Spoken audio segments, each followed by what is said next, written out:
Omar, question. In your book, it says that if you sell your lease to another dealer, you have to buy the car first. That means I have to write my current bank check. Nope, that's actually our plan A. That's not our plan A for selling our lease.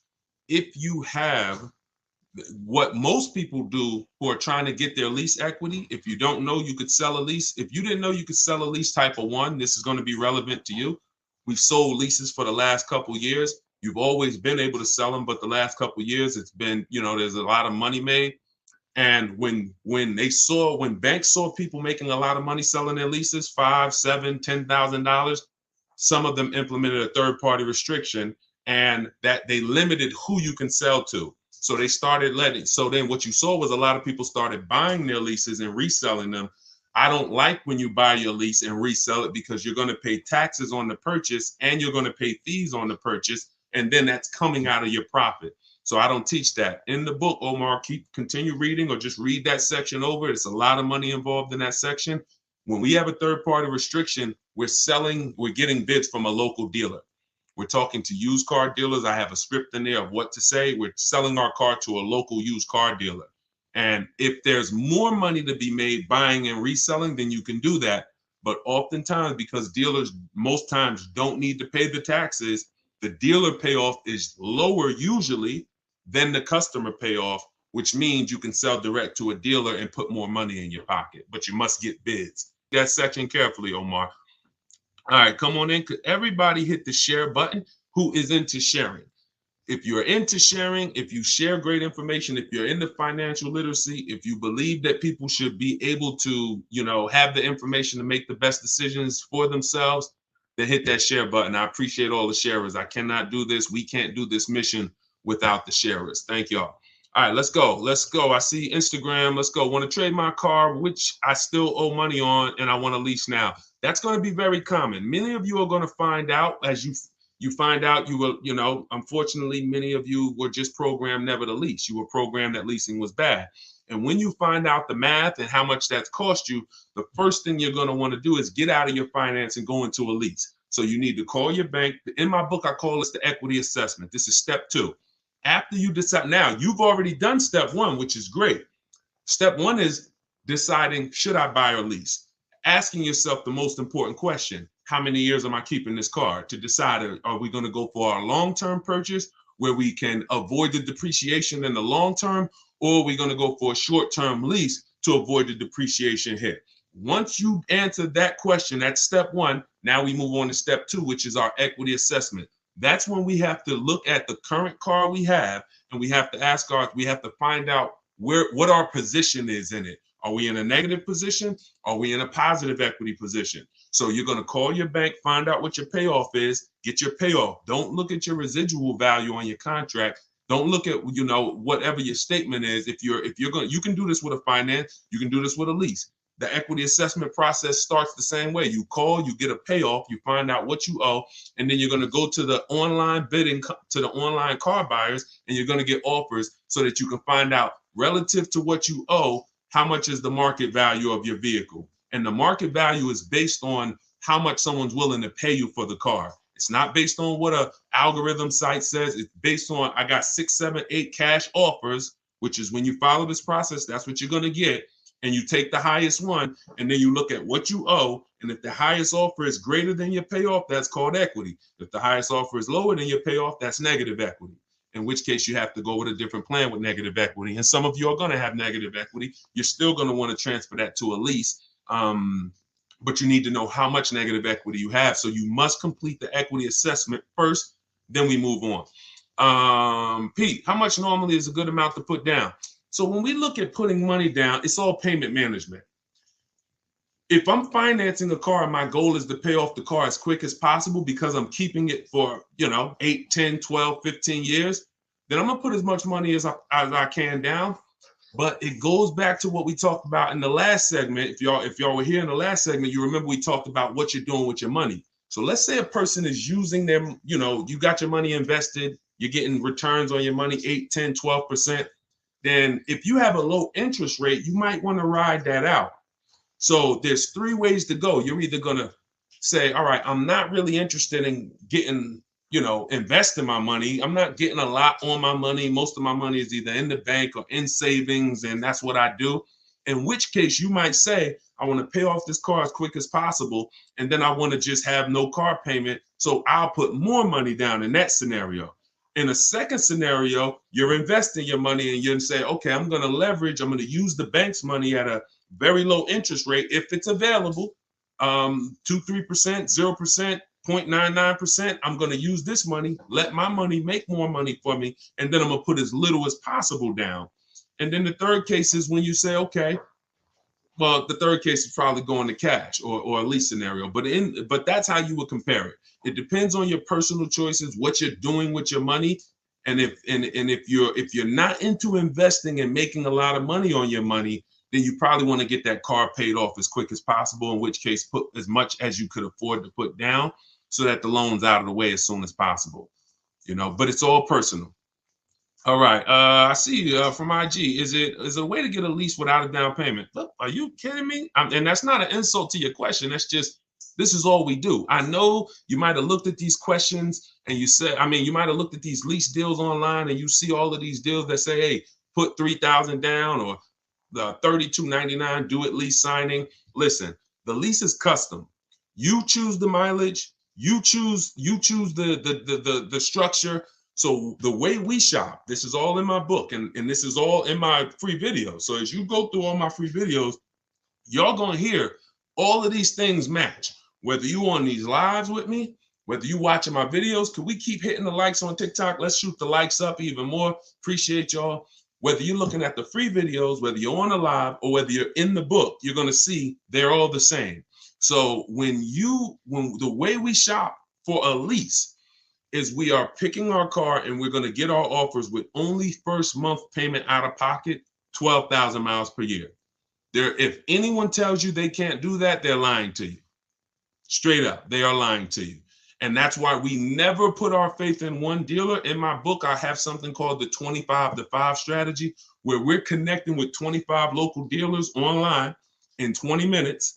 I know it sounds crazy, but when you got a computer and you know where to go and what to say, and you're using copy and paste messages, you're just letting them know. I'm gonna let 25 dealers know in 20 minutes what I'm looking for, because out of that 25 dealers, maybe 10, 12 are gonna have a car that I'm interested in, depending on the car, maybe 10, 12. And then out of that, I'm looking to get 5 to 7 offers.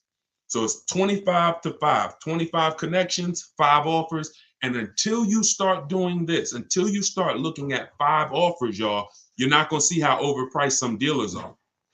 When you start looking at 5 offers, you're going to see how overpriced some dealers are. And because about 80% from what we see, and I've worked with hundreds and hundreds of people around the country, over 1,600 people now in my private group, there is 80% of dealers are going to take a shot at you to the tune of thousands and thousands, but 20% of dealers are going to be the best. They're going to be honest. They're going to make shopping from home easy. They're going to try to beat their competition. And that's the people that we end up purchasing from or leasing from.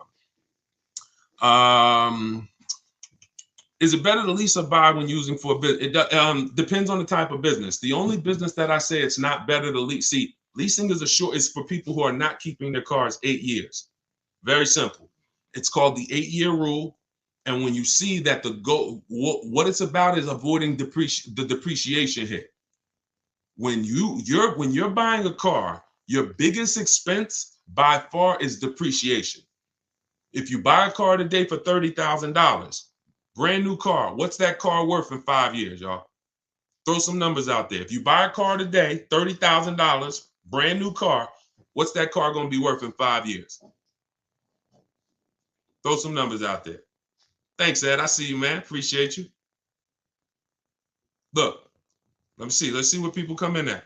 Hold on. Hold the question, Dolan. Now, I got my man Dolan working in the background so we can see everybody's question.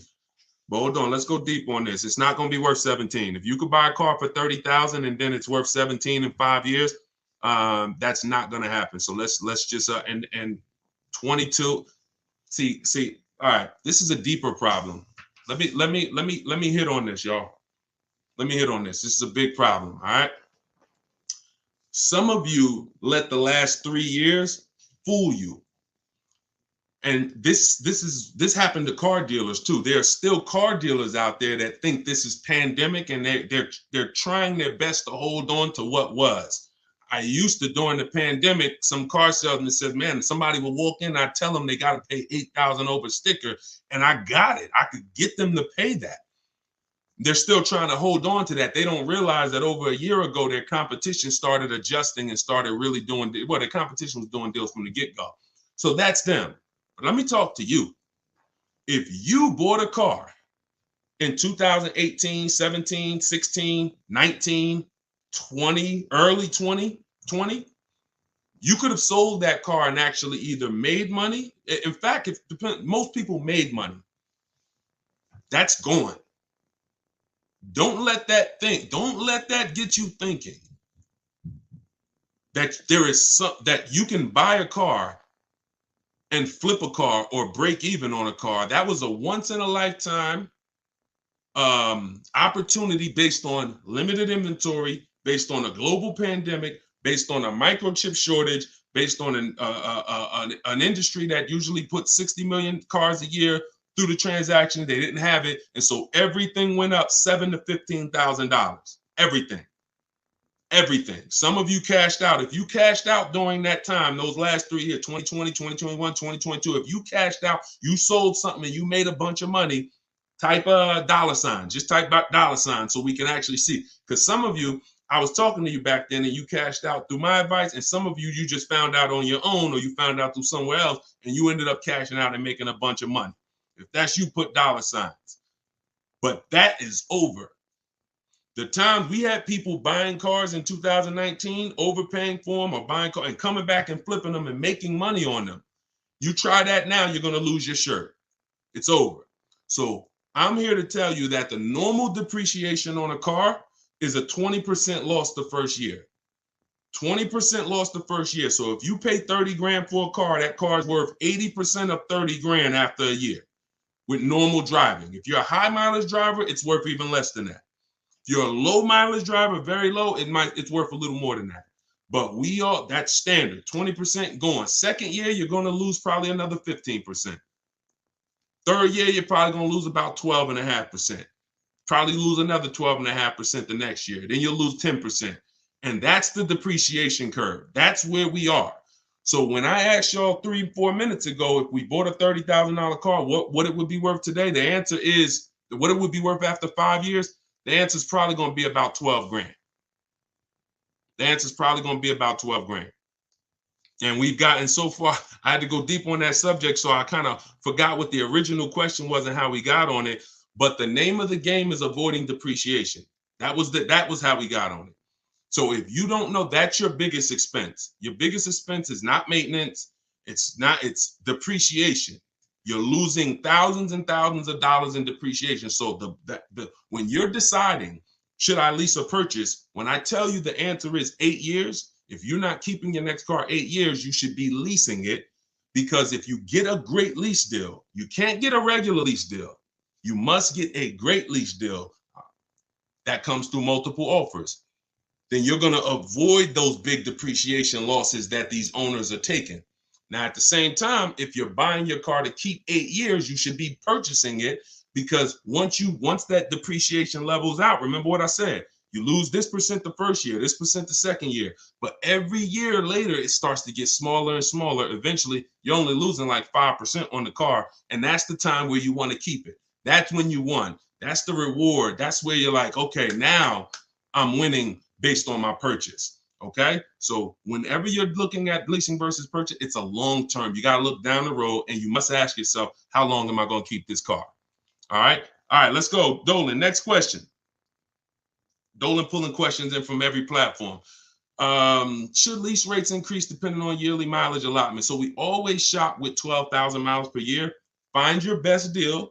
Shop multiple offers. The way I just laid out in the beginning of the show, I gave you the structure on how we shop offers. If you missed it, watch the replay. Once you get multiple offers, you get 5 to 7 offers, pick your best one, and then you adjust the mileage. Because you want to adjust your mileage once you know you're dealing with an honest dealer. Once you know a dealer has won the bid, they're not going to try to put extra, like if the mileage to go from 12,000 to 15 is $25 a month more. You know, an honest dealer will mark it up $25. You start, you don't have an honest dealer, they'll mark it up $35. They'll mark it up $32. Everything will have a little cushion in there and you don't want that, because cushion is built-in profit that, you know, they're not going to disclose. So once you do that, yeah, you pay for additional mileage, but you don't adjust your mileage until you actually find your deal. And yeah, you pay for mileage because you pay for usage. But then again, when you have a great lease, like I'm gonna show y'all a couple great leases throughout the show, people who are getting, I mean, ridiculous deals right now, and y'all see, to add a little more mileage to these leases the payment is still pennies. It's ridiculous. Go ahead, Dolan. But you got to shop first and then you adjust. All right, YouTube, looking to buy Forerunner, but they have a $1,500 BS protection package. Okay, they is one dealer. It's not Toyota. Toyota's Forerunner. This gentleman shopping for a Toyota Forerunner, y'all. The dealer that you went to has a $1,500 BS fee. That's why we don't shop and put our faith in one dealer. You know how many Forerunners there are the way you saw them? I don't care what car you're looking at. You could be looking at the most rare G-Wagon. There's at least a couple more in the country. So when it comes to something like a Forerunner, there's thousands of them. No matter what color, you might say, yeah, but I like this color. There's thousands of them, thousands. That's a mass-produced vehicle. So you have to have that in your mind. If you start looking at it like, oh, it's only one of these, oh, they got you, because they're going to make you think that's the only one, and you're not going to see that there's other ones that not only may they not have the BS fees, they actually may be lower priced. And that's what you need to be seeing. We go about 100 miles out when we start our used car sales. In my book, in day 5, I have something called the multiple marketplace strategy. I laid out the 25 to 5 strategy. That's how you shop for new cars and leases. That's a different strategy. When we're shopping for pre-owned cars, we're using the multiple marketplace strategy. Can y'all keep shooting? Can y'all keep tapping the screen? Everybody on TikTok, we got a couple hundred people. This is crazy. Could y'all just keep tapping the screen, shoot the likes up? Let's keep grabbing attention over here on TikTok. Appreciate all of y'all. But when you're shopping for a pre-owned car, we're using the multiple marketplace strategy, where we're looking at every website that has used cars. Some of you may think Car Gurus is the same as cars.com, the same as Auto Trader. They're not. These companies have different contracts, different dealerships, different places that they advertise inventory for. And not only are you shopping those marketplaces, you're shopping the Carvanas, you're shopping the CarMaxes, because occasionally, sometimes they'll have the best price on a particular vehicle. You never know what they're going to do. So if you're not shopping them and looking at all the used car inventory, you are going to miss the lowest price in the market. But once that happens, you'll find a car, and you always verify fees before you leave your house. You never get to a dealership and have fees pop up on you that you didn't know about. That means you didn't give a call and find out the bogus fees beforehand, in which case you let somebody waste your time. So you can't negotiate. That's why I got a video. Some of you may have seen it. We don't negotiate with fake fees. We don't do it. We don't do it. It's a losing battle. All right, go ahead, Dolan. Let's keep it rolling. I'm trying to get through as many as we can today. I want to go through as many questions as fast as possible. How do I know how much equity I have on my lease? It's a very common question, y'all. I mean, we're kind of getting a similar question asked in a different way. Call your bank, find out what you owe, what your payoff is. Go to the marketplaces that I mentioned earlier to get offers. CarMax, Vroom, Vroom's out of business, sorry. CarMax, Driveway, Carvana, Kelly's Blue Book Instant Cash Offer, Auto Nation, and Car Gurus, Sell My Car. That'll get you about 6 offers. Now, whenever you're using those websites, you'll get to a part where it says, is the vehicle owned, leased, or financed? Just put owned, because their websites have something built in where they say they can't buy leases, because they out of all the leasing companies, some have third-party restrictions and some don't. But their websites are not set up to see who has third-party restrictions. They just kind of blocked it, because I'm sure they had thousands and thousands of people, when everybody was making all of this money, calling them saying, "Oh, I want to sell my car to you." And then they looked at the contract and said, "Oh, we can't buy it." So they basically just put a block on their website. But if you don't have a third-party restriction, and there are several leasing companies still that Don't have a third-party restriction, meaning you can sell to anyone. But if you do have a third-party restriction, we take those offers that we got from those online car buyers, then we call a local car dealership, we call a local brand, and we speak to the used car manager, and we get a couple offers from used car managers, and we sell direct to them. And we avoid any fees. We don't buy and resell. I can't think of one person. You can leave that up, Dolan. I'll get right to it. You can leave that up. I can't think of one person that has learned from me that actually bought their lease and resold it. It's just you're losing thousands of dollars in taxes and fees. It's just not worth doing when you can sell direct to a dealer. Go ahead, Dolan. Next question. Let's keep it rolling. I'm loving this. Thank you. Could everybody tag a friend? Everybody's not going to tag a friend, but if you are somebody who tagged, I'm telling you, your friends will be upset if they find out that they went and bought a car a couple months down the road and they end up overpaying for it, which most people are, and they find me later and you didn't share it, and they like, yo, why didn't you share that guy? Yeah, I've been following Deshone for years. You didn't share his stuff with me. So don't be that. You don't want to have that. It's an awkward conversation. You might as well just tag a friend, think about somebody who you love, and share this wisdom with them. Let's get everybody saving money. All right, we can't find a lease for less than $500 a month. Every time we turn a car in, they increase the lease amount. We love Jeep, but we are now trying to, but they're calling us, telling us the interest rate is high. We have 12,000 miles left. So, I mean, if you can't get a Jeep, so this was somebody that got a Jeep in our private group. Let's see. Hold on. Let me go to my let's see, who got a Jeep? I gotta label these different. No, I gotta label these different. Ooh. Jeeps have incredible deals if you know how to shop. Anybody who's interested in leasing a Jeep Grand Cherokee, which kind of Jeep is it, Liz? If it's a Jeep Grand Cherokee, let me see if I can find this. See if I can find this person, because I know that deal was ridiculous. Hold on. I just want to tell you how the difference in shopping and getting multiple offers, because if you already have them calling you and telling you that every time you see, I know that scenario where she just said every time we release from them, the price goes up. That means she's buying and leasing from the same dealer. So in most cases, when you're leasing from the same dealer, every single time you get a deal from them, they're going to bump the payment up a little bit. Very rarely is it going to go down, because they've conditioned you for it to go up a little bit every single time. Now, in the case of the pandemic, they had people jumping up $150 a month. But when it comes to Jeep, hold on. What kind of Jeep? Is it a Grand Cherokee or a Wrangler? I know I have somebody in my group that just got a Jeep for it. They saved like $7,000. And that was on a limited. That was on like a $59,000 Jeep. Oh, that's right. I text my friend the deal because she was shopping for a Jeep, and I text her the deal. So let me actually see. Here we go. All right, here we go. That's right. Okay.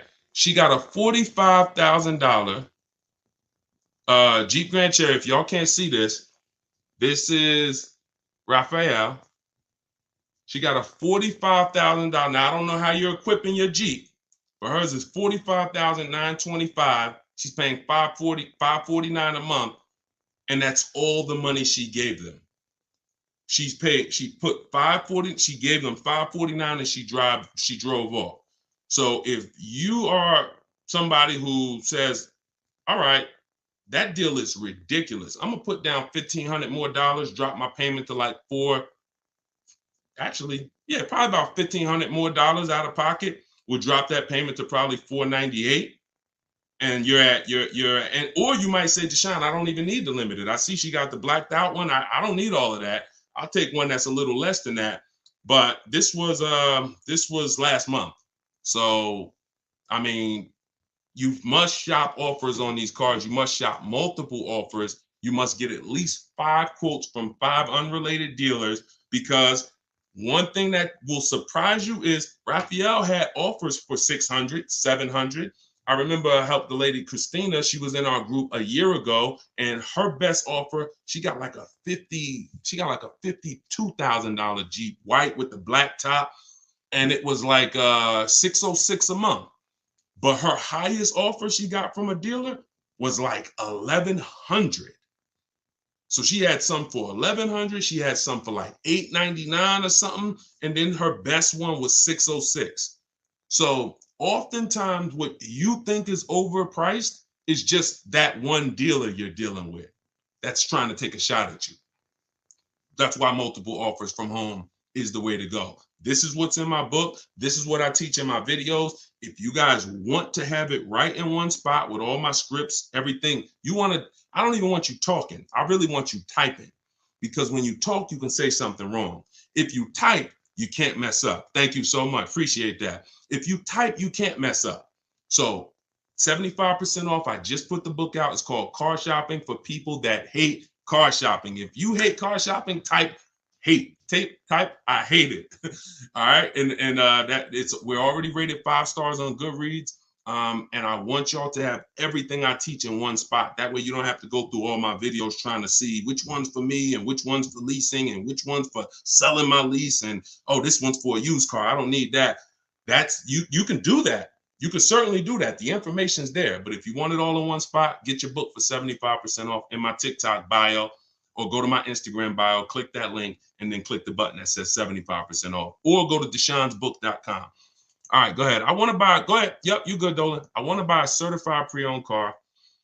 I want a safe, reliable car. What do you recommend? I'm thinking Subaru. Okay, so when we're trying to find what car we want, get an idea of it, and then we do a research. We do our check. We check to see reliability. There's 3 terms that you got to be familiar with. 2 are going to apply to you if you're a short-term person, which means you're leasing, you're not keeping your cars 8 years, and 2 are going to be important to you if you're a purchaser, if you're buying a car to keep 8, 9, 10 years. If you're leasing, the 2 important terms are initial quality. Initial quality is, what does the data say about this car its first 90 days? The first 90 days the car was in production. Now, the way we do an initial quality check, this we do right before we go and get offers on a car, because we never get offers on a car until we find out if it's a good car. You don't want to be getting offers and then you get a great deal. Now you decide to check to see if it's a good car and you're like, oh, it has electrical problem. No. So this is one of the last steps we do. We do this in step 4 of my process. It's a 7-step process. Step 4 is shopping, not buying. That's our research. That's our test drives. That's our making sure the car is good. So you type in the name of the car, the year, always put the year, 2024 Subaru Impreza, initial quality. Type that into Google and you look at the first page. If there's any red flags, you'll see it. Skim those first couple articles. It shouldn't take you more than 3 minutes. You'll see, oh, click on this. Reliability score is a 70 out of 100. I might pass on that. Initial quality, rather, is a 7 out of 100. We don't want to see anything that gives us concern. Now, once it passes initial quality, now you type in 2024 Subaru Impreza reliability. So initial quality is your first 3 months of the vehicle's lifespan from the time it's new. Reliability is the first 3 years. So if that car is in the shop every couple months or once a year, or for the same issue, if it's having a misfire in the engine, you'll see it in the reliability ratings. For somebody like you, Tina, you want to look at both the reliability and then you want to type in 2024, whatever year you're buying, 2021 Subaru Impreza longevity. And you want to do the same thing. You'll see if the transmission's known to go, it'll tell you right up top. These cars are known to last 150 to 200,000 miles, 200,000 to 300,000 miles. These cars, many owners report transmission issues around 80,000 miles. That quick 5-minute check will avoid thousands and thousands of dollars in bills and headaches. Thank you, Blood. Said you looking younger. I appreciate it. So that's how you do. But also, don't think you got to buy it. You can keep that up, Dolan. All right, we're pulling questions from everywhere. Instagram, TikTok. So make sure y'all are typing your questions. We're on 4 platforms. And I got my man Dolan pulling the questions in. Don't think that a certified pre-owned car is better than a non-certified car with a good history. A good history, non-certified, is actually could be better than a car that's certified without the history. See, I'd rather a non-certified car with a great title, which means it's not a salvage title, it's not a rental, it's not a, funny title. Great service records, which means I can see that the previous owner or owners regularly took care of the car. That's the biggest indicator that car was taken care of, is service records. And then a good accident report. I take that over a certified car. When I pull the Carfax, I don't see many service records. So don't think because you're getting a certified car, if you don't do your due diligence, you could still lose. You want to look for those three things: title, service records, accident history. That's the biggest indicators. It's no guarantees, but those are the indicators. All right, go ahead, Dolan. Next question. Can you explain the worksheet on the multiple marketplace strategy? I signed up for the 5 sites, but confused when there are multiple cars on each site. If I pick high and low on each site, the sheet will have like 50 cars. Correct. I'm looking to actually narrow down. First thing we do. So this is somebody who obviously has my book, and she's asking about this strategy. So look, when we're looking at used cars, we're on every marketplace. So I want you to think about like Amazon.com, Walmart.com. Let's replace the car with a TV. It's no way, if you're looking for a TV and you're trying to get your best deal and pay the lowest price, you're not going to check all the online websites. Now, some people might check only Amazon. Though that's not as good as checking Amazon and checking Walmart.com and checking BestBuy.com. See, I know Best Buy is overpriced most of the time. You get what I'm saying? But that's how I feel about CarMax. But I still got to check them because they're overpriced most of the time, not all the time. And every now and then you see the one that was surprising, they'll have the best offer right there.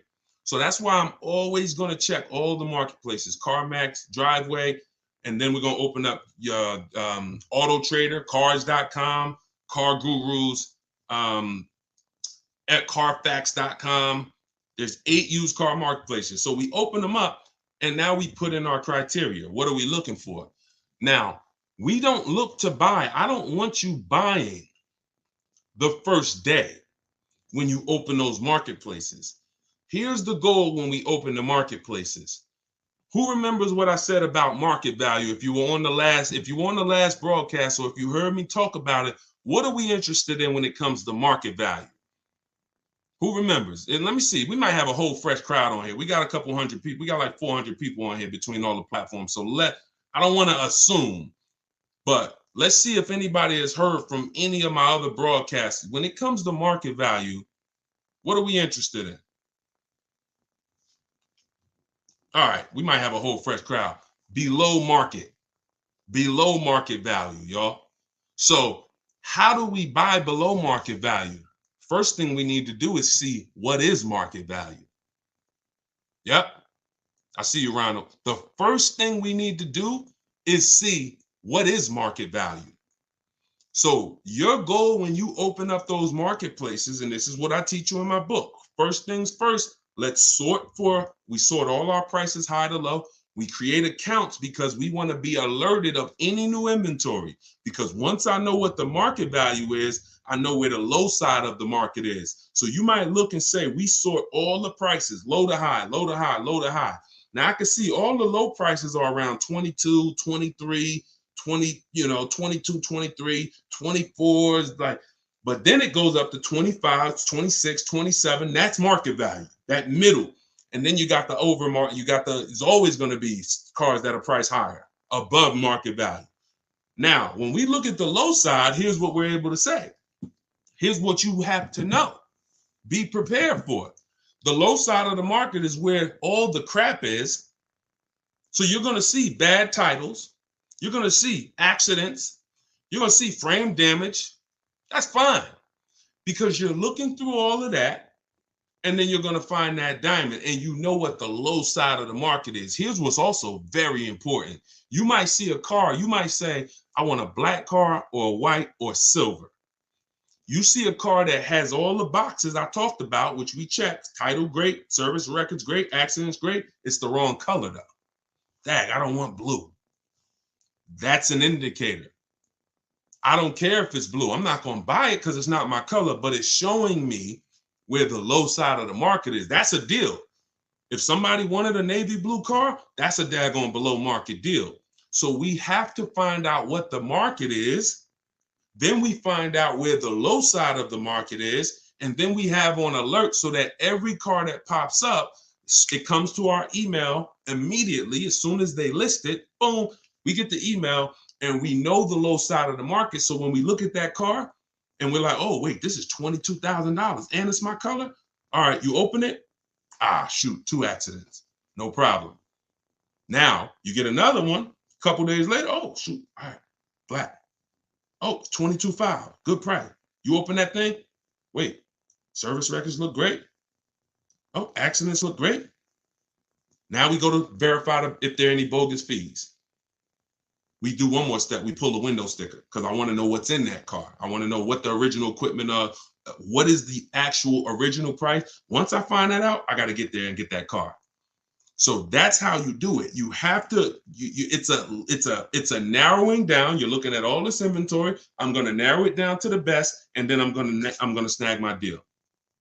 And you're at home. You're not in these dealers where you're at home. Okay. And that's all in the book. All right, let's go. Oh, how do I get your book? It's in my TikTok bio. Welcome to all the new people that jumped on the broadcast. It's in my TikTok bio. It's in my Instagram bio. Click the picture of me, and then you'll see a website there. And then there, click the button. You won't leave the broadcast. So some people are like, Deshone, I don't want to get the book yet. I don't want to miss the broadcast. Well, the book is only on sale, 75% off for 30 minutes. So click the link. You won't leave. You'll still be able to hear everything we're talking about. You can come back and keep asking questions, but don't miss the 75% off. Click that website. Or if you're on Facebook or Instagram, you can go to deshonesbook.com, or you can scan the QR code if you're watching on TV. Go ahead, Dolan. Oh, matter of fact, let me go to TikTok because Dolan, you're not on TikTok. Can you come with me to buy a car? Not necessary, Danielle. Thank you. I appreciate it, though. Listen, that's the old way. So you think that we're somehow going back and forth with dealers and hey, I kind of need somebody. That's like when I was selling cars and people thought bringing their uncle in was going to help them. No, we don't shop like that. So you don't need any. The reason why, listen, I'm gonna share the reason why you see people like this who, well, I just showed you, Raphael. How she get that deal? She's from home.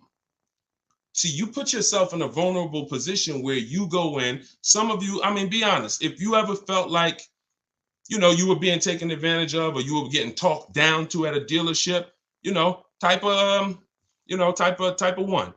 If you feel like, I'm outmatched, or if you're not a good negotiator, how about that? Who on here is not a good negotiator?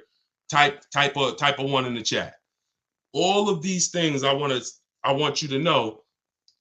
That's why the old way has worked for dealers. I was there for 14 years.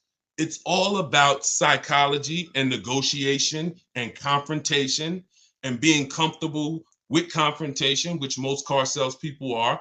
Most people, unless you're like in that business, you're not. So you want to get it over with as quick as possible. Someone who's fighting for their money doesn't mind being uncomfortable with you for an hour or 2 hours or a couple days or weeks. So you have to now take away that power, put yourself in a different position where you're in control, and that's in your house.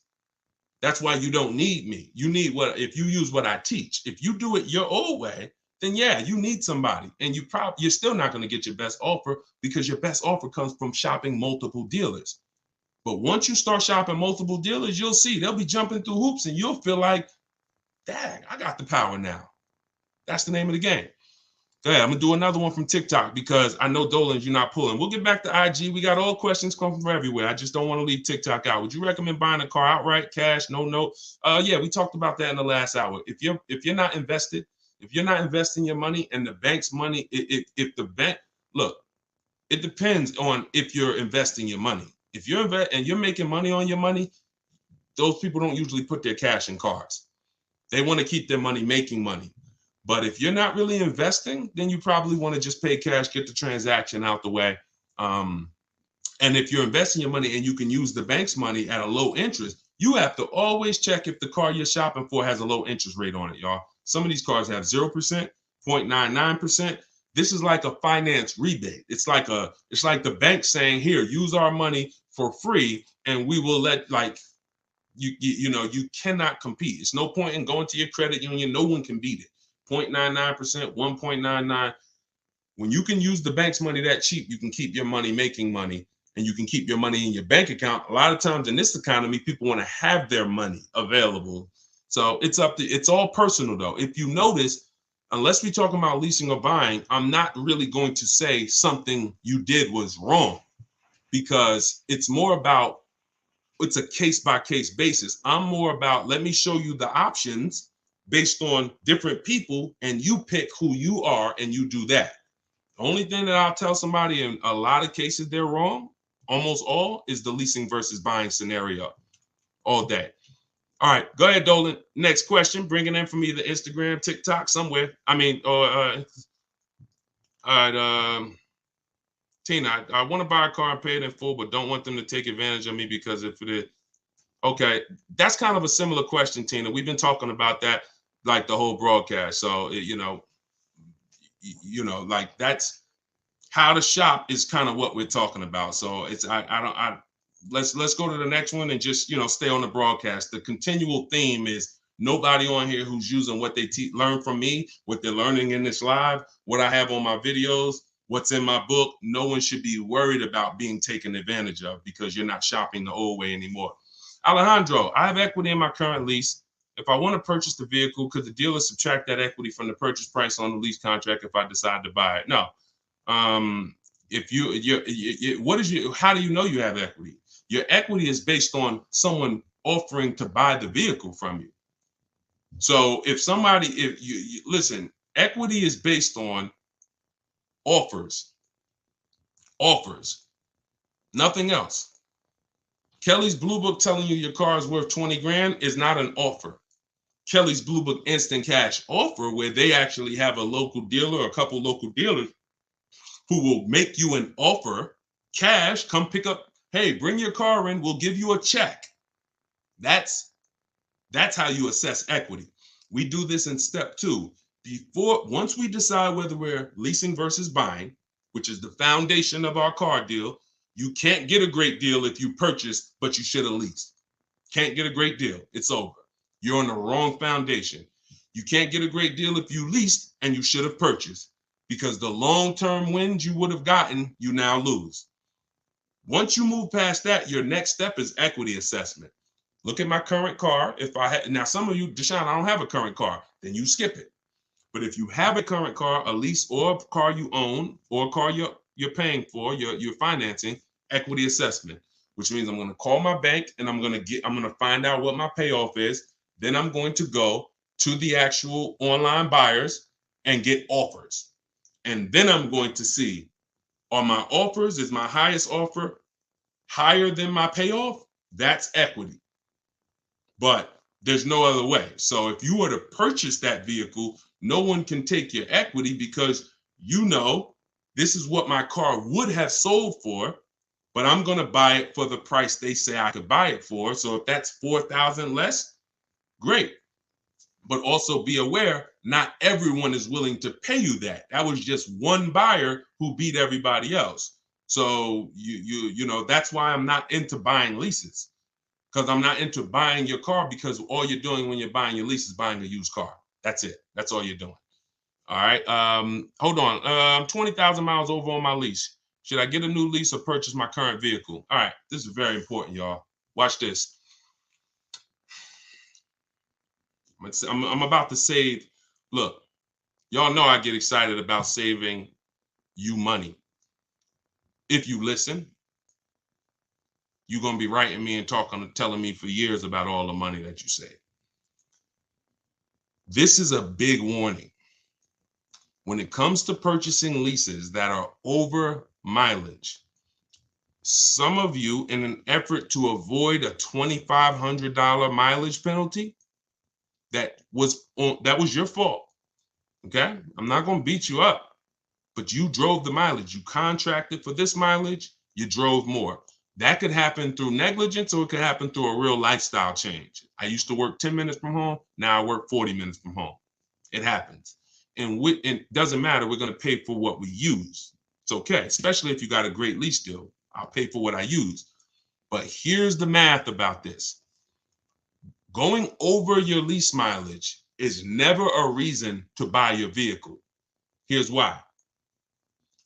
From the day you lease a vehicle, they tell you your lease, you could buy it.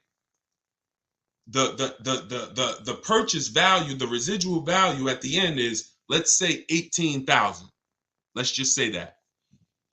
Most times throughout history, the car wasn't worth that. When you finished with that lease, the car wasn't worth that. Deshone, what do you mean the car wasn't worth that? A comparable used car, same year, similar mileage, you could have found for less. That was throughout history. So we never purchase leases without finding out, is the purchase price that they're even offering me, if I had the right mileage, we ain't talking about going over yet. If I had the right mileage, was that a good price? Many times it was not. Now, when you go over the mileage by 20,000 miles, does the purchase price change? Do they give you a new purchase price because you went 20,000 miles over? Do they say, hey, you know what? It was 18, but because you put all those miles on it, it ain't worth 18 no more. You don't care. We'll give it to you for 15. They don't do that, which means you are actually overpaying, because you're paying the same price that they said you should. If your car had 36,000 miles, you could buy it for 18. Your car got 56,000 miles and you're about to go pay 18.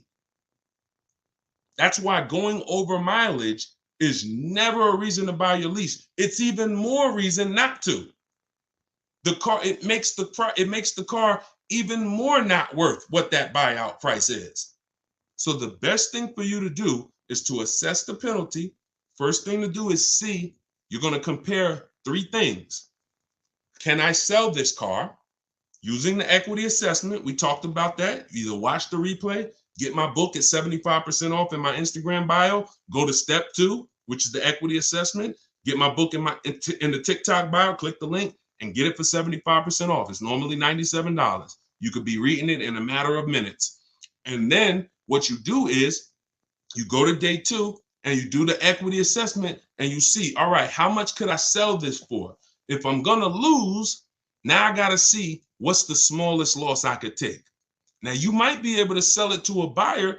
Let's say CarMax wants to buy it. They win the bid, and you might only have to come up with $1,000. I'm just making a number up.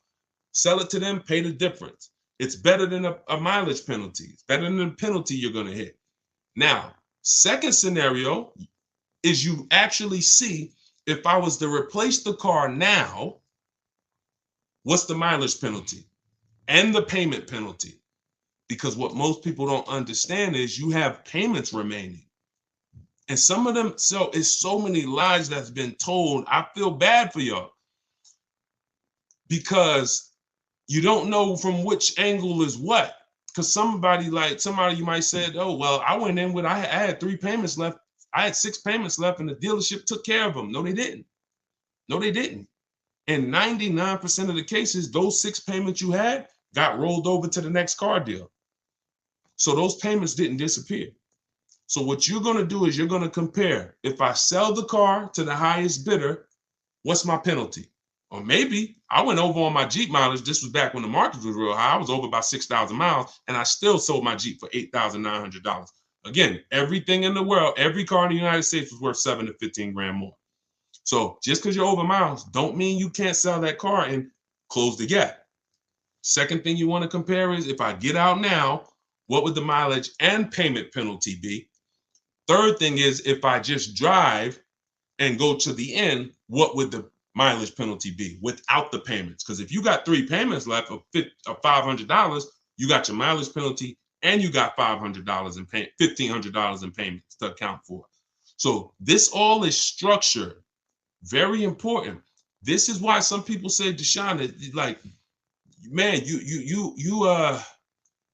I had a girl say, listen, you make things complex. This is a girl that I actually, y'all remember, I don't know, some people's on here. She gave a horrible advice about leasing, and we featured her on the show. I don't know if she ended up seeing the video or not, but she wasn't too happy. Naturally, I wasn't attacking her personally. I was just attacking what she was saying about leasing. Her video was incorrect. And she said, you know, you make things a little complex. She's a car saleswoman. She's in the business. And I said, listen, you've been taught, young lady, that this thing is supposed to be this simple. Why do you think people out here and they hate it? It's simple, but you're losing money. See, if you just take it a little more serious, I don't need you to treat it like a house purchase, but it's the second most expensive purchase behind a house. Let's treat it like that, and you'll save the money. But if you're not willing to treat this, every time you purchase a car, you should be treating it like a small house. I'm gonna take this finances seriously. I'm gonna have me a strategy. I want to make sure I keep the most money possible. And when it comes to leasing, you must structure your lease right, or you're not going to enjoy leasing, and you're going to have these penalties that you shouldn't have had unless you had a lifestyle change. All right, go ahead, Dolan. Let's keep the questions rolling. I had a few on TikTok, and what you're going to find is somebody's going to ask the same question you have. So even if I don't ask you, literally some of you are going to be like, oh, that's the same question I had. All right, so is it true if you end your lease early by having a dealer buy out your car because they need inventory, you always lose? No, if somebody buys your car, that's a clean transaction. Just make sure that you know what you're going to walk with. No, you could sell your car a year into the lease. If you do your equity assessment and you see, man, I could get out or I could break even, clean transaction. There's no losing in that. Unless you put a bunch of money down, which is why we tip. If you put $4, $5, $6 down on your lease because you wanted to lower that payment to a comfortable zone, then you don't really want to end that lease early. All right. YouTube. Do you think there's another shift in the new car market that will bring the price back down to a normal?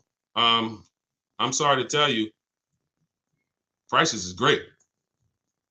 Felicia, when it's just they're not good for you. You gotta get your skills up. I'm gonna show you something. I was helping I have a car buying school. Besides my book, I have a video school where I coach people around the country. I started that school because people were out here getting killed in 2021. November 2021, I opened the school, online school. Felicia was our first graduate. Middle of the pandemic, January, she got a BMW X1. She saved $1,950 off the price, a $1,950 discount. And that was the first indicator that I don't believe what the heck going on out there. Now, for those of you who, if you use what I'm teaching you, deals are everywhere. Deals are everywhere. Look at what I'm showing you. You saw Greg. $56,000 vehicle, his lease payment is $527 a month. Look at the date. Look at Taupe. 2023 BMW, $54,000 vehicle, $690 a month. Look at Danielle. Look at the date. Look, $44,000 Audi, $550 a month. I hadn't seen. Look, $2,086 discount on a Toyota Camry. We've been making deals. If anybody's out, look, if you're gonna be in my world, and I do want you in my world, don't believe what people. There's two things you don't believe. Don't believe what one dealer says, and don't believe what anyone says about deals. Because they'll tell you in a minute, oh, it's so hard out there. Now, you don't realize, here's a bad thing about that. You don't realize when you go into dealers shopping that way with that energy, they hear all of that. Hey, man, man, everything's so overpriced. they're going to use that against you. Yeah, man, I just came from a dealer, man. You know, I got a quote on that car, man. It was too expensive. Well, how much did they quote you? Man, they said it was like $700 a month. Oh, really? Now I might know you. Now the best deal on that car might be $5, but you might have walked into a dealer who like, man, what if I could sell you a little more than that? See, the words you're saying, you don't realize how they're hurting you. That's why you use my stuff. You don't even talk. You don't talk to salespeople. See, I had to set this up in a way it's truly online, because the more you talk, if you like Deshone, I don't even know I'm saying stuff that's hurting me. I know you don't. But that's my job to tell you. I was in the car business for 14 years. The information that you are going in, the energy you're going in saying, oh man, I need a car this week, hurting you. Desperate vibes. Can't say no for long. Maybe you could say no today, but not for long. That's all the stuff you tell. That's what car salespeople are trained for. They're trained to pick up those little words you say that you think are harmless. Man, I've been shopping for a week. All of this stuff is hurting you. And so when you stop talking and just sit at your computer and do the things that I'm telling you to do, you're going to find out deals are everywhere and and you're in control. But if you're going in there thinking you could actually negotiate or say or just get a car deal the old way, everything's going to seem overpriced. So RA Cave, I'm sorry to tell you, deals been out here, man. For those who know how to get deals, they're everywhere. For those who don't know how to get deals, they're nowhere. Go ahead, Dolan. Yeah, I agree. Let's go to TikTok again. Hold on. We're going to keep TikTok. 2024 Ed, looking to trade in for 2024 Explorer. So here's the thing. You're trading in a deep depreciation cycle. You've lost a ton of money in depreciation. You're still in the deepest depreciation cycle, which is that first 1 to 6 years. You're losing 20% the first year, 15%, and then you're looking to trade it in. You should be leasing. So if you're willing to hear more about that, I can't help you do something the wrong way, because you're going to look at me in 3 years and say, yeah, I bought the car. Now I'm looking to trade that in. Dag, Deshone, why it seem like I have so much negative equity? You have negative equity because you're a short-term person. You're not keeping your cars 8 years. You're not outliving the depreciation cycle, but yet you're not getting aggressive leases. So you're paying thousands and thousands of dollars to purchase these cars. You're losing it when you resell them back to the dealership. And then you're doing it all over again, over and over again. Meanwhile, somebody who's leasing these same vehicles, a Ford Edge, they were probably paying $400 a month, no money down. You've paid thousands and thousands and thousands of dollars into that Ford Edge. Now you're looking to try to get that back and do it again with a Ford Explorer.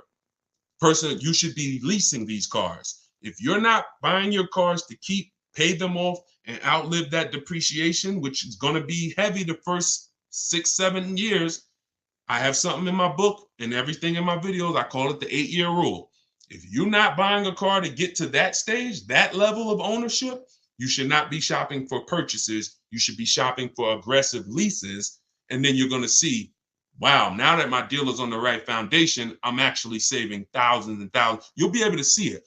I don't think there's anything more liberating than a person who's been purchasing for years, putting all this money into these cars, who turns out and who turns around and starts leasing.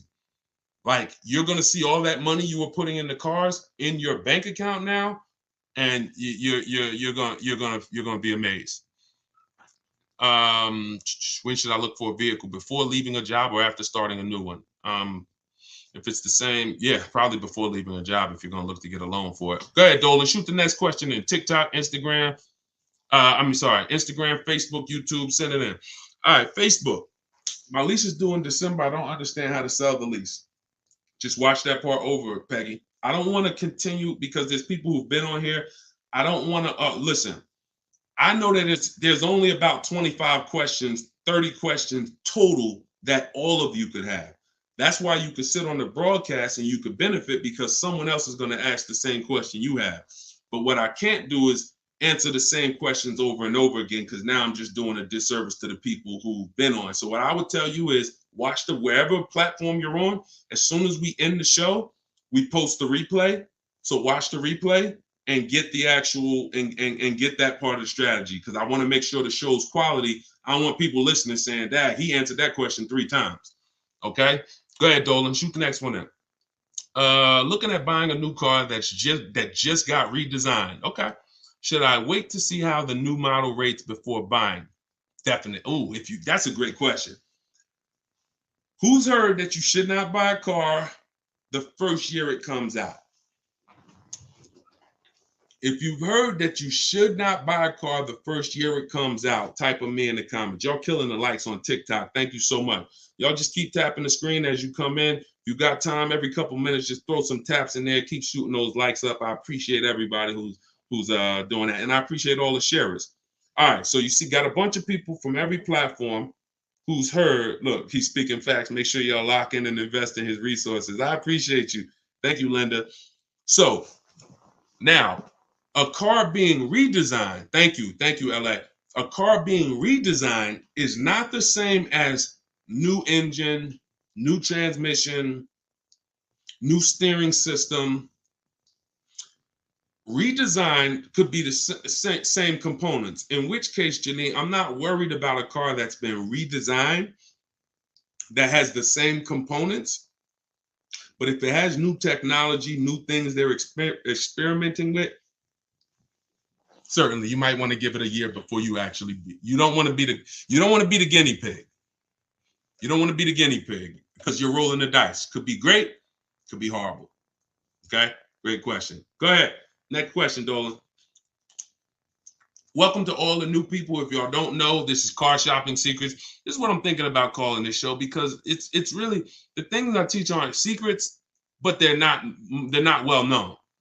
And I would say I probably only know half of them because of being inside the car business. So I guess those would be secrets. And then the other half are just really learning finance and learning numbers and learning, the numbers. So those are not necessarily secrets. But yeah, I'm doing this live show, and I will always, for the time period, we're promoting my new book. So my new book is a digital book. It's called Car Shopping for People That Hate Car Shopping. So if you're like, Deshone, that's me, then this book is for you. 7 steps. It's called 7 Steps to Saving Time, Money, and Avoiding Dealerships. It's a digital book because I'm going to update it every time I need to. For instance, y'all used to hear, some of you may know in my videos, one of the people who used to bid on our cars was Vroom. One of the people who used to be a marketplace we would shop with is Vroom. Vroom went out of business a few months ago. I had to have with a digital book. All I did, we went in, me and my team, we snatched Vroom out, boom.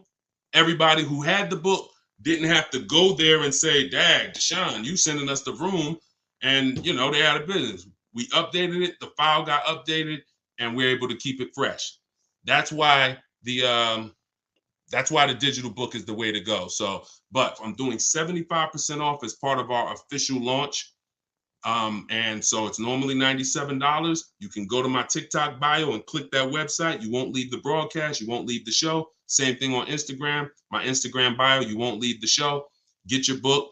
If you're on Facebook or YouTube, you can go to deshonsbook.com, or you can scan the QR code and get your 75% off. But you'll see there's a timer. Once that 30 minutes is over, book goes back to $97.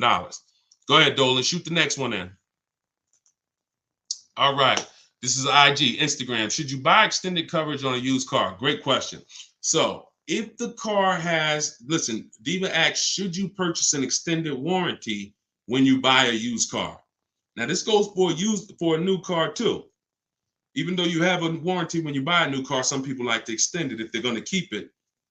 If you're going to keep it not 7. If you're going to keep it 8 to 10 years, some people tend to buy a warranty even longer than the factory. It depends on how expensive the car is to maintain. When something breaks. When something breaks, how expensive is it to fix? And how likely is it that something is going to break?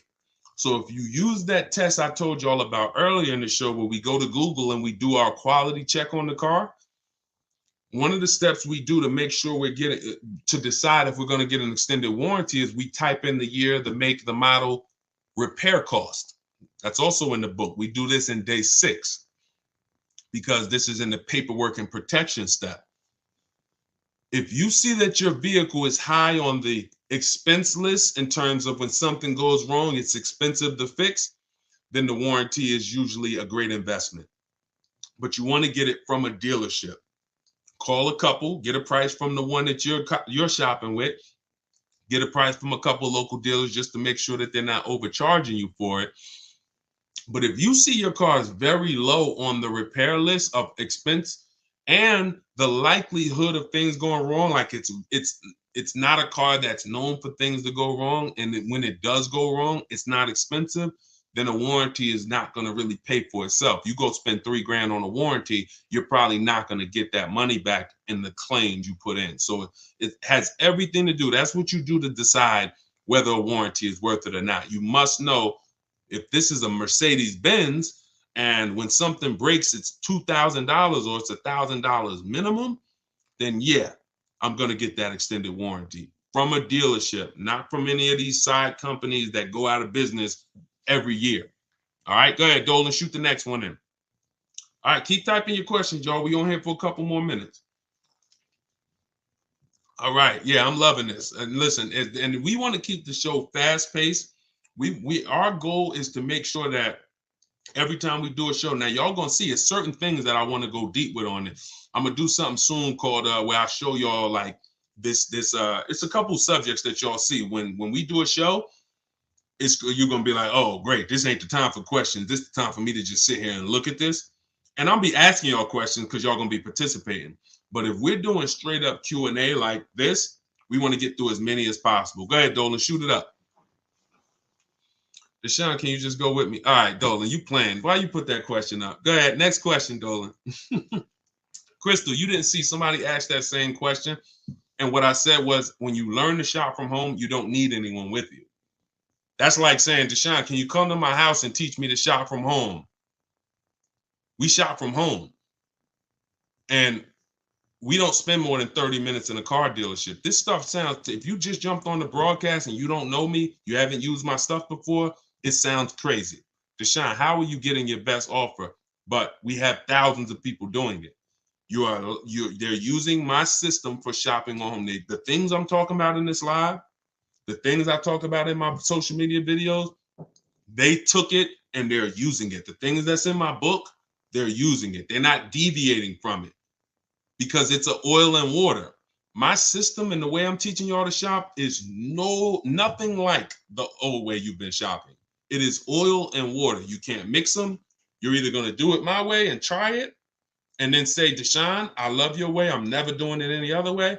Or you're going to do it that old way and try to mix little things from my system, which is still the old way. So when I say follow it to the T, you're going to win following it to the T. And in which case you don't need anyone with you because you're at home and you're making your deals before you ever leave your house, whether you're leasing, purchasing, getting a new car, used car, that deal is made before you ever leave. If you're going to see a used car, you're not going there hoping to get money off. Now we do ask for a couple hundred off when we're there, but we don't leave our house unless we know it's already the lowest deal in the market. So even if they say no after I test drive that used car, he might say, listen, I'm gonna be honest with you. And when you got the lowest deal in the market, you got honest people. So you get out there and you're like, hey, listen, I love the car. I just test drove it. I'm ready to make a deal. Take off another $750. And again, you don't get obnoxious because when you know the market, see, when you don't know the market, you insult the lowest price people.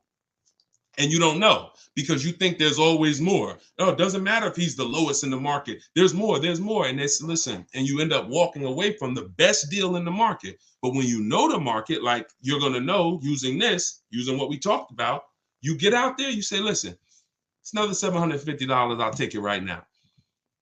Listen, I'm going to be honest with you. I got that car priced to sell. It's the lowest in the market. And you're going to say, yeah, I know. Let's go. And sometimes they'll say, listen, just because you came out so quick. And a lot of times they'll say, look, I just posted it too. See, because remember what I told y'all earlier about the alerts we get. So a lot of times we're one of the first ones seeing the car and it hasn't had a chance to have a lot of people see it yet. But you get out there, you ask for another $750. Maybe they split it with you, you win. If they don't, if they're like, man, listen, it's the lowest price in the market. I know it is. You don't know. Dealers use a tool called V-Auto, so they know when their used car is the lowest price in the market. So, and if they say, look, I don't have any more money to give you, no problem. Let's go. You got a deal. It is the lowest price in the market. I just wanted to ask, either way we win. But that's the only time we're talking about numbers is on a used car. And before we ever get there, we already know it's a deal. You get what I'm saying? Go ahead, Dolan, shoot it up. All right. This is Facebook. I'm on my third Land Rover lease, and it's ending August at the 39th of the month. I'm guessing you meant 29th. I purchased your book and briefly read it and learned I could sell it to CarMax, being the most equity back. Okay, perfect. Following the steps. I have 12,000 miles per year. Thank you for purchasing the book, by the way, Crystal. I love it. I have 12,000 miles per year, and I'm currently at 28,000. Great. I will call Chase Land Rover. Chase doesn't have a third-party restriction unless they changed it. Don't quote me, but Mazda's leases are done through Chase, and I've helped so many people sell. My mother. My mother had a Mazda lease. My wife's best friend.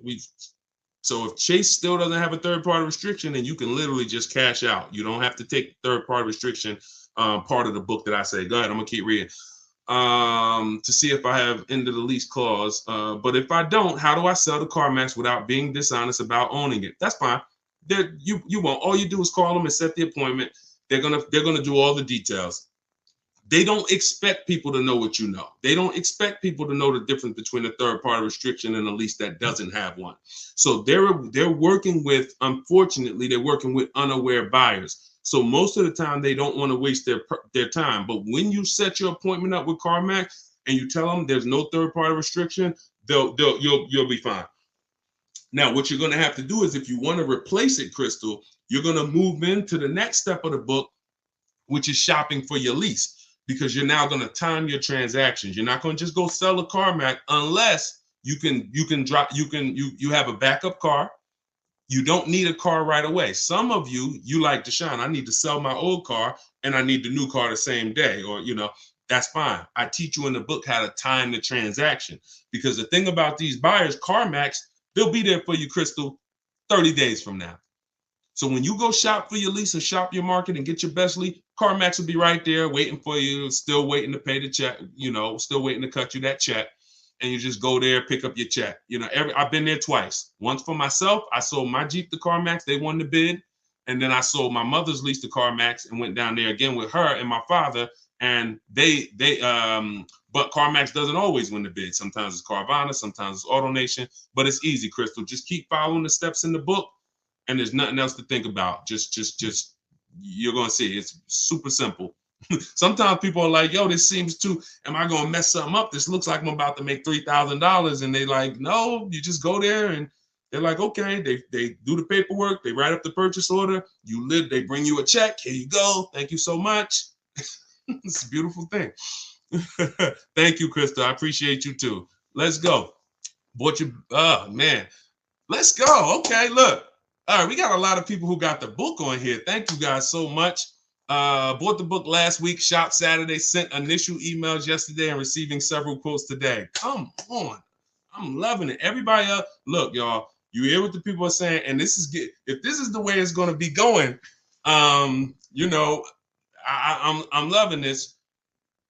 That was a surprise. It's good to see people who have the book using it and winning with it. So definitely, if you haven't got the book and you're like, yo, what book are they talking about? It's my new digital book, Car Shopping for People That Hate Car Shopping, 7 Steps to Saving Time, Money, and Avoiding Dealerships.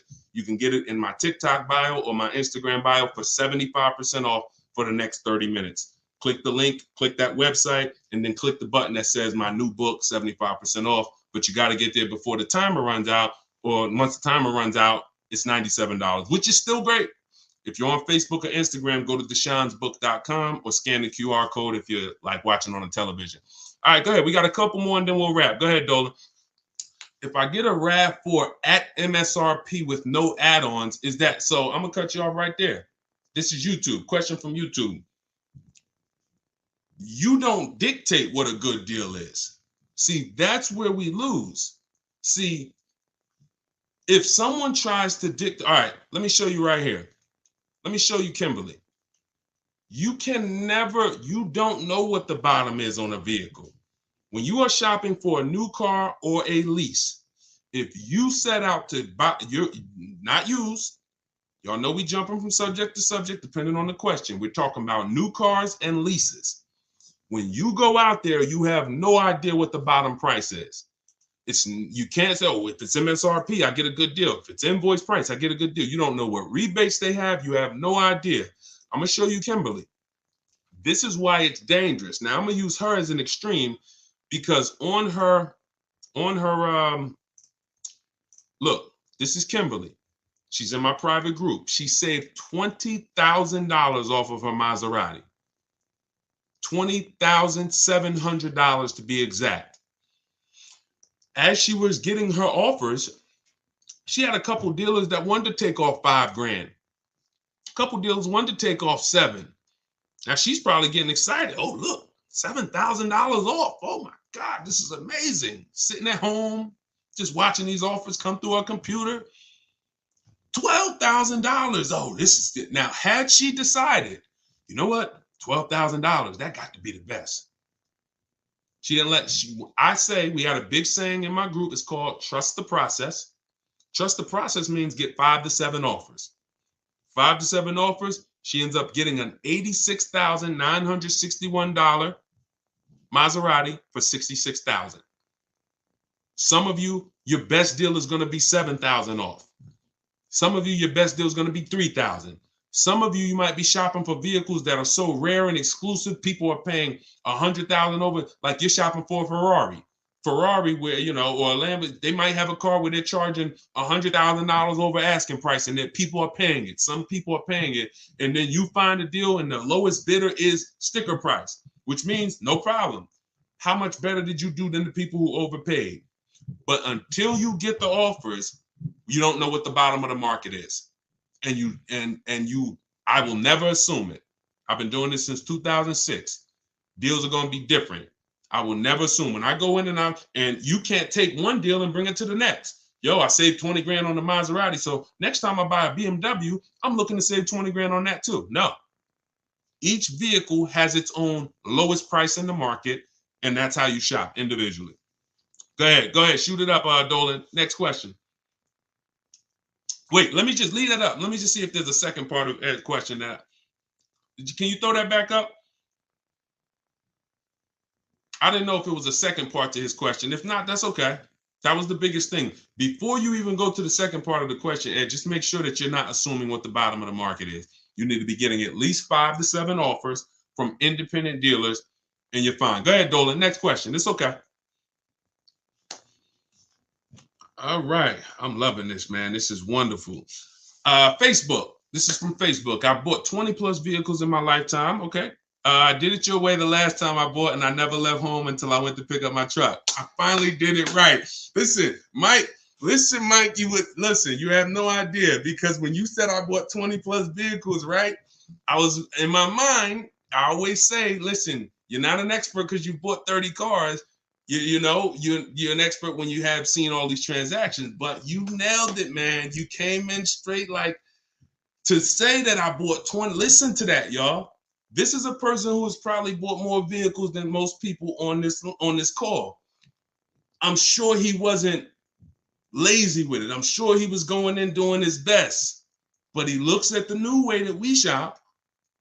From home, not going to you not leaving your house until you know I'm going to pick up my car. And he's like, I finally did it right.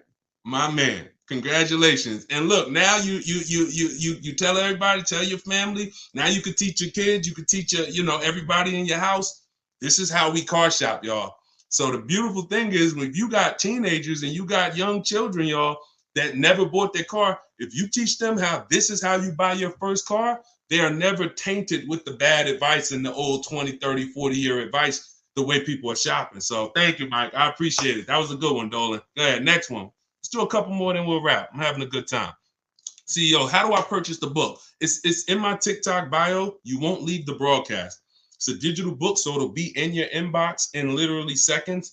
Go to my TikTok bio, click the link, or go to my Instagram bio, click that website. You won't leave and just click the button that says 75% off, new book, and get your book. You'll have it immediately. If you're on Facebook or if you're on YouTube, go to deshonsbook.com and or scan the QR code. This is another question from Facebook, and then we'll go back to TikTok.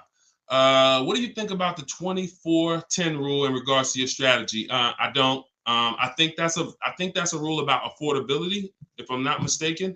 But you know, I don't. It's not something that I use. When I use in my book, I have something called the perfect budget calculator. Now, there's things that I've actually invented. Excuse me, I'm drinking a lot of water. When you look at affordability is based on, in my book, knowing what you can pay comfortably and buying below your budget. There's two reasons that I've seen people lose cars. And sometimes you can combine these reasons. And if you can avoid these two things, you pretty much never have a shot at losing a car besides a hardship. I can't say a hardship is a reason people lose a car, because it's a real hardship. It can't be avoided. You lost your job, someone passes away, God forbid. That's unforeseen. We can't control that. The two things that we can control is two reasons I see people lose their cars. They go over their budget. So you went in to spend $400 a month, you leave at $500 a month. Now you're uncomfortable financially. You knew your max budget was $4. And look, if you've done this, not if you've lost a car, if you've done this, if you've gone over your budget, just type I ain't gonna ask you to type, just you know who you are. And I understand this happens. We never want it to happen again. We should not be going over our budget. Not only should we not be going over, the way I teach you to shop, we shop below our budget. Second reason is you didn't get a quality car. You got a bad car. So you could have a car below your budget, Deshone, comfortable monthly payment, everything's good. Oh, it's a bad car, it's breaking down.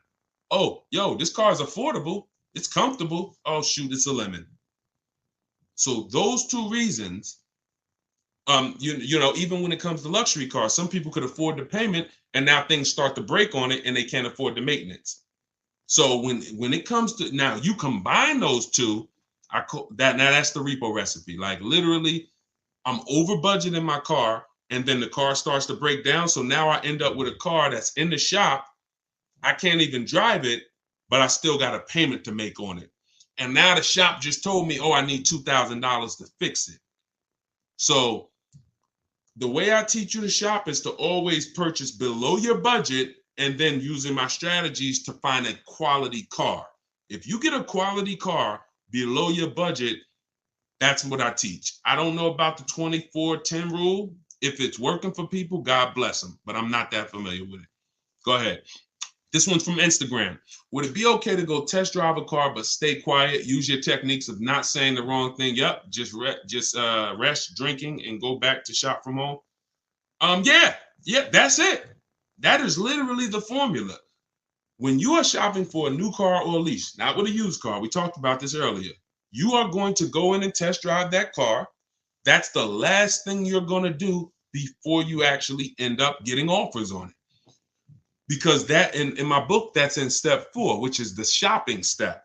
Shopping is deciding what you want, not buying it. When you're shopping, you're deciding what you want.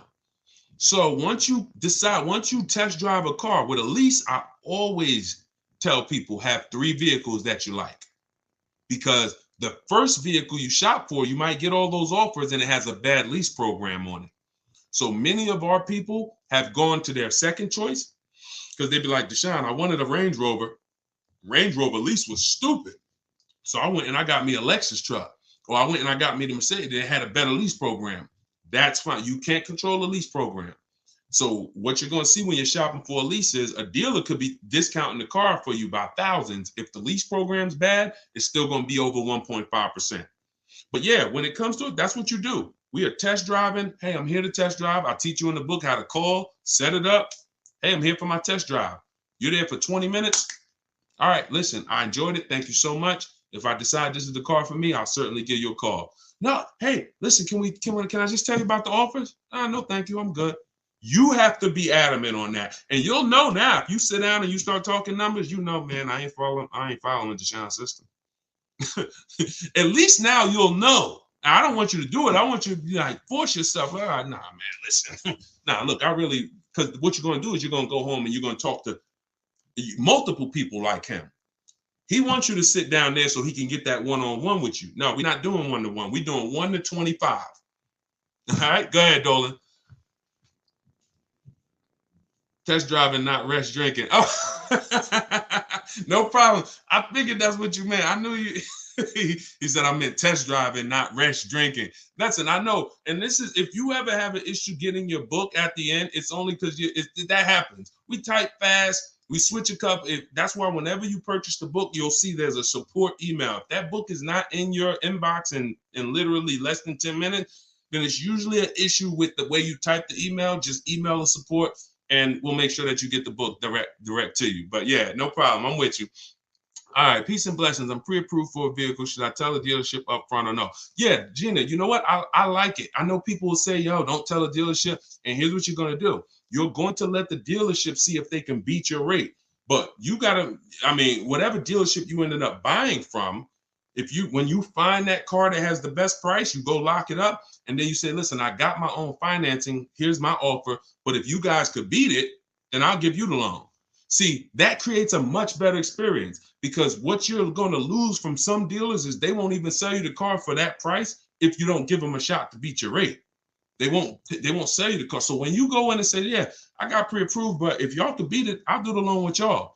Now you've given them, you see, you don't lose anything by doing that. In fact, what you're going to see sometimes is they'll call you and say, good news, we got you a better interest rate than what you got. See, what we are trying to avoid is that having the dealer get us our only interest rate and then overpaying. People said, no, I don't want that. I hear these dealers overcharge for the rates and they making money on them. So then they went and started getting pre-approved and said, no, I'm not going to let the dealer even have a try. But no, you don't want to do that. You want multiple people bidding for your finance rate. And what you'll see is if you do it within a 45-day period, Experience calls that the rate window, it's only going to weigh on your credit as one hard inquiry. So whatever one hard inquiry would have lowered your credit score, whatever that, if they did a hard inquiry to get you to pre-approval, you already have it. But if you could do multiple hard inquiries within that rate window period, and you can go to Google and you can actually verify this, because sometimes people say, Deshone, is this true? Let me show you, and then we'll get ready to wrap. But I want to show y'all this. If you actually go to Experian, let's just Google. Hold on. You go to google.com and just type in rate window, rate shopping, cars, Experian. And you'll see Experian has an article called What is Rate Shopping? And it says it right on here.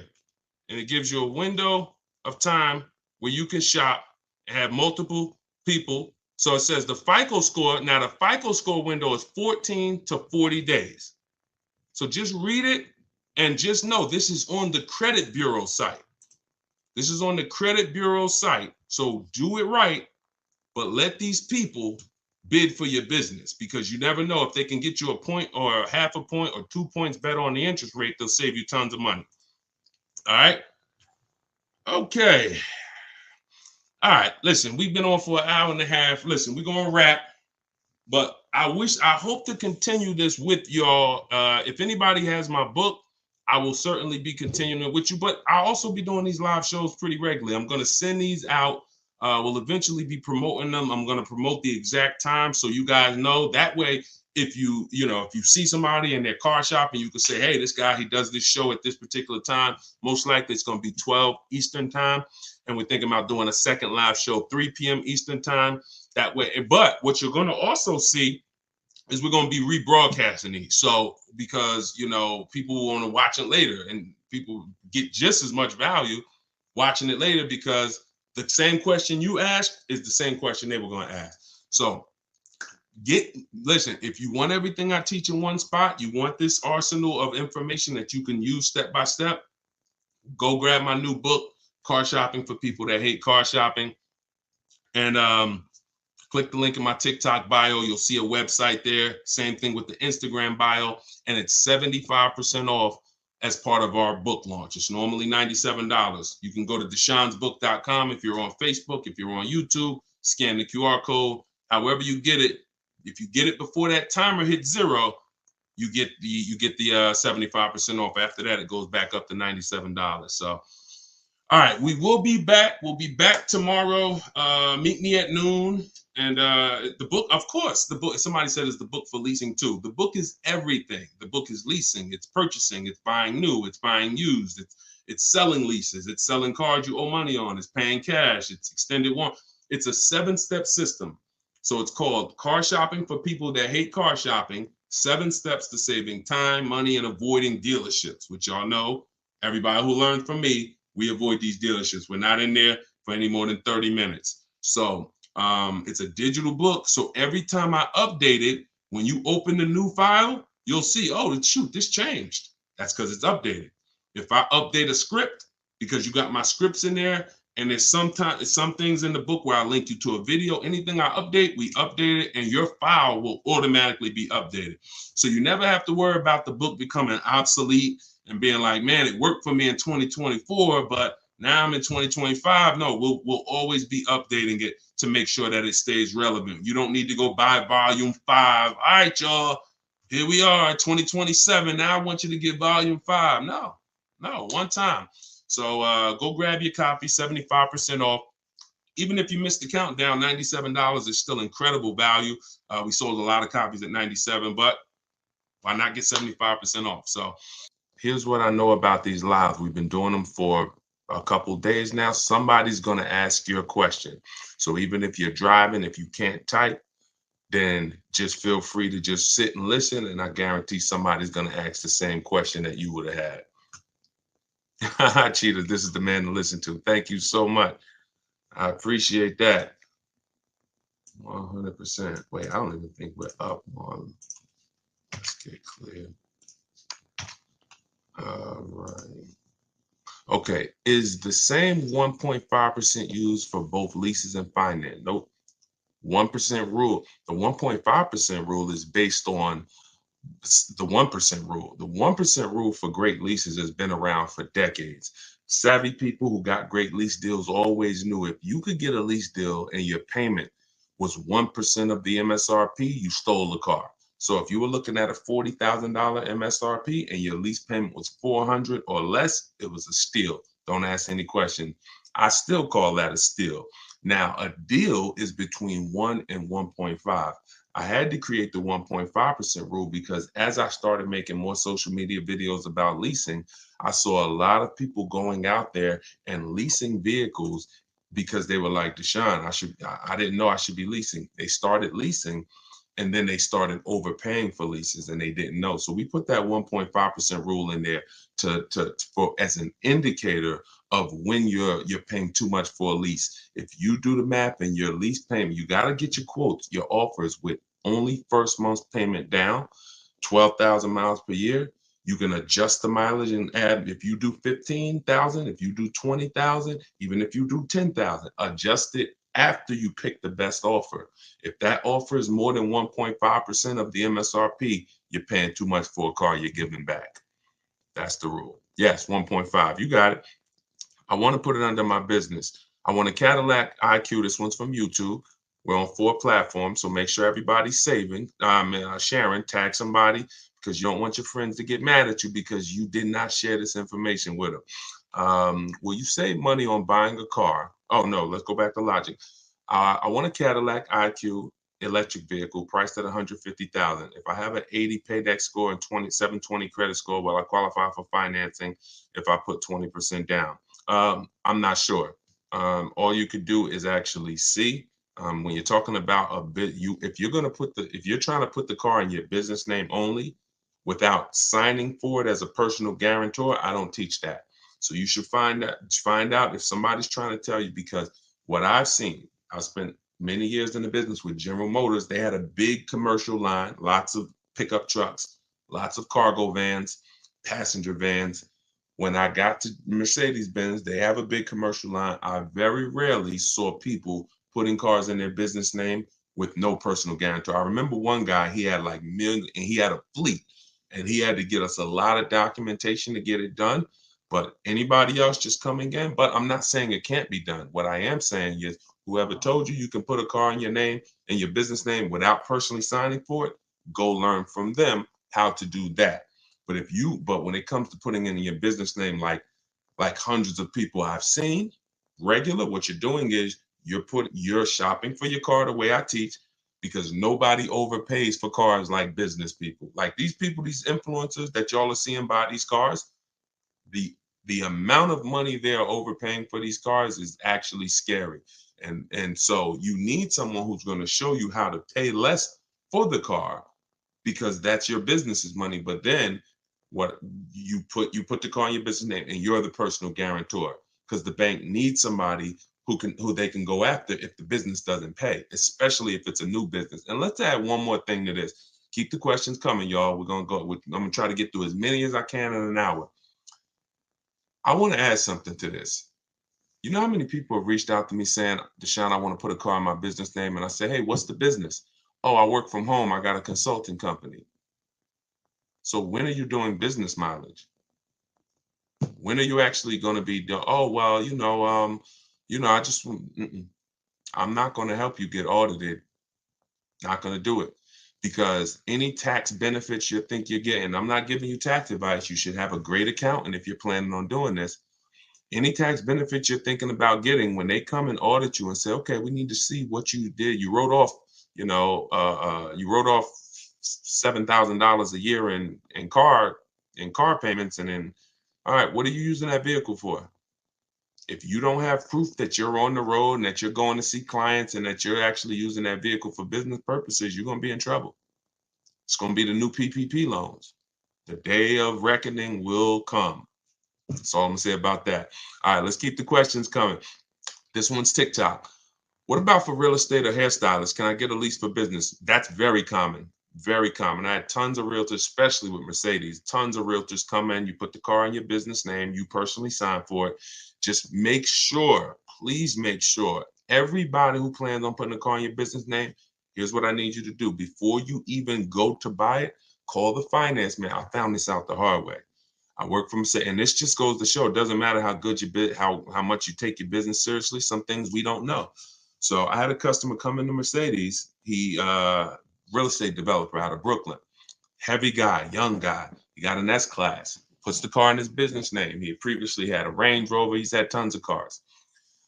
He puts it in his business name. He's the personal guarantor. That normally makes the car only show up on your business. It doesn't show to your debt, on your personal debt to income. So when you go to apply for credit, if you go to buy a house, if you go to get a car, they won't see that loan or that lease is coming out of your debt to income. In the case of Mercedes-Benz Financial, they still showed it. They still show, even if you're only the personal guarantor, they still show it. So you want to call the finance manager and you want to ask whatever brand you're thinking about buying, hey, if I put the car in my business name and I'm the PG, personal guarantor, will it show on my personal credit or not? And let them tell you no before you go through it. I learned the hard way. He was not happy. I mean, he understood. I didn't know, but it wasn't a good day. And that's my man. We're still very close. So he didn't blame me. It's just something we never saw coming. So, all right, my balance, this one's YouTube. My balance is $4,000 left. Oh, listen, in order to get the question answered, you got to type it all in one shot. You can't do continuations of questions. All right. So make sure you send your questions in one shot. Okay, this is, I'm not seeing the Instagram questions. Hold on. Let me see if I can go on Instagram on my phone. It's not showing me anybody on Instagram. That's weird. We've been having a little trouble with Instagram today. We had technical difficulties going live on Instagram earlier, and that kind of threw our, that's weird. All right. Let me see. Give me a second. Let me just see if I could get to Instagram. I don't want to leave you guys out. Okay. I'm a check in from one of my, that's what I'll do. I'll check in from one of my secret accounts. See if I can see all the questions. All right, here we go. There we go. Let me put on Do Not Disturb. All right, we got you, Instagram. Hold on, we coming to you. Okay, perfect. So from now on, I'll be seeing them on my phone. All right, so will you save money buying a car through Costco or Consumer Reports? No, Ira. I'm gonna tell you why. Let me turn this volume down because y'all can hear that. I'm gonna tell you why. Who has a Costco program? Who has a special? Who has Ford X Plan, Mercedes Benz, Mercedes Benz? What is it called? Fleet pricing.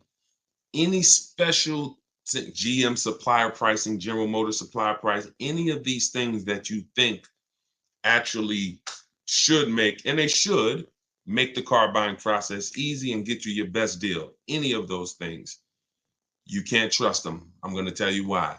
You can't trust that the dealer is going to give you the right price, and you can't trust that there's no rebates and hidden incentives that you're not getting. This is all in my book. It's called, if y'all don't know, this whole live is sponsored by my new book. It's called Car Shopping for People That Hate Car Shopping.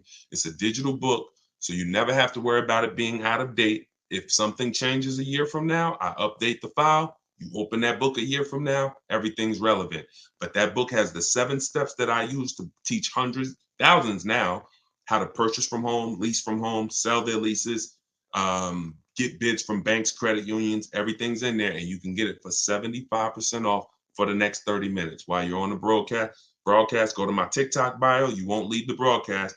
Grab your 75% off. It'll be in your inbox in minutes. All of this is in there. If you're on Facebook, go to deshonsbook.com, click the link, or if you're on YouTube, scan the QR code, whatever you need to do. Instagram, it's in my bio. Get your 75% off so you can use this stuff and you don't pay the normal $97 for the price.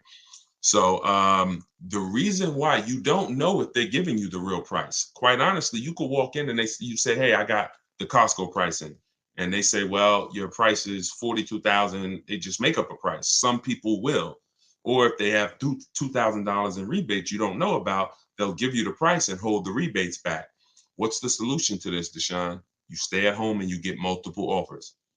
And when you tell them everything you qualify for, you are going to get multiple offers. I teach 2 ways to do this. Really, I teach 1 way. It's in my book. I do it online. But if you're not going to get the book, here's how you could do it manually. You get 1 price from 1 dealer. You test drive. Once you find a car you love, you get 1 price and you say, okay. And I wouldn't even get that price while I'm there. Y'all know my rule of thumb. How many minutes do we spend in a car dealership? Let's see how many people know. How many minutes do we spend in a car dealership? Maximum, absolute maximum. And this includes our test drive. Let's see. Anybody know? Let me see. We might have all brand new people on here. We might have a bunch of people on here that's on here for the first time with me. So I don't want to make any assumption. Answer is 30 minutes. We are never spent. You got it, Chris. I see you, Chris. Leashes in motion, 10. Listen, we're not to 10 yet. Actually, if you're getting your car, if you're buying a new car and the dealer delivers it, you could spend 10, but I don't want you to rush your test drive. So that's the only reason I don't say 10. On new cars, you must test drive the car before you get offers. On used cars, you do it after. But so back to the way you're going to get the best deal. Back to the way you're going to make sure you get the best price. You tell the deal, you test drive that car, you come on home and you call the dealer and say, hey, thanks for the test drive. Can you get me an offer on that? You give them everything they need to give you an offer, not your credit. Follow me. There is no one who needs your credit to give you an offer. If they tell you that, they're lying. And hang up and go to the next dealer. Because what you're going to do is you're going to be calling multiple dealers asking for the sales manager. Just tell them, hey, I'm looking at this car. I like it. I'm going to give you all the detail. If you could give me an offer, I'm ready to make a decision right now. You do that with 5 sales managers and you'll see how different the prices are. It's going to blow your mind. You won't believe. And it'll expose how overpriced some dealers are. Now, in the book, what I teach is a strategy called the 25-to-5 strategy, where we connect with 25 dealers online in 20 minutes. Deshone, this sounds crazy. It's not crazy when you go to their website and you copy and paste what I give you to copy and paste. It's very simple. So we're copying and pasting. And then out of that 25, what we've seen, listen, y'all, this is not for used cars. Different strategy for used cars. What we've seen is for new cars and leases, 25 dealers, about 10 to 12 are going to have a car you're looking for.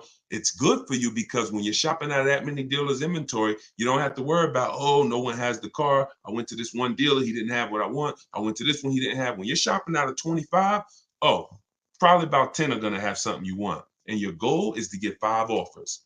So we go 25 connections, 5 offers, and out of those 5, somebody's going to win the bid and blow everybody else away.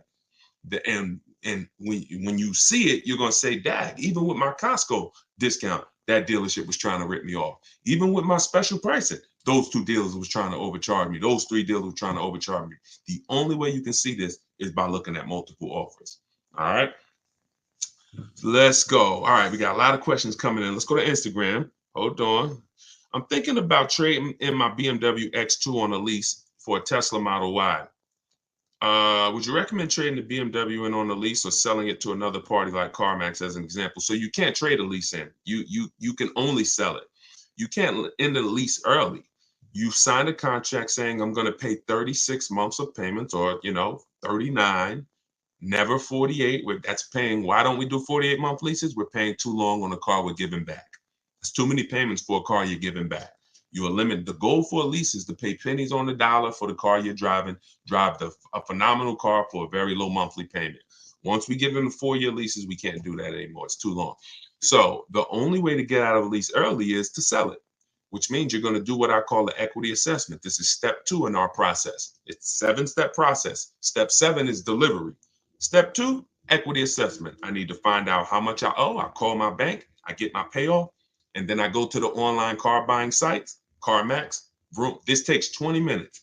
Nothing, just so y'all know, my whole car buying process of getting below market deals, I'm not going to spend more than 60 minutes. Now, I'm a master at this, but even the people I've taught, it's an hour and a half from home. This is quick. By the time somebody's visiting your second dealer, we've already got our best deal. We're not spending hours shopping for cars, not once we decide what we want. But so you call, you get your payoff from your bank, and then you visit CarMax. You get an offer from them. If you're leasing, you must put when they ask you, are you leasing, do you own it, or are you financing? You must put own. Okay, I'll explain that later, but you must put own. You don't want to trigger something on their website. You need to find out what these companies will pay you in cash for your vehicle, so you can figure out, can you sell it and get out clean, or can you sell it and possibly make a profit? We've helped. People have made lots of money selling leases, especially over the last 3 years. But even now, people are still making $2,000, $3,000. So what you do is you get those offers: CarMax, Driveway, Carvana, Kelly's Blue Book Instant Cash Offer, AutoNation Sell My Car, and there's one more, Car Guru Sell My Car. And if you see that all those offers are higher than your payoff, you can get out.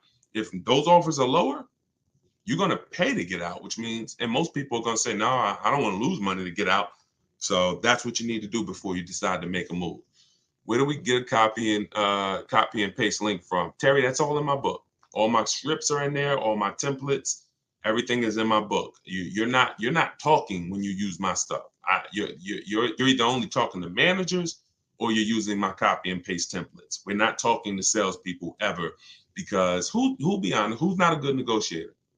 Type me if you are not a good negotiator. Be honest, we're not judging anybody on here. We are actually getting to we're going to make sure you win. But all right, so Dominic, not a good negotiator. Look, Bawala, okay. Rachel, not a good negotiator. Look, Danielle, not a good negotiator. Look, seven. I don't want to mess your Instagram. All right, so we got lots of people on here that are not good negotiators. So in order for you to win, here's what you're going to master.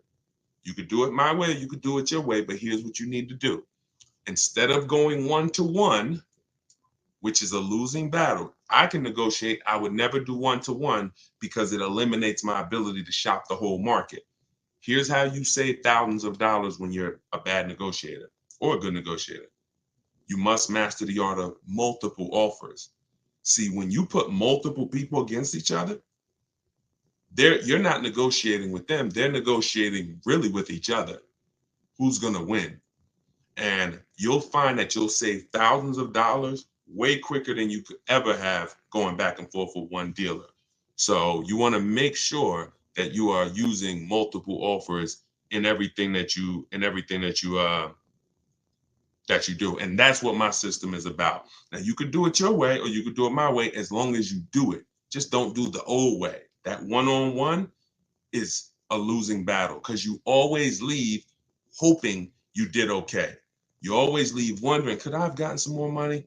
With multiple offers, you never. And that's how you buy everything else. If you think about it, that's how you buy TVs. That's how you buy groceries. That's how you buy anything. It's always multiple offers, and then you pick the best one. That's how we don't have any buyer's remorse. All right, this is YouTube. Reem, I have a 2019 1500 for about a year. Chevy 1500 for about a year and some change, 700 a month with Alpha warranty. I'm thinking about leasing. I have about 30K left. What should I do? Always equity assessment. Do the equity assessment. That's going to tell you, listen, when you figure out you got 10 grand of negative equity, you're going to park it real quick because you can only do 3 things if you have negative equity. 2 will get you a new car, 1 doesn't. There's only 2 people who can't get a new car. One is super bad credit. You need to wait. You don't need to make a move if your credit's so bad you're going to destroy yourself by making a move. Now, the second person, these are the only 2 times I see people who want cars who don't leave with cars. Second person, you could have an 800 score. If you have 10,000, 12,000, 15,000 negative equity, you can't go and do a no money. You can't put that type of money on your next car because you have to take into account the loan to value ratio. So you can't buy a $40,000 car and just slap 15 grand of negative equity on that. The bank's not going to approve it. You would have to get a great discount off that car through multiple offers and rebates. There's certain brands out there that have big, huge rebates. If you're looking at one of them, maybe you save 7 grand, 8 grand, 10 grand, and then you can slap that negative equity. But that's why before you ever, if you sitting there and you're like, man, you know what? I think I want to lease or I think I want to switch my car. It's always an equity assessment. I need to know, can I make money selling this car right now? Or am I in a negative position? In which case I gotta chill out. Now, if you got a small amount of negative equity, you might just want to pay the difference. Always sell to the highest bidder. Get all those offers I talked about from the online companies. And if there's $1,000 or $2,000 shortfall, just pay the difference so you could do a clean deal. But if not, then you have to transfer that. Transferring it is more difficult because now a dealer's not going to pay you what those companies are going to pay you, especially not a dealer who's going to win the bid. See, your favorite word working with me is going to be bids. Everyone must win the bid. So when that car you're shopping for, whatever dealer wins the bid, that means they beat every other dealer. They're not going to turn around and pay you the same price CarMax offered you for your car. They can only pay what it's worth to them, which means if you had negative equity over here going with CarMax, it's going to be more going with a dealer. But that's just what you have to deal with. That's why, y'all, I want you to get out of negative equity and stay out of it. It really does make your deals not impossible. We do them all day long, but it does make it more difficult. All right, let's go. Let's keep them coming. Hold on, let me go to my window. Should I buy a new car or CPO? That depends on budget, Valerie. That's always the question. If you can afford both, if you guys can get a car, anybody who wants to, you're buying a car and you're going to keep it long term, y'all know my rule. How many years should you be keeping your car minimum if you're buying? I'm sure we got a couple people in here who knows the rule. If you are purchasing a car, what's the minimum number of years? All right, Danny, good job. 8. So because the reason it's 8, I see, man, I got a lot of people, y'all getting quick. It's the reason it's 8 is because at 8, you've outlived the depreciation drop. Your biggest expense when you're buying a car is the one you can't see. It's depreciation. You're losing thousands of dollars whether you drive the vehicle or not. If you drive it, you lose more. If you're a high mileage driver, you lose even more in depreciation. So you want to make sure that you outlive that, or you shouldn't buy. The only way to outlive it is you got to get to that 8-year mark.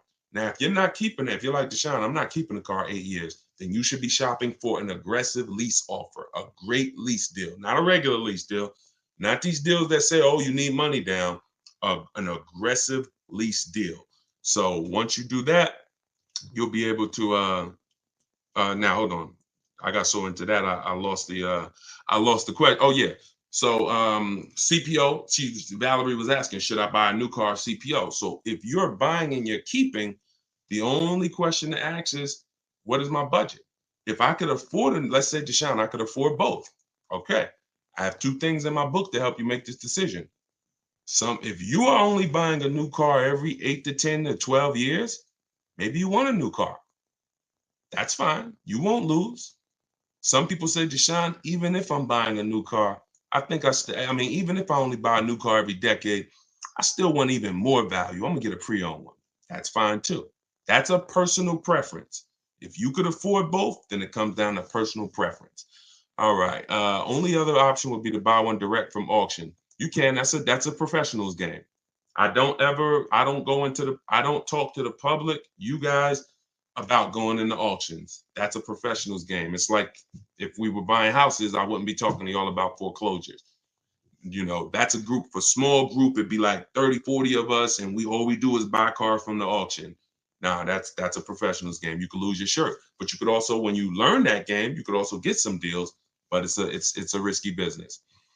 All right, to everybody who just jumped on, welcome. If you don't know, my brand new book, my digital book is called Car Shopping for People That Hate Car Shopping, 7 Steps to Saving Time, Money, and Avoiding Dealerships. It's everything I teach in one place. It's what I've used to help thousands of people around the country now. I've been blessed to help thousands of people around the country like you get ridiculous deals. Like, take a look at this one here. Give you an example, and then we'll get to some more questions. So this is a deal most people are not going to. Now, let's see. What I like about Bonita here, look at the year, y'all. That was 2022. Now, she got her Kia Telluride, 2022. You know what people were paying for Kia Telluride in 2022? Dangerous. She leased that vehicle. She got it for $600 a month, and look at her. She said, I put $600 down. That's it. Gave them $600, drove off. People were leasing that same vehicle for $900 a month. People were paying $1,100 a month to own these vehicles, putting ridiculous money down. She came in, got a dealer, won the bid, drove off in 600. So, and I show you that because while people were out here and there was blood in the streets, some of you may have made some bad deals during the pandemic. We were winning. We've been making deals since 2021. So just know, if we were getting killer deals back then, what do you think we're getting now? Now we got people like Greg. He got $527 a month on a $56,000 Kia EV6 win. Tope got $690 a month on a $54,000 BMW i4 e-drive. So this is what we do, y'all. Like, I am the deal maker, but bigger than me, I love the fact I can teach it.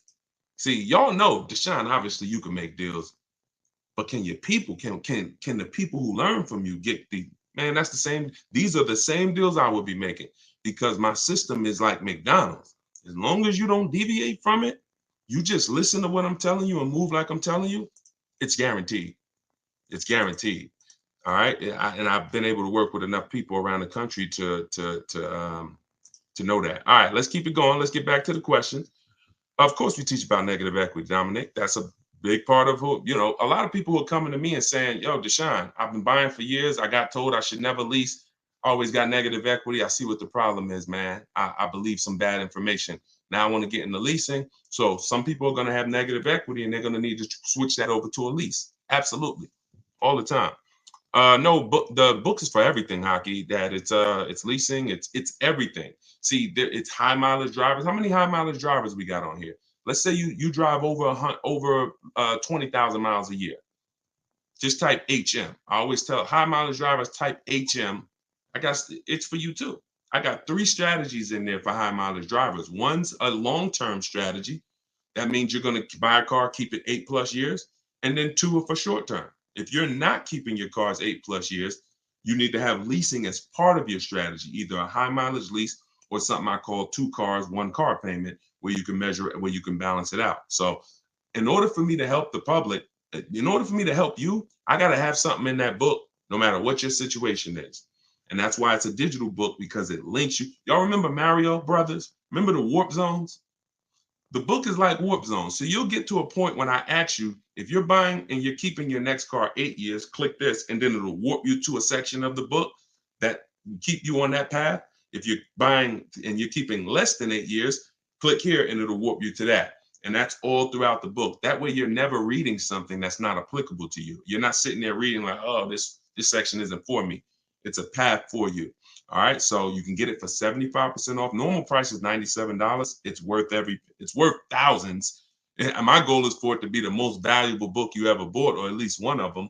But if you can get it before the timer runs out, you can get it for 75% off. So just click my TikTok bio, click the picture, go to my Instagram bio, click that link, and grab your 75% off. If you're on Facebook, just click the link that says deshonsbook.com and grab your 75% off. All right, let's go. Oh, thanks, Valerie. Enjoy it. Make sure you send me your success story too. Yes, I'm in New Jersey. Yep, absolutely. I want to lease this time, short term. Good. That's what we want. That's what we want. Just know who you are and put your deal on the right foundation. All right, let's go to Instagram. Let's see. All right. Deshone, I got a 24 Explorer online price. Oh no, looking at a 24 Explorer online price is 38 grand, but 23 is 37 grand. How much lower can I go on the 23s? They're trying to get rid of. Thanks in advance. So if the car is the same and you are buying it, I'd get multiple bids and I just go to 25. I'd get 5 offers, because that dealer that's holding on to the 23 that you see, when you connect with 25 dealers, you're going to see that maybe out of that 25, maybe 7 of them have a 23 they want to move. And one of them is willing to blow it out like crazy. That's how Kimberly, some of you saw Kimberly's post. She saved 20 grand on her Maserati. She just got this. Look at the date. This was February 21st of 2024. She saved 20 grand. Why? Because she reached out to 25 dealers. One of them had a Maserati that she wanted. It was a 23, and they took off 20 grand for it because they wanted to move the car. She ended up getting it right here. This is it. And that, in fact, she got a different one, because that dealer that wanted to take off 20 grand, a dealer closer said, all right, I'll beat that offer. And she ended up getting this one. But if you connect with enough dealers, then you'll find that dealer who's like, listen, I really got to move that 23. You might be talking to a dealer right now that has that 23, but they're not desperate enough yet. They're not hurting enough yet. You want a dealer that you can connect with, and they look and say, man, we need to move this 23 because we don't want to be stuck with it. So that's why it's always about multiple offers. I don't ever listen, don't ever ask me about one car. Deshone, man, I'm looking at this car. How do I get them down? That's not what I teach. You're out leveraged. All the power's in their hands. You talk to me about, Deshone, these are my top 3, 4 cars. Deshone, this is my top offers. It's always multiple offers. And that's the only way I could talk to you. I can't mix my system, which is water, clean, smooth, crystal, refreshing, beautiful, uplifting. Like, that's my system. I can't mix that with oil, this old way you shop, which is 1-to-1. And, I just like that one car. Let me get them down. No. That car, there's plenty duplicates of that car. And what you need to do is you need to be in a position where you can see those duplicates and you can see who's going to sell it for the most. That makes sense? If that makes sense, everybody type a 1. If you're clear on that, that's the difference between negotiating 1-to-1 and negotiating 1-to-many. 1-to-many is getting bids. 1-to-1 is old, traditional, out leverage, buyer's remorse. Always wonder if I could have paid more, could have paid less. We don't do that. My pleasure, Reem. I see you. All right, let's go. Let's keep the questions coming. How do you get multiple bids? I said that earlier, Anna. You could do it my way, which is in my book. I connect with 25 dealers online. We let them know what we want, and then you use all my scripts to keep the emails moving and keep it on your agenda. If you're not going to use my book, which is in my TikTok bio, 75% off, you could download it. It'll be in your inbox in 3 minutes. Then what you need to do is find the car you want, come home, call at least 5 local dealers, ask for the sales manager, and you need to get offers from the sales manager. I would only speak to the sales manager. And this will only work until a lot of people start doing it, because after a while, people are going to be, yo, why is all of a sudden all these people calling asking for the sales manager? So, what I teach is unlimited. 8,000 people can do it, and we're never gonna, it's not gonna mean anything. This whole calling the sales manager thing, that's going to get eventually, if hundreds and hundreds of people are doing it, they're going to eventually start screening the calls and saying, all right, what's it in reference to? And so you could use it now. That's what I call the manual way. But those are the two ways to get multiple offers that I know of. If you could figure another way, do it. But my way is the easiest, because my way takes 20 minutes, and you're sitting in your living room or you're sitting at work, and all these companies bidding for your business. All right, let's go to, all right, so we got questions on every platform. All right, hold on. What credit limit do you need to lease a car? Is it easier to lease or buy with a 680 score with $5,000 down on a used Audi? See how you've locked into one car? Now, if you're talking about any used Audi, but as long as you're not talking about like one used Audi you saw. And the rule of thumb growing is, if you're keeping the car 8 years, you buy. If you're not, you lease. So you got to get out of where you are, which is, all right, should I buy this used Audi or should I lease? The question is, how many years am I keeping the next car? That's what you ask yourself. Everybody on here, answer that question. The next car you're shopping for, how many years are you keeping it? How many years are you keeping it? And everybody tag one person, or I'm telling you, they're going to be mad at you. They're going to listen. If you don't think your friends are going to find out a year from now when they tell you, man, I made this stupid car deal and it is like, I can't get out of it. And you say, man, you listen to this guy, Deshone, the Auto Advisor, and no, I don't know him. You got to go follow him. Oh, and then they find out you've been on these live shows and you ain't tag them, you ain't tell them, you ain't share the video with them. You might lose a friend. So tag one person that you care about. All right, 3 to 4 years. I see. Okay, nope, that's not the question, Celeste. You can't say depends on how many years it's going to hold up. When you set the amount of years as the goal, then everything after that is to make sure the vehicle you purchase will last that long.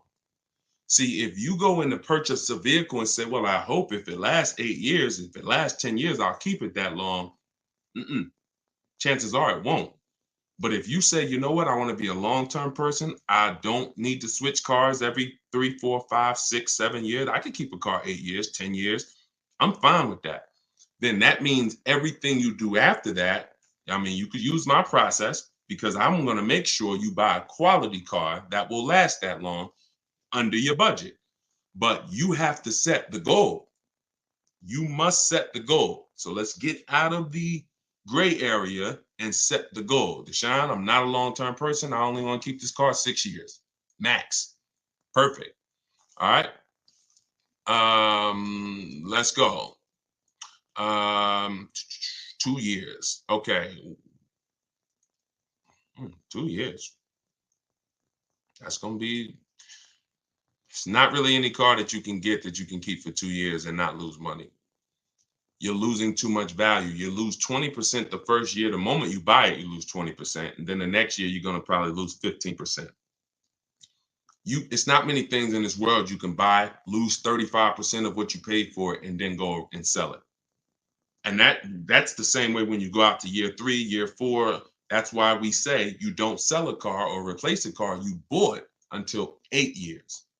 Because anywhere before that, you're losing too much value compared to someone who's leasing. But 2 years, you got to find something that you can keep for at least 3, and then you lease. And here's what I'm going to tell you. When you shop, see, when y'all learn to shop without, you use what I'm telling you, you should be test driving new cars and leases, and no one's rushing you. You're in here, and look, we need to bring the people who are listening to me, you're going to have fun shopping for your new cars and your leases. You're going to have fun going into dealerships, test driving, knowing you're not buying in the dealership. So I'm here to test drive. and you can enjoy a weekend of test driving to decide what you want. It's a real fun experience when you go to one dealer Saturday morning and you test drive and you're like, okay, now let's go see that competitor car because we're trying to narrow it down to our top choices. And you're test driving and, hey, can we talk to you? Can we just show you the deals? No, no, thank you. Let me get your car. We got some other cars to drive. That's power. That's fun. That's like the kids. If the kids are with you, they'll enjoy that. You know what the kids don't enjoy? Daddy, you told us we were going to drive 3 cars today. Why are you spending all this time? You're sitting at the desk with the salesman. You don't know. My son, they're all making a deal. Daddy's trying to make a good deal. You ruined it. Even your kids could tell you that was wrong. This is wrong. Dad, we're supposed to be seeing what the family wants. That's shopping. So I want y'all to get in. When you get into that, you'll find something. All these cars out here, there's 40 some odd companies making cars. There's probably 500, 600 different choices.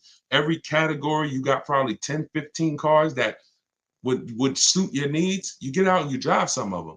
You will find something that you actually love enough to lease it and keep it 3 years. The reason why people want to get rid of cars in a year because they rush their shopping process. They rush the shopping process, got the vehicle, find out, 3 months in, you know what, I don't really like this. You rush the shopping process. That's why step 4 of my book, I got a whole step. It's called shopping, not buying. Shopping, not buying. and we're not going to mix those two terms. Shopping is deciding what we want. Once we decide what we want, we come home and we buy it. Papa Bear, you with me? Okay. All right. Yeah, let's go. All right, let's keep the questions coming on YouTube and Facebook. All right, we're going through, we're bringing questions from every platform. So being pre-approved makes it easier for them to let you test drive. Look at that. That's a shame. Let you test drive? You kidding me? I'm here. In my book, I teach you how to call the dealership. Hey, my name is such and such.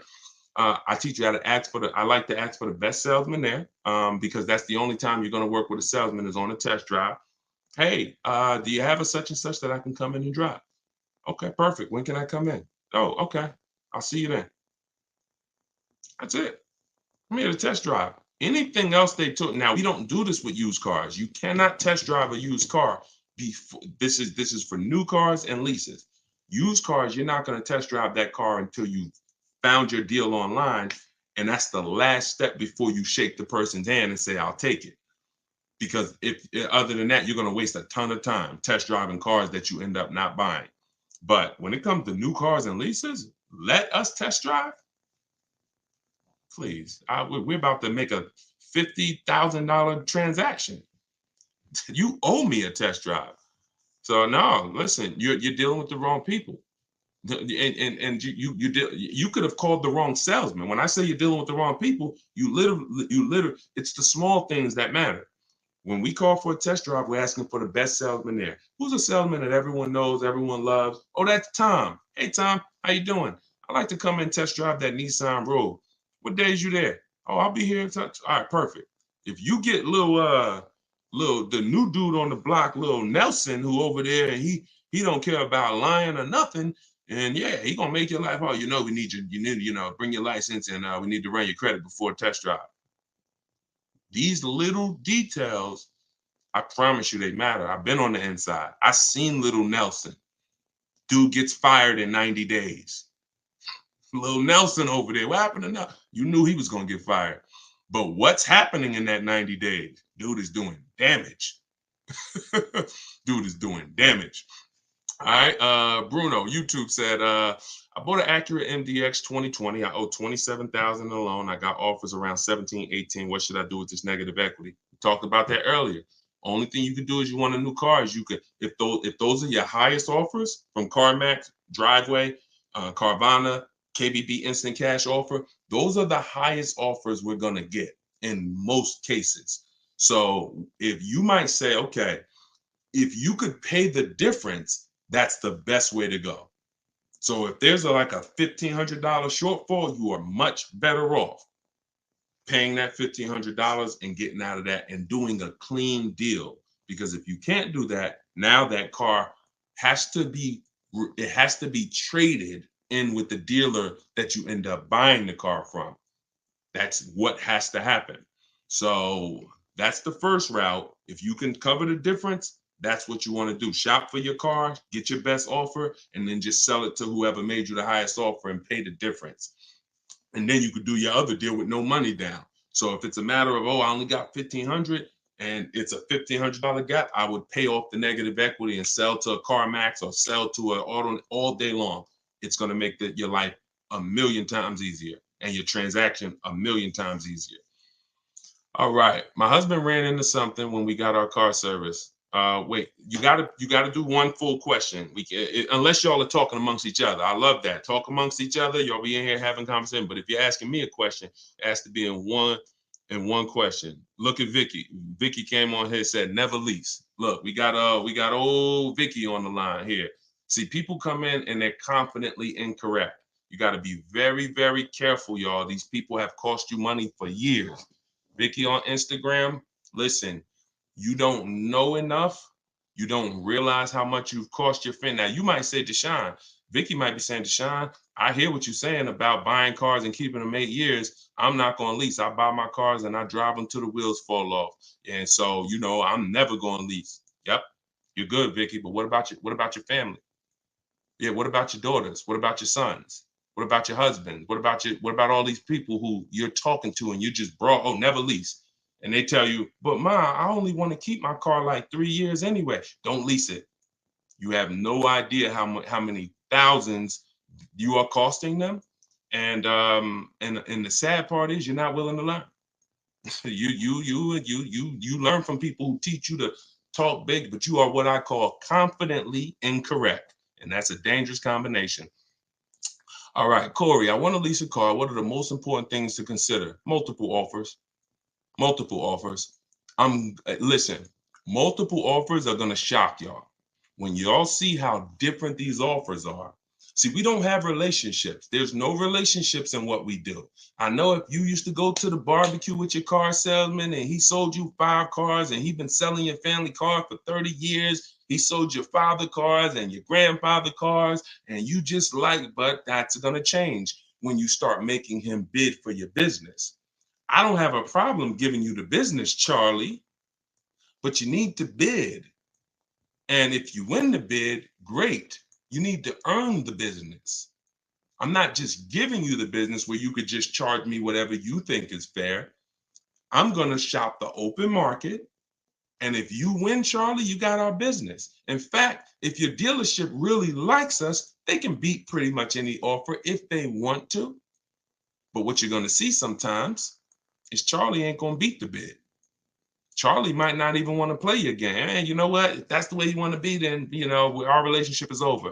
Well, Charlie, sorry to hear that. But I got to do what's best for my bank account. All right. Let's see. Confidently wrong. That's right. I'm from Harlem, right across the bridge. Do you have one-on-one consultation? I don't. No. I have a book. Anybody who wants the book, it's 75% off. It's a digital book, so it'll be in your inbox. You could use everything I teach from leasing, buying. Every strategy is in there. High mileage drivers, selling leases, the getting banks to bid for your business and credit unions. Everything's in there. Buying from home, my scripts, my template. I even link you to some of the videos in what I call a Cars from Home library, because I have a video version of my book. It's called the Cars from Home University Library. I link you to some of those videos for some subjects that might be a little more complex. I just say, hey, if you prefer to watch this 7-minute video, click here. So you'll be able to see that. And then I have, and I have some people that I coach, but I don't do one-on-ones because we can get results for groups. I don't have to do one-on-ones. Like, I help hundreds and hundreds of people buy cars at the same time. If I couldn't do that, then I wouldn't be doing it. Okay. Any suggestions on buying if paying cash? I just got the book. I was thinking I need to take a man to look at. Okay, no, you don't need to take a man. You will never need to take. Oh, listen, shout out to her for being honest. She was like, I was thinking I need to take a man to help me. Listen, when you use what's in that book, men will be calling you to do it for them. All right. Hold on. Coach Mikey, the name of the book is Car Shopping for People That Hate Car Shopping. 7 Steps to Saving Time, money and avoiding dealerships. Any suggestions if buying a new car for cash? Just get multiple offers. If you're buying a new car for cash, just get multiple offers. And also, don't think. Here's what I want you to understand. So, if you were taught always pay cash for cars, just type $signs. If some of you may have heard this, some of you may have not, but if you have heard you should always pay cash for cars, just type $signs into the comments. Okay? And I'm not telling you paying cash for cars is wrong. Paying cash for cars is right for some people. Okay, let me tell you who paying cash is right for based on who I've encountered. Very wealthy people, very well-off to do people. I've talked to several people when I worked for General Motors and I worked for Mercedes. Y'all know, I say it in all my videos, 5 years General Motors, 5 years in 5 years Mercedes-Benz. And I would get these very wealthy people or very financially, they didn't even have to be wealthy. Some of them weren't wealthy, but they had paid off houses. And maybe they were, maybe they were in their 50s, paid off house, blue collar, but you could just tell that they were smart, they were investing, and they could pay cash for the car. They'd be looking at like a Denali, $50,000 back then. Now they're 80. And they're like, listen, I'm like, so how are you going to pay for the car? Once we agreed on the price, smart, always agree on the price first. And I say, how are you going to pay for the car? They're like, what are the rates? Now, if we had a special rate that month, 0%, 0.99%, 1.99, they'd keep their money invested because that money was making money for them. And then they just use the bank's money at a very low interest. So if you're in that position, if that sounds like, oh, Deshone, that sounds like what I do, then that's what you want to do. Now, if your money's not invested and you're not making it, then you just want to keep things low, keep debt out of the way. I like to keep then pay cash. Another thing people do is but that's for short-term buyers. So I'm assuming if you're purchasing a car, y'all already know you're a long-term person, 8+ years. But you shouldn't be buying a car paying cash and you're only keeping it 3 to 5 years. Because there was another group of people who would always get very aggressive leases, drive these cars for pennies compared to other people, and then they would just keep investing the difference. So while other people were putting thousands of dollars in cars, their lease payments were so low, they would just be investing their surplus money. So it's about knowing this. All right, Deshone, you just laid out 3 different types of people for me. Which one sounds like me? But when you hear people that say, always do this, red flag. And it's just they don't know enough. They're only operating from what they know, and what they know is not enough. And they want to project that onto you and hope. Think like I think. All right, let's go. Do I lease? It depends on if I'm going to keep my next car 8 years or not. I've leased probably 7 cars. Yeah, 6. And we just had an Infinity truck that we bought a year ago because we're going to keep it. So it's you always ask yourself the question. First question, when you open my book and you get to step 1, or if you ever see any of my videos and I tell you the first thing you do when I want to get a new car, first question is, how many years are you going to keep the next car? I call that the most important question. It's also the first question, because if you choose the wrong strategy, if you purchase, but you should have leased, there's no way for you to get your best deal. You are going to overpay by thousands of dollars because the person who leased is just way ahead of you. You're out here spending all this money, and the person who leased is just paying the little car payment, driving a ridiculously nice car for a very small amount. And it's just so you must put your deal on the right foundation. That's always step 1. Okay, can you drop a link in this video for your book, or do I need to go to Instagram? See if this one works. I don't know if I can pin the comment, but see if that one works. You should be able to click it. See if you can click on where it says deshonesbook.com. All right. Thanks, Growing. Enjoy it. Should I lease? And look, everybody who just jumped on, my new book is called Car Shopping for People That Hate Car Shopping. While we're on this broadcast for 30 minutes, it's 75% off. It's normally $97. It's a digital book. It'll be in your inbox in 2-3 minutes. You could use everything I teach on literally mastering the science of purchasing. Purchasing or leasing from home. And it's 75% off. You can get one in my TikTok bio, in my Instagram bio, or you can go to deshonesbook.com. All right. When you lease, how many years and by miles is that good? Okay. I think you're asking how many miles is it good to do. It's good. Oh, look, y'all, we can never assume anything. She's asking how many miles is it good to do? The miles you need. In the book, I teach you, and look, you'll notice I'll tell you in the book is this, and then I'll tell you. So it's not like, oh, get the book and you'll find out. I'm about to tell you. So what you do is you need to, I call it choosing your mileage wisely. If you don't choose your mileage wisely, you're going to get penalized. And what most people do when they get penalized is they blame the lease because they took a 10,000 mile a year lease knowing they needed 15. I had somebody come on my YouTube page, y'all. It was one of the most ignorant comments I've ever saw. He said, never take more than 12,000 miles on a lease. Okay. So you're telling me you would tell somebody who drives 18,000 miles a year to take 12,000 miles per year? You're probably the same person that when they go over by 6,000 miles every year, you would tell them to buy the lease, right? Yeah, just bury them. Why don't you just dig a hole, throw them in it, and just throw the dirt on top of them? Be a little better than what you're telling them to do now. You get the mileage you need. If you drive 12,000 miles per year, you do 12. Now, what you do is I have a little exercise. First thing you do is ask yourself, what's my mileage to and from work? Most of your mileage is going to be work. That's why when people were working from home, they literally looked up in 3 years, they had, they put 7,000 miles on their car because they were working from home. You want to ask yourself, how much do I drive to work round trip?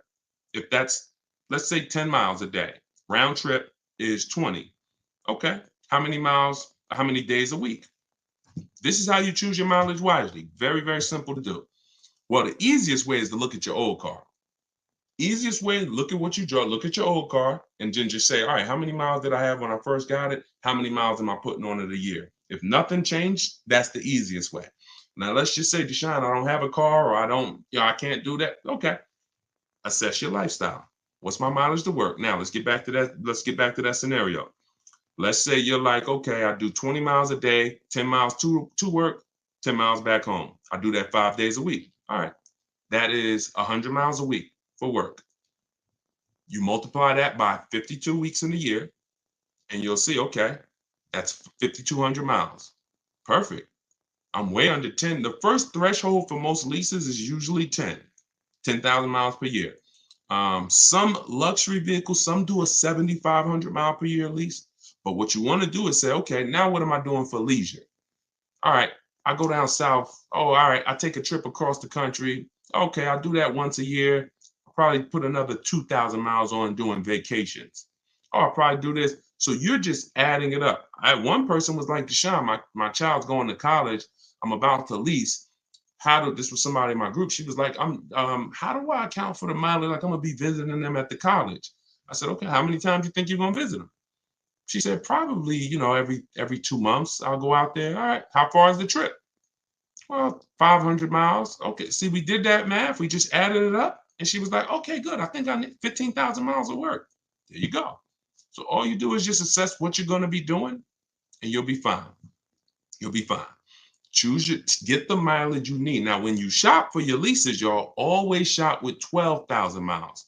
If you need 15, you always get your offers with 12, because the way we judge our offers, we divide the monthly payment they give us into the MSRP, and that gives us a percentage. That's how we came up with the 1% rule. I didn't come up with the 1% rule. I created the 1.5% rule. The 1% rule was created way before I started buying cars. That meant if your lease payment with no money out of pocket was 1% of the MSRP or less, it was a steal. You didn't have to ask any questions, drive off in the car before they changed their mind. Now, if you didn't, now what I saw is people knew about a steal, but they didn't know when it was the other extreme, overpaying.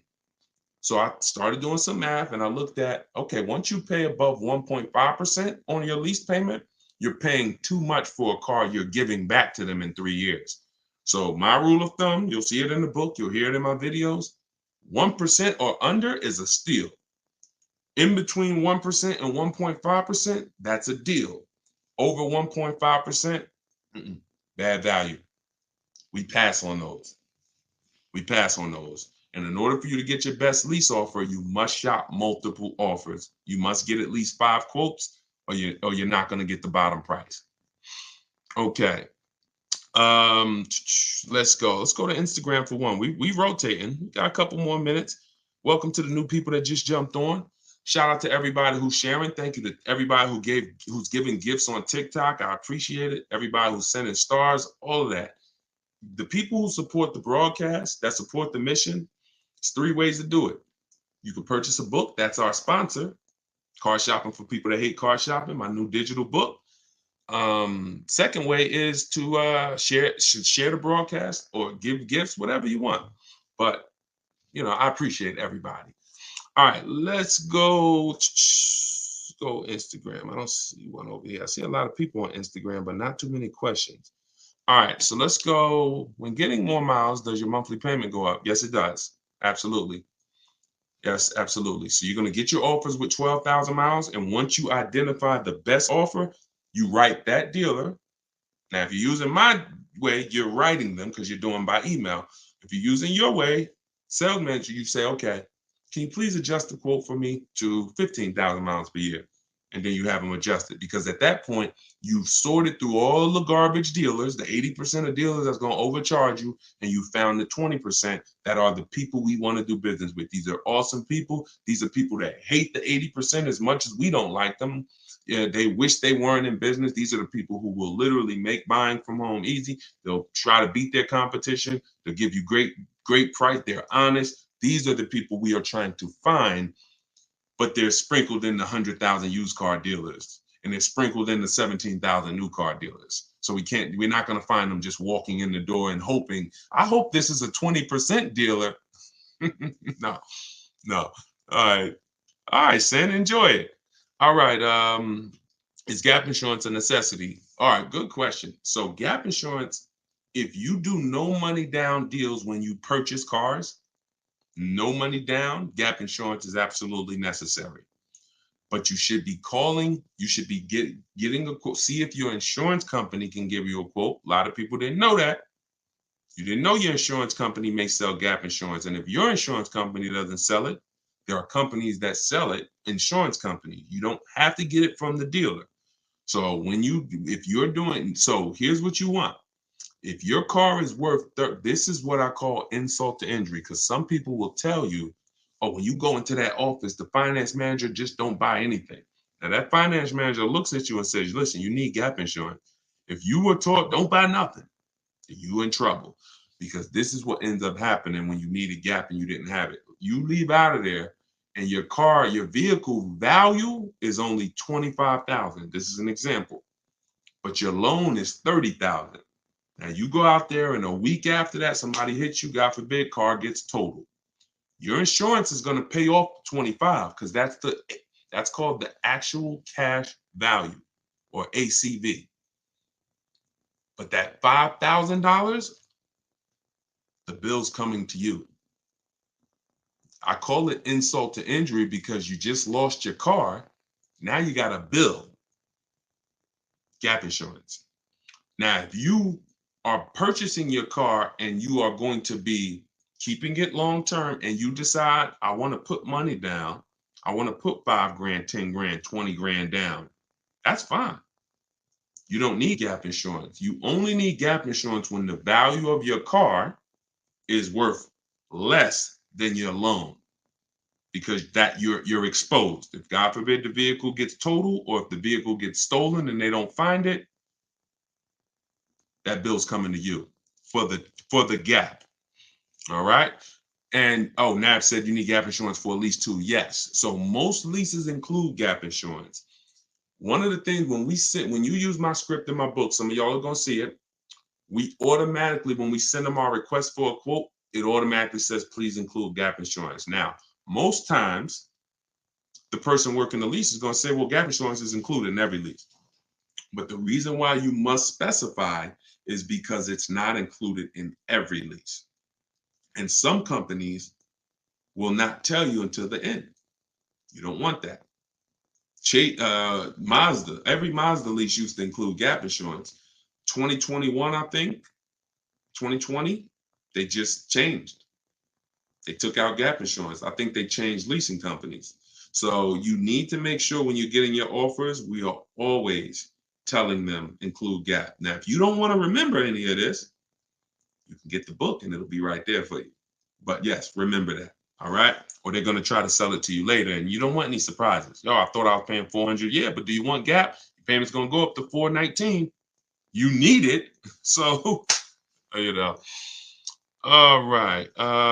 Let's see. I'm looking to lease a vehicle for my business. Okay, simple. Just follow the same process, get your best offer, and then when they ask you, all right, whose name is the vehicle going in? I'm going to put in my business name, and then I'm going to sign for as the personal guarantor. The shopping process is exactly the same. And in fact, if you don't have a shopping process, you will put an overpriced vehicle or a vehicle you overpaid for in your business name. That's not a good thing for the business. How do I talk down out the door price? Multiple offers. You missed what we were talking about. We've been talking about multiple offers, multiple offers, multiple offers. When you get multiple offers, you're going to see you save thousands of dollars without even trying. When you get one offer or when you look at one car that you like and try to talk them down, not realizing this same car I'm looking at, there's 50 of them within a 200 miles of me.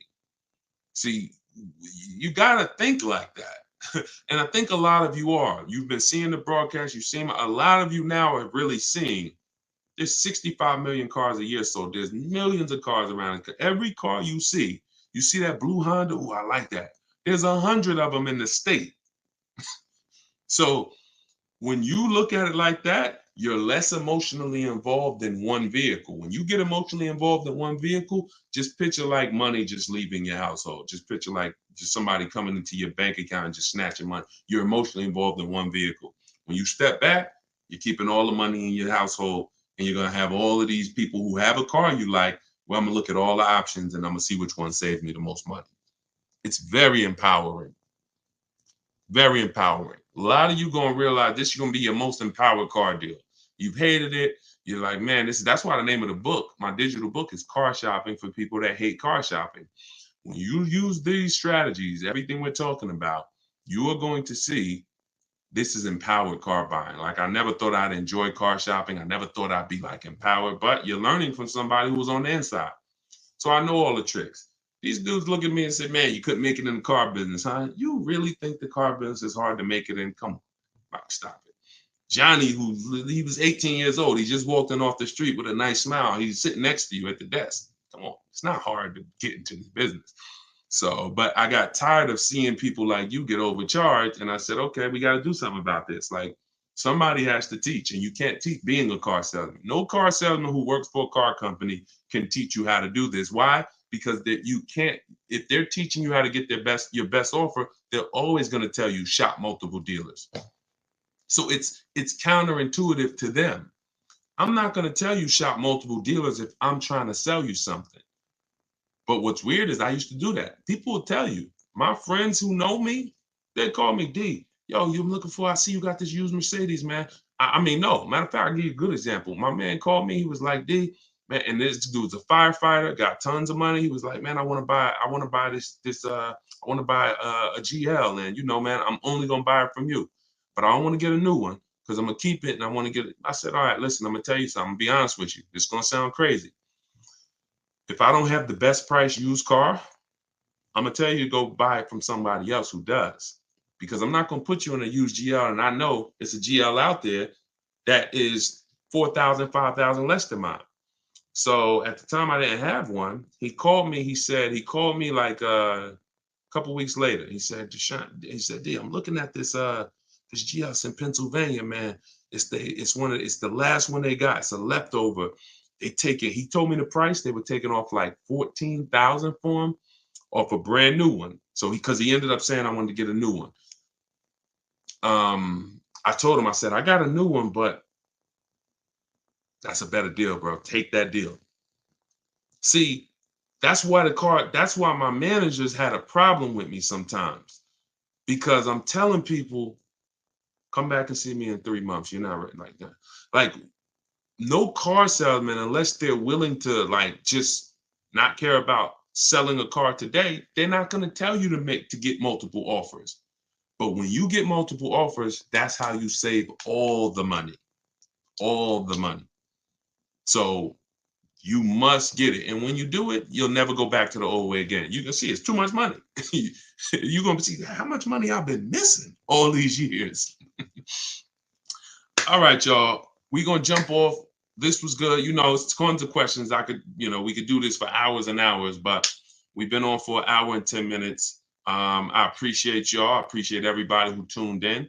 I appreciate everybody who shared. Use this information. Don't go back to the old way of car buying, car shopping. Don't do it. It's already cost you. It's already cost you. You can't get back the money you lost dropping off your leases instead of doing your equity assessment to see if you could have sold them. You can't get that money back. You can't get back the money you overpaid on these cars. But what you can do is change what you're going to do moving forward. If you change what you're going to do, that's all we can control. We're not going to cry over the past. All we're going to do is change what we're doing now. So if you want everything I teach in one place, grab my new digital book in my TikTok bio, in my Instagram bio. It's called Car Shopping for People That Hate Car Shopping. If you're like Deshone, that is me. I hate it. Then you are going to love this book. It'll be in your inbox in a few minutes, and it's 75% off. So if you go to that bio, as long as the timer is not at 0, you get it for 75% off, and it's everything in there, everything you're going to need. High mileage driving, leasing, purchasing, buying used cars, buying new cars, extended warranties, tire and wheel, everything is in there. And you'll have it in one spot. So the book is normally $97, but if you go get it now, you can get it for 75% off. All right. I don't see the book on YouTube. Here you go, Reem. Let me know if you see this. Let me know if you see this link. That comment that I just posted. Let me know if you can click that link, or you go to deshonsbook.com. I didn't have the banner up. And some of you may be watching like you might be watching on a TV. If you're watching on YouTube, you could just scan that QR code with your mobile phone and it'll take you to it. All right, so get your 75% off, and I will see y'all on the next live. We'll keep this going. Just make sure that you are telling everybody you know. You're going to run into somebody that's shopping for a car. You can't go outside of your house without tripping over somebody who's shopping for a car. Make sure you tell them, are you following Deshone? If not, they could be in trouble. And really, when you learn and you start doing this, you're going to tell them you are in trouble. Because if they're shopping that old way, they're in trouble. First one's from Facebook. We're taking questions from every platform, but this is Facebook. I have a 2018 MDX, 60,000 miles on it. Live in a small town. There are 2 recalls going on for the transmission and fuel pump. I can get one crankshaft done this week and looking to sell the car. Feels like it's a lemon and have other cars. Well, I mean, a recall is not necessarily doesn't necessarily make it a bad car. So if you're experiencing issues, then that's different. But you know, a recall, a lemon is when the same thing keeps going wrong, when it goes wrong 3 times. So I mean, don't always take a recall as it means it's a bad car. I mean, these cars are built, computers, things go wrong. Key is recall comes in, they fix them, and tons of cars have had recalls. Doesn't mean it's a reason to get rid of the car. 60,000 miles on an MDX, you know, that's not a reason to get rid of the car. Now, if you secretly want to get rid of the car, that's a different story. All right, this is TikTok. Best way to buy an E-Class right now, new or used. You got to figure out whether you're leasing or purchasing. If you're leasing, you know, you got to go deeper. And what I always say, we always teach, if you've been on a broadcast with us before, if this is your first time on a live with us, type 1. If this is your first time on a live with us, type 1. I want to see how many. All right, we got a lot of people typing 1. Okay, so something that we talk about that you'll learn is if you're not keeping your cars 8 years, you should be leasing. It's not even a question.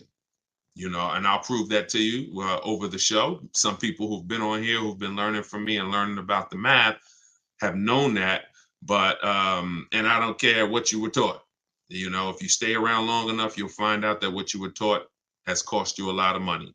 And so that's the first question: is when you say best way to buy an E-Class, you need to determine how long you're keeping it, because you need to see if you're going to outlive the depreciation.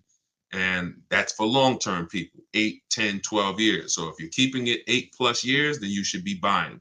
If you're not keeping it 8 years, then you should be shopping for a great aggressive lease on an E-Class, getting multiple offers. We get at least 5. We will never buy a car. If someone learns from me and you use my stuff, we will never buy a car without getting 5 offers, because they're going to be $3,000 to $5,000 different between the offers minimum. This one's Instagram. I was told put a $500 deposit for a BMW I built. Do you agree? Well, there's 2 things there. And I always say, y'all, as y'all tap in, someone's going to ask the same question you have. No matter what you think your situation is, there are lots of other people in the exact same situation. So you're going to most likely hear someone ask the same exact question that you wanted to ask. So $500, a deposit on a vehicle is very normal. Could y'all keep tapping the screen on TikTok, keep running the likes up? I appreciate y'all. But what you need to know when you're ordering a car is you need to make sure that you have negotiated your price up front. You need to make sure that you've gotten the best offer up front. And we always add to every order that any rebates that may apply when the vehicle comes in come to us as the customer. You cannot negotiate once the vehicle comes in. You've lost all your leverage. The time to negotiate with an order is before you sign an order. And again, we always get 5 offers because you just don't know who you're dealing with. And one dealer is always going to beat their competition when you start getting multiple offers. Okay, can you trade into a lease? Great question. Yes, many of you will find out. This one's from YouTube. So just keep typing your questions, y'all, and we'll get to as many as we can in the hour. Can you trade into a lease? So yes, many of you who found out, Deshone, I should have been leasing a long time ago. I'm not keeping my cars 8 years. And I'm in a finance now, or I have a car that I own. Many of you, your strategy is going to be to trade into a lease. For sure. You're going to sell. And listen, I want you to eliminate that word. We don't use the word trade. Now, if you have negative equity, in the last broadcast, one of the things I talk about is negative equity. If you can't pay the difference and sell to the highest bidder, you now have to do that deal with the dealer that you are going to buy your car from, who wins the bid. But everything we teach is a bid. So that's the only situation really where we are giving our old car and bringing it into the new transaction. That's why negative equity limits you. So if you have negative equity, I call it the devil to your car deals.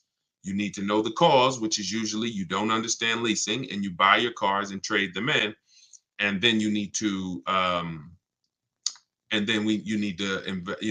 like I said, there's 2 ways to get out of it. There's 2 ways. You could either get the offers we teach in our equity assessment process. We get offers from CarMax, Driveway, Carvana, Kelly's Blue Book Instant Cash Offer. These replays do go up on YouTube and Facebook as well. So anything that you miss, hop onto the replay, watch it, and go to that section. Subscribe to the YouTube channel, because what we're going to do in the next coming weeks is we're going to start time-stamping the questions. So as we build it out, although you'll be able to tap in from every platform, if you want to watch a replay and say, okay, I want the answer to that question, you can only do that on YouTube. So we'll have that coming in the next couple weeks. But yeah, so that's what you're going to do. That's the only time we trade, is when there's a negative equity. Any other time, we're getting offers from the highest bidders online. And then whoever wins that bid gets our car. And then we're getting offers from the dealership for the car we want, multiple dealerships. And whoever wins that bid is who we buy our car from. That is how we maximize the money we save when we're buying. And that's how we make sure when we're selling our car, our lease. Who didn't know you could sell a lease? If you did not know you could sell a lease, type 1 in the comments. But we can't just keep typing ones. We got to come up with some different stuff. Type a question mark. You didn't know that you could sell a lease. Or you didn't know, here's another one. You didn't know you could sell a car while you still have a loan on it. Some people were taught, you might have been taught, oh, I thought I had to wait for the title. I didn't know I could sell a car because I would have people walk into the dealership and say, Deshone, that's the new one right there. I'm like, yeah, that's the 20, whatever. Just getting, okay, I got 4 more payments. As soon as I pay off mine, I'm coming to get that. Horrible. Now I sit that person down, try to educate them on leasing because you're running a race, paying off this car, and as soon as you pay it off, you're going to start a whole nother race on another car. So yes, you can, you can, you can certainly. We never now look. Every lease doesn't have equity, so let's be clear on that. But we never return a lease to a dealership without doing an equity assessment, because many of you, unfortunately, especially all through the pandemic, you were taking leases back and you were giving leases back that had money in them, or you were saying, okay, I know I have equity, but you got to work a deal for me. We don't let someone tell us how much equity we have. We get our payoff, and then we call and we get offers for our car. And we get our payoff from our bank or leasing company, and then we call and we get, we go online, we get online cash offers. That tells us how much equity we have. We don't let a dealer tell us how much equity we have at all. All right. This one's TikTok. Nissan said I can't sell my lease to anyone other than them. No, you can. Okay. See how wording, here's what's important about wording. Your third party restriction means you can sell to any Nissan dealer. So what we do after we get our online offers, we call and we get bids from Nissan dealer used car managers.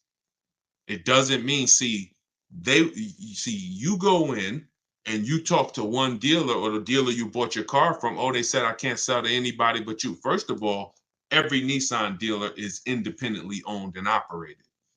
So what I want you to know, if you've ever thought that, some people didn't know, you're not going to, these dealers are all owned. See, when you think all of these Nissan dealers are one, that's why you don't make them compete. See, you've been taught, or you've been schooled to think, yo, these are all one dealer. Every Nissan dealer I drive by, that's Nissan. That's why some people say, I won't do business with Nissan. Had a bad experience with that dealer. They're all different. They're all independently owned and operated. And that's why when you start using what I'm teaching you, which is making people compete, you're going to see how different they are. Oh, this one's trying to beat this one. These 3 right here are all high. Matter of fact, all 5 of y'all are high, but this one over here that was 45 minutes away, he beat the price on all of y'all. That's what you got to understand. These dealers are independently owned and operated, but they've trained you to make you think they're not, so that you just keep coming to the one that's closest to you. But yes, we make those dealers, when we have we've had tons of people sell vehicles with third-party restrictions. You get bids from used car managers. Because your Nissan might be worth 15 to this Nissan dealership.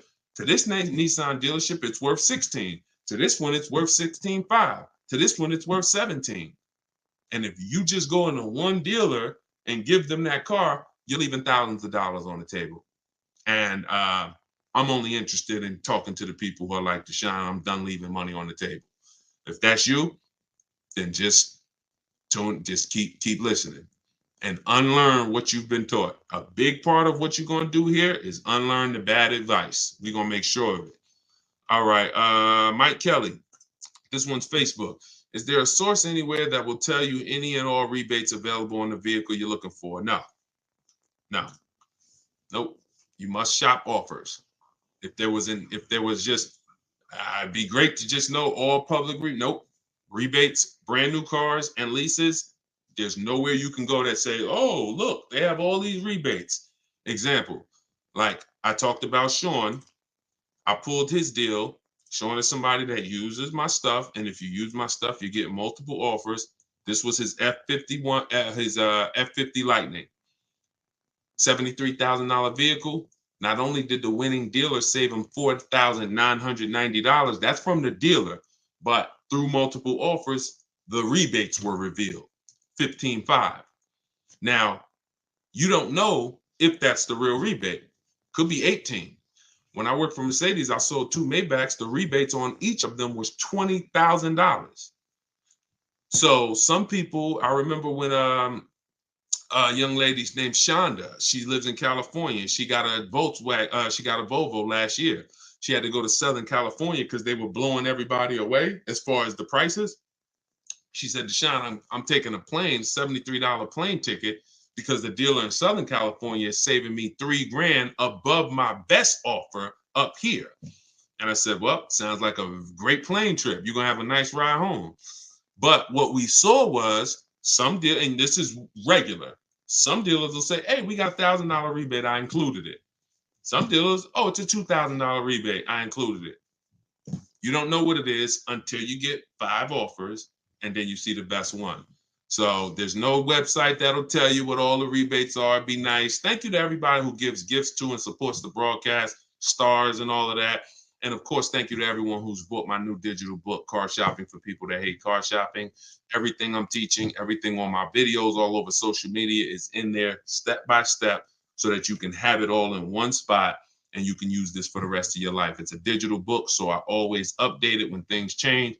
And for our launch, you can get it for 75% off. It's normally $97, but in my TikTok bio for 30 minutes while you're on the show, you can get it for 75% off, or in my Instagram bio.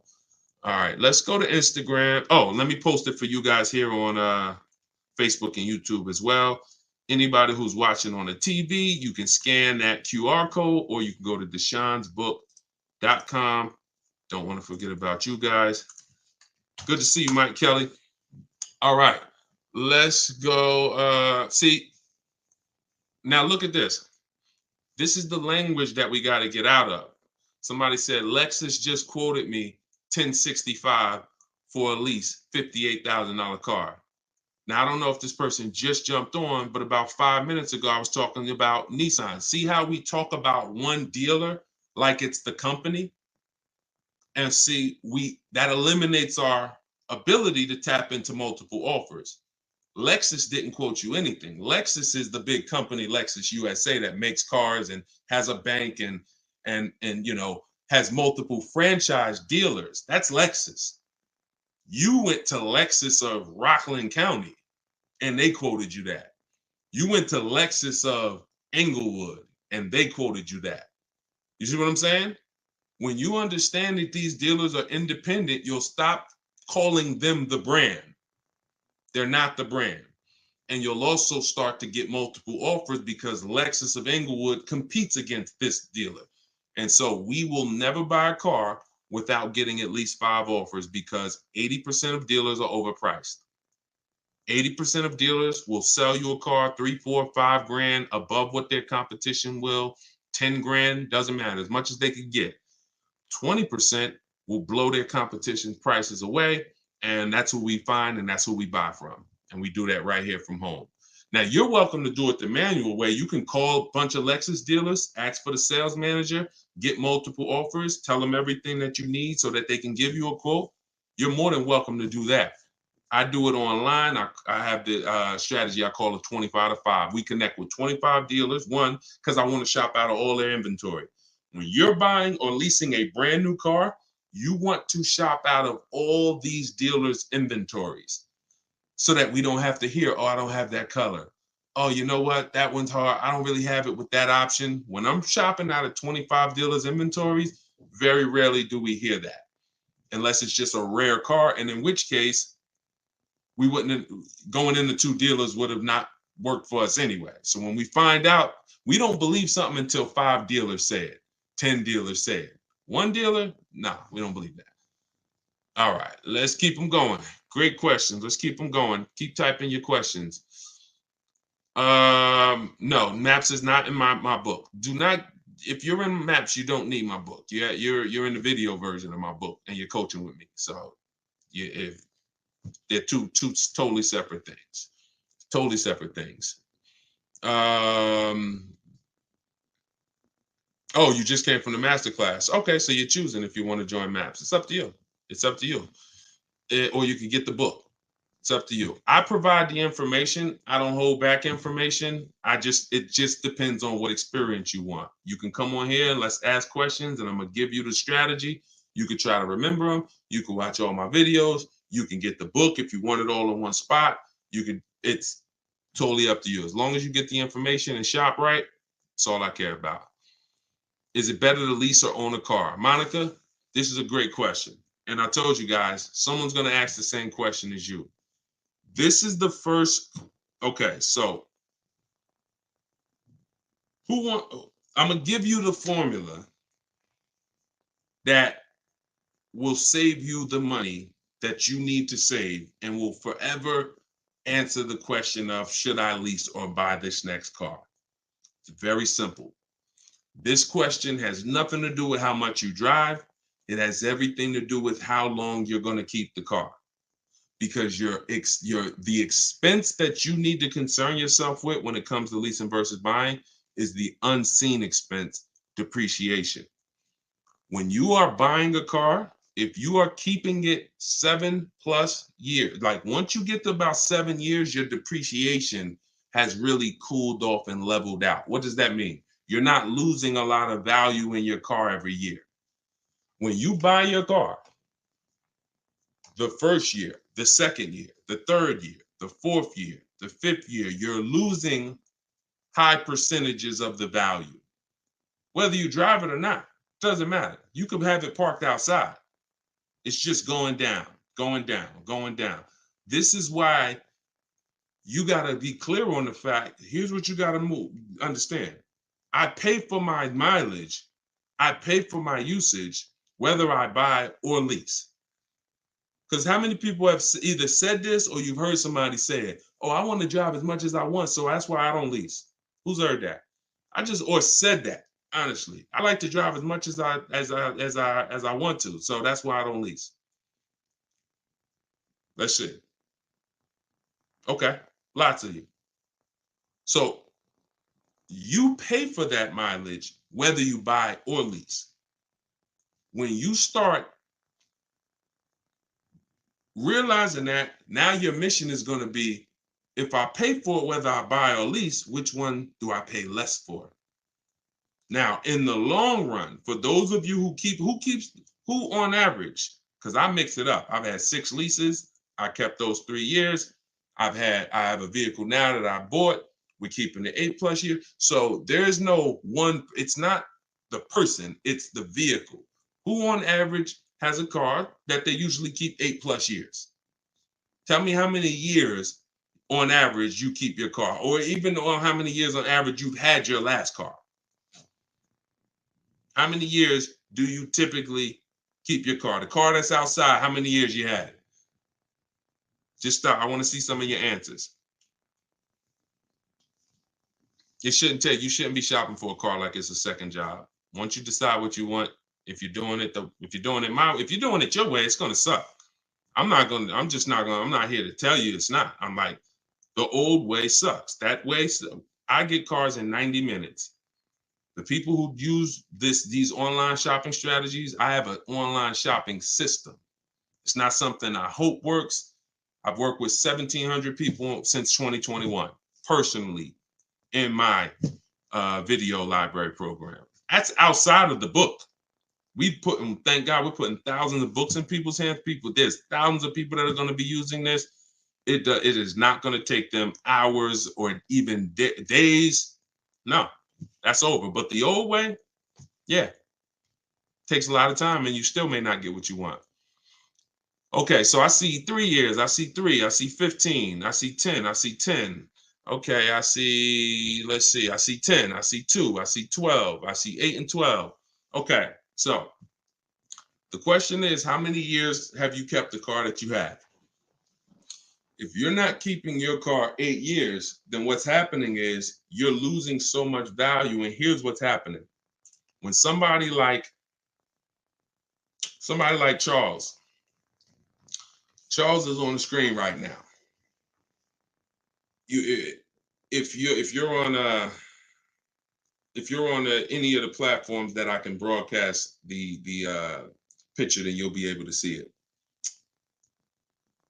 He's shopping. He got a Hyundai Palisade. This is top 10 most popular vehicles, especially all through the pandemic. This was top 10 most popular vehicles, big SUVs. People were paying in some, and you may be like, Deshone, I got a Palisade. I paid 3,000 over sticker. I paid, 5,000 over sticker. I've heard people were charging 10 grand over sticker. So he's leasing this vehicle. He said, I reached out to 35 Hyundai dealers. I have something in my book. I call it the 25 to 5. So you might be like, Deshone, how do you reach out to 35? Took him about 30 minutes. We do this all from home. He's using my copy and paste templates. He said, I reached out to 35 Hyundai dealers. I got 10 quotes back. The offers range from, and this is important because when you properly shop offers, you're going to see a big spread. If you don't see a big spread when you're shopping offers, you did not shop right. That's used cars.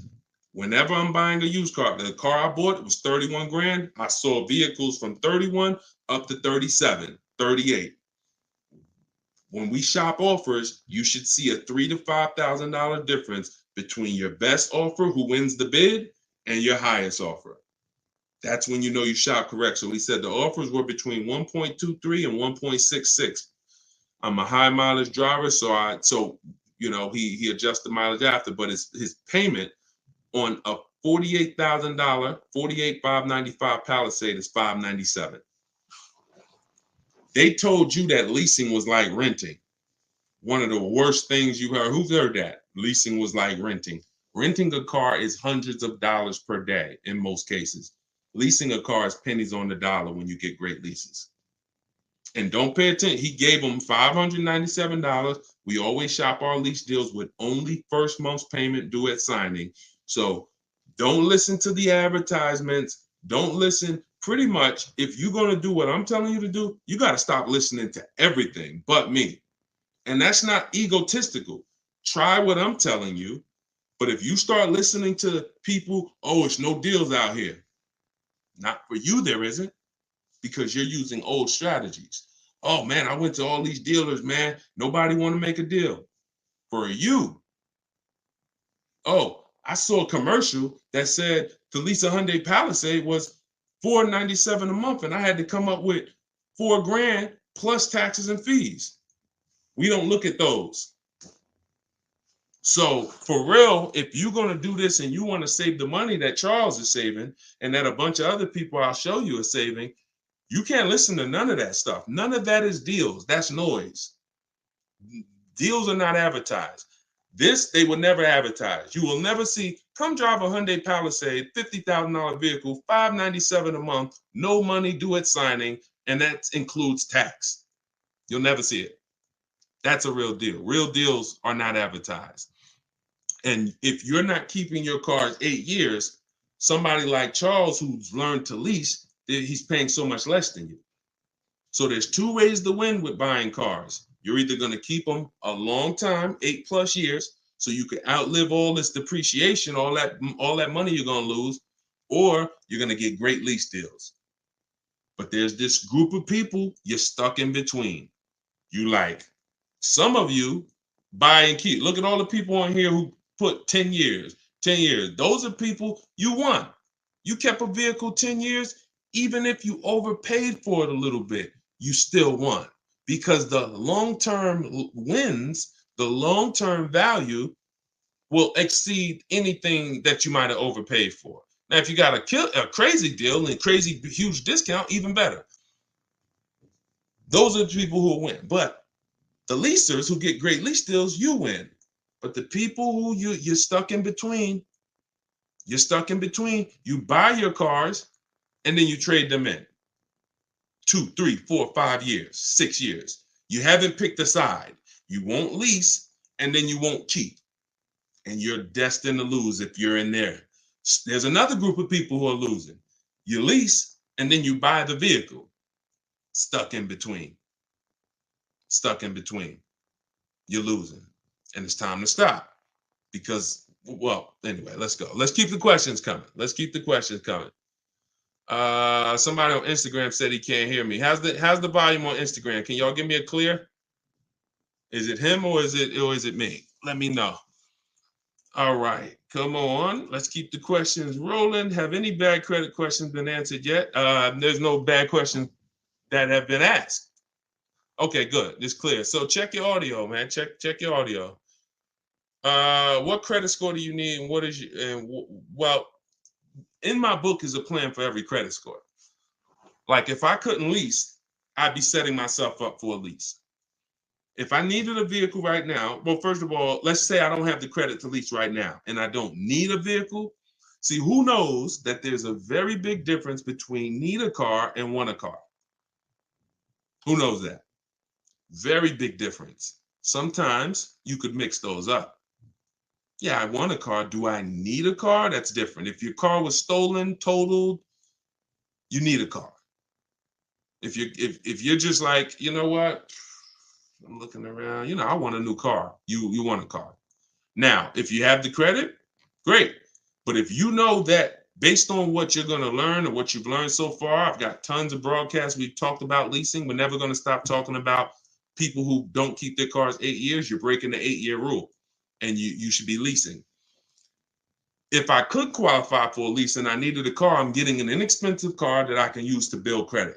That's my only it's only two purposes for that car. If I know I should be leasing, Deshone, I want to drive these brand new cars. I want to pay these pennies on the dollar. I want these low payments and everything, but my credit's not there and I need a car. Then I'm getting me the least expensive car I could get a loan on.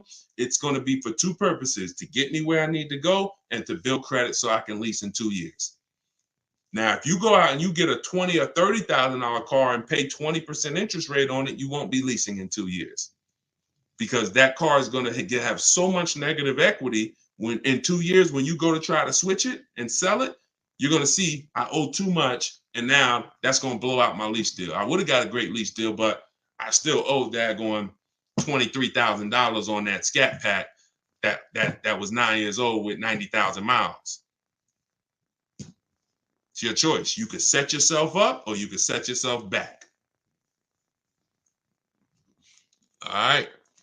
Let's go. We're paying $20,000 down on a new car for $55K. Be advisable. Nikki, great question. Nikki asks, I always say, y'all, if you stay on long enough, somebody else is going to ask the same question you have because many of you are in the same situation. There's no one on here. I don't care what you think. Your situation is not unique. It's not unique. Millions of people a year buy cars. And many of you are in the exact same situation. So you're going to hear your question.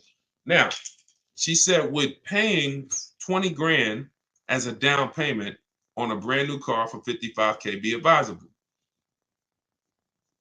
If you plan to keep the car 8+ years, then sure.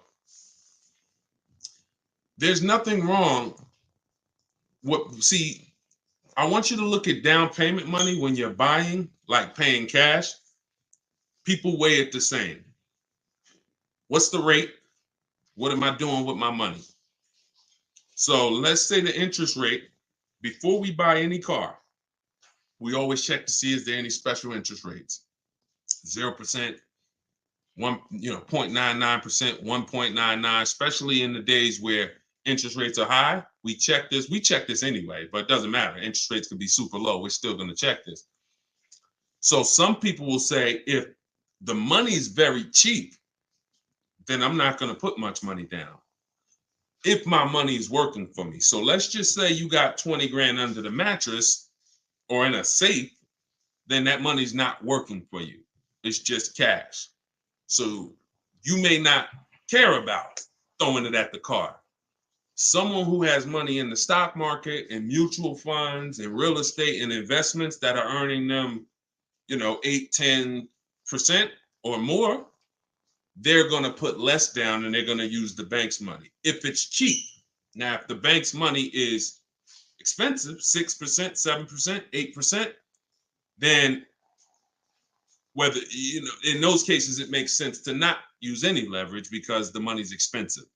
So if I was buying and money is expensive, then I'm going to put as much money as I can down. I'm going to look to pay off the car, but only if you're keeping it 8 years. If you're not keeping this car at least 8 years, then you're about to lose a ton of that money. 20 grand, you're about to lose a ton of that.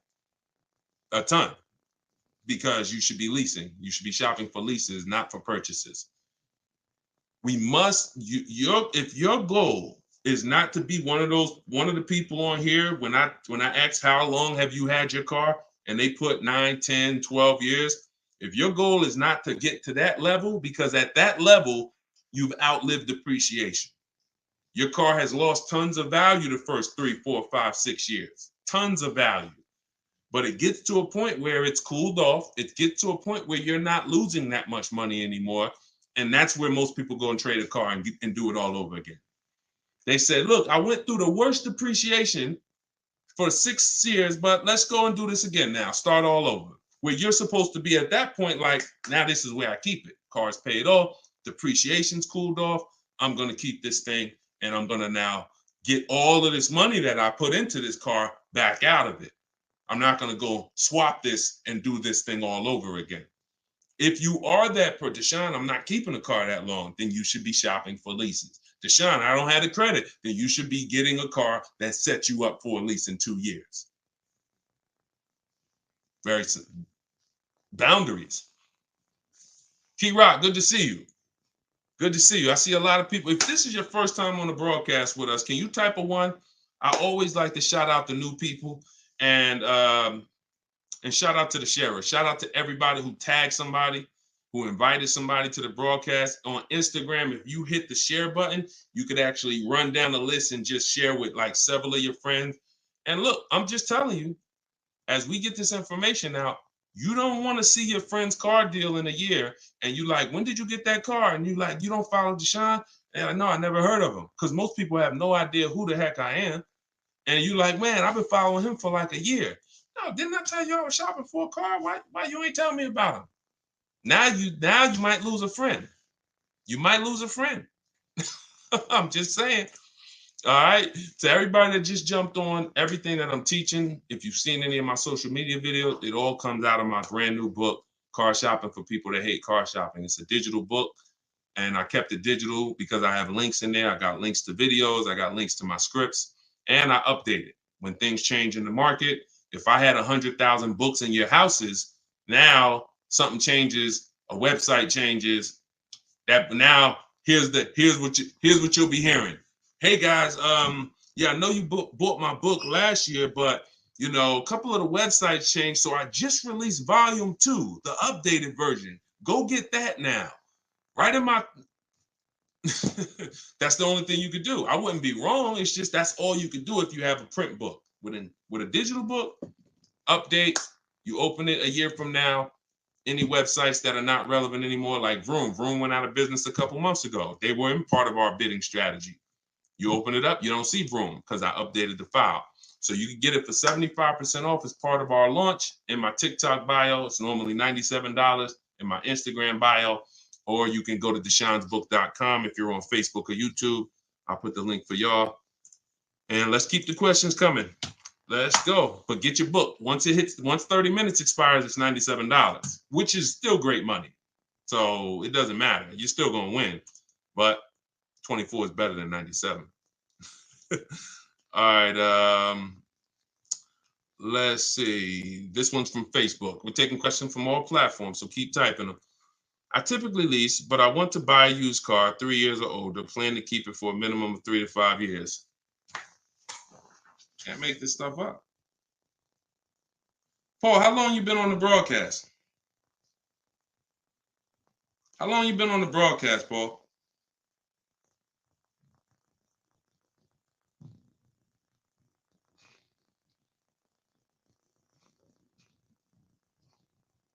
So if you've been on the broadcast for 10 minutes, how did you just hear me talk about if you're not keeping your car 8 years, you shouldn't be purchasing?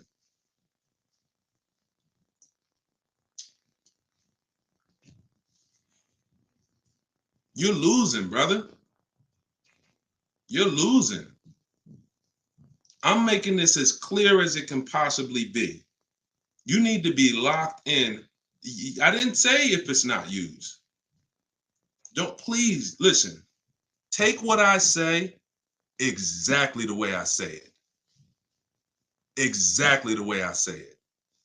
Don't add to it. Don't take away from it. That's the only, now, if it doesn't work, you come back to me and you say something. But if I'm teaching you something that I would, and I hate this, 90% of people are doing incorrectly, then in order for you to really win, you got to be totally locked into the details, bro. Like we talking numbers, we talking financial, like we talk. So you got to be in, and look, because this is new for you, you might have to be like, all right, D, I got to go back and I got to rewatch the broadcast. But as long as I have laid this out for y'all in a way where I don't want you thinking, because this is an industry that I've been in for now total 2006, we're going on 18 years now. And I know that in order for you to win, all of you, I have to make this in a way where you guys don't have to think. Because the minute you start, I got to think and I got to remember, what should I say there? I'm setting you up for failure. So best thing is just, if you hear Deshone say this, lock it in as a rule, especially if I say it's a rule, like the 8-year rule. And the 8-year rule is this. This is step 1 in my book. My book is 7 steps. Step 1 is the most important question. How many years are you keeping the car? Why is that the most important question? Because that's going to determine whether you buy or lease. If you answer that question and say 8 years, you're buying. If you say 3 years, you're leasing. 8-year rule. 8-year rule. If I'm not buying if I'm not keeping 8 years, I shouldn't be buying. And I don't care how much money I save. If I buy when I should have leased, it does not matter how much money I save. Let's go back to one of these lease deals. Let's look at Danielle. Danielle is driving a $44,000 Audi. She's paying $550 a month. Let's just say somebody went in to buy that same Audi. Y'all, shout out to y'all liking this, tapping the screen on TikTok. I appreciate y'all shooting the likes up. Let's just say Danielle, who leased this Audi for $550 a month, that's all she gave them, $550. She drove off. Let's just, I want to show you to hammer this home. This buying versus leasing thing. I'm like, we're gonna hit it from all angles. Like, we are gonna hit it straight on from the side, hook it, uppercut, because you gotta be, because they've been hitting y'all with bad information for so long. They've been hitting y'all with bad lease commercials, Dave Ramsey videos, viral videos. They've been hitting y'all with all this stuff from so many angles, so we got to do it the same way. So let's take Danielle, who got a really good lease, $550 a month, and it's a $44,000 car. I want to show you that if you buy when you should have leased, it doesn't matter how good of a deal you get. You lost. You lost big money. Let's say somebody comes in and they're looking at the same Audi that Danielle just leased. She just leased it. They want to buy it. Now, let's just say let's say they get let's say they even get multiple offers like I teach, and somehow they save $5,000. Just make up a number. Save daggone more than 10% of the price. So they buy that car for $39,000. Now, once their taxes and everything go in, they're going to be about $42,000. Every $5,000 is what, y'all? Every $5,000 that you borrow on a loan, some of you know, if you're new, you may not know, but you're about to find out. Every $5,000 is how much per month? So this person came in, they used their skills, they might have used a negotiator, or they used my strategy, got bids. They end up getting a $45,000 Audi, $44,000 Audi for $39,000. Now they're going to finance about $42,000. There we go. Thanks, MK. Every 100, it's $100. So where does that put them per month? 42, about $830. Yeah, but he saved $5,000. Matter of fact, no, man, he stole a car. He saved $10,000. He went in, got the brand new Audi A3, saved $10,000. They just wanted to give him a price no one else in the country has ever gotten. We want to give you a price no one else in this world has ever paid. Take $10,000 off that. Instead of 44, sell it to him for 34. My God, I really won with this. Now, Danielle drove off for $550. He gets it for $34, taxes and everything. He's about $38. Every $5,000, $100 a month. What's his payment? $38, $750.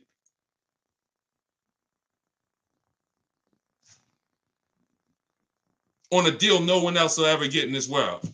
Still paying $200 more per month than Danielle.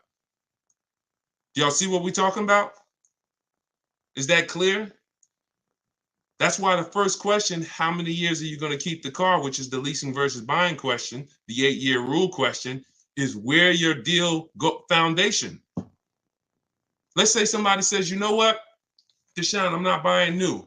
I'm going to buy a pre-owned one. Okay, you're going to buy a pre-owned Audi? You're not keeping it, though. Nah, I ain't going to keep it. I'll keep it about 5 years. Okay. And you're not going to lease it. Nah, I don't believe in leasing. Okay. Danielle drives off in her brand new Audi 550. This person comes, let's say a brand new 44. What's a good price on a 3-year-old one? I want to ask y'all, because I'm not going to leave nothing to chance. I want to show you that no matter how you slice it from logic, it's no way to win when you should have leased, but you bought. So let's say brand new one's 44. How much is a used one? Good deal on a used one. Brand new car, 44,000. 3-year-old one. What's a good price on a 3-year-old one? Let's be conservative. What we think? What we think? Y'all take some time, think about it, because it's something you got to. 3-year-old Audi, brand new was 44. What should a pre-owned one be? Can we say, okay, I was going to say 28, Mike. Mike said 30. The Don said 30. That's fair. 27. So let's call it anywhere in there, right? Let's go with the lowest one. Pre-owned one shouldn't be 40. Stick around. If the car is brand new 40, then at 44, then the pre-owned one shouldn't be 40 for 3 years old. Stay here, okay? Stay here.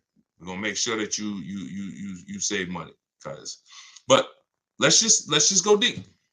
Let's just say the lowest number somebody called out on this broadcast is what the person gets it for, $27,000.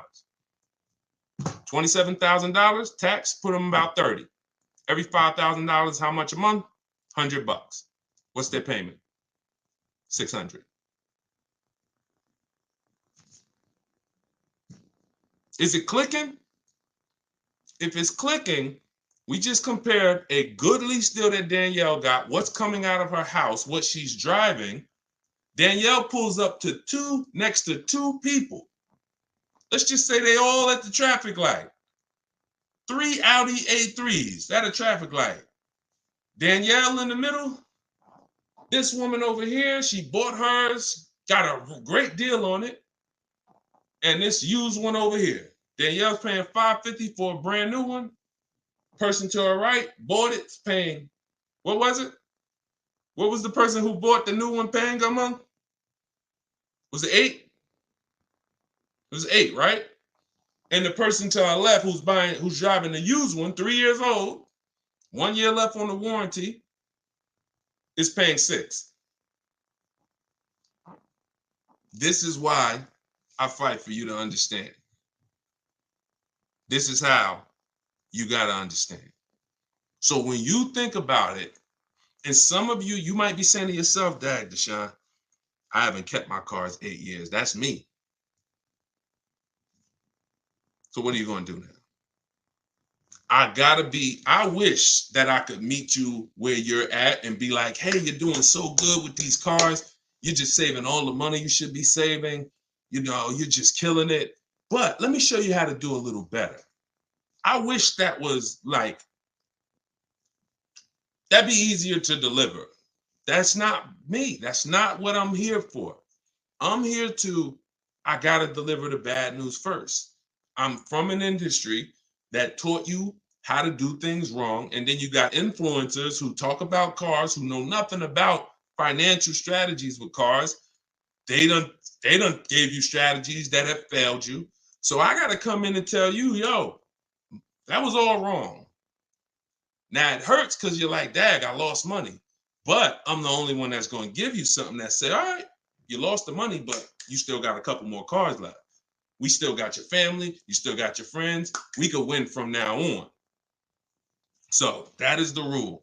If you are not keeping your cars 8 years, doesn't matter you buy, doesn't matter new cars, used cars. When you say, I want a new car, if you ain't keeping it 8 years, you should be shopping for great lease deals all day long. You're going to keep tons of money in your pocket. You're going to drive the best cars. Now, if you're like the opposite, Deshone, I'm keeping my cars 8, 10 years, then you shouldn't even be thinking about leasing. Now, that doesn't mean that's your family, because your child might be, or your spouse might be, you know, man, I don't want to keep this one 8 years. Okay, then your spouse should be getting a lease and you should be getting a purchase. Every car could be different. All right. Everybody getting value out of this? If you're getting value, type $signs. If you're getting value, I know, look, I don't mind. I'm from an industry of confrontation, so I don't mind coming in and having the latest down. But here's what I do know. A year from now, 5 years from now, you're going to be like, man, I'm glad I learned how to do this thing right. Outside of the bidding, outside of the getting, how we shop, that's one thing. We get bids. You're going to love that. You're not going to be doing this negotiations anymore. If you're not a good negotiator, type not good. If you're not a good negotiator, type not good. I'm going to show you how bids is going to save you all the money. Danielle didn't, she's not negotiating. She didn't negotiate for this $550 a month. She sat at home, she got bids. Sat at home, did all her deals, made people bid for her business. Did all her counter offers that I told her how to do online, email. They ain't got to talk to nobody. That's how you win. When you're typing Deshone not good, you win by making people bid. All right?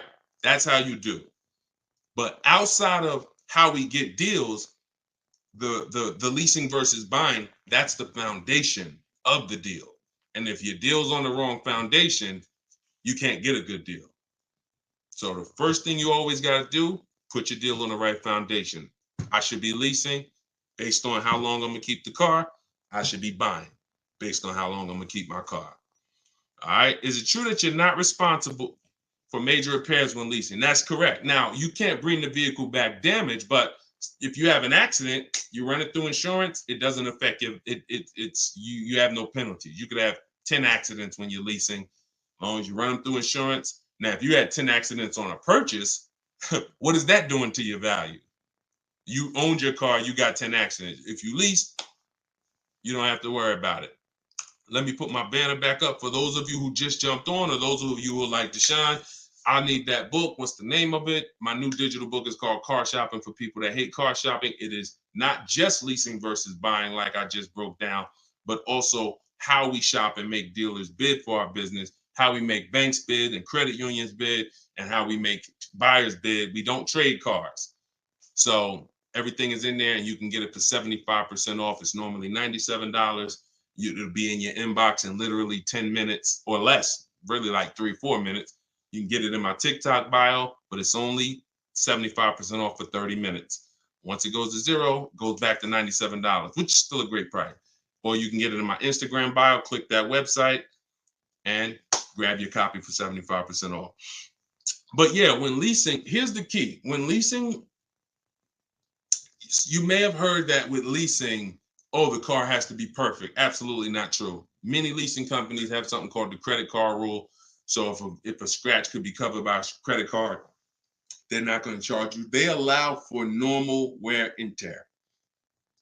No bank, no leasing company expects you to bring a car back in 3 years looking like it just left the showroom. They allow for normal wear and tear. These are your dings. These are your brush scratches. You're in a shopping mall, somebody opens their car, dings your car, allowable. What's going to be billed is things that would be billed if you owned the car and was trying to sell it. See, if you own the car, people wouldn't be looking at that stuff saying, oh, I'm not buying it. Look, you got that little ding there. No, it doesn't affect your value that much. Now, if you came and the tires were bald, well, that affects your value. If you came and there was a scratch on it, looked like somebody keyed the car, oh, that's going to affect your value. Those things are those are the things that get billed for, and they call those excess wear and tear. That's not normal wear and tear. That means, a baseball-sized dent, a crack in the windshield. These are things that are called excess wear and tear. So, if you're getting billed for damage on your lease, it's because you've really gone outside of normal wear and tear. But the car does not need to be perfect. The car does absolutely not need to be perfect. They allow for normal wear and tear on a lease.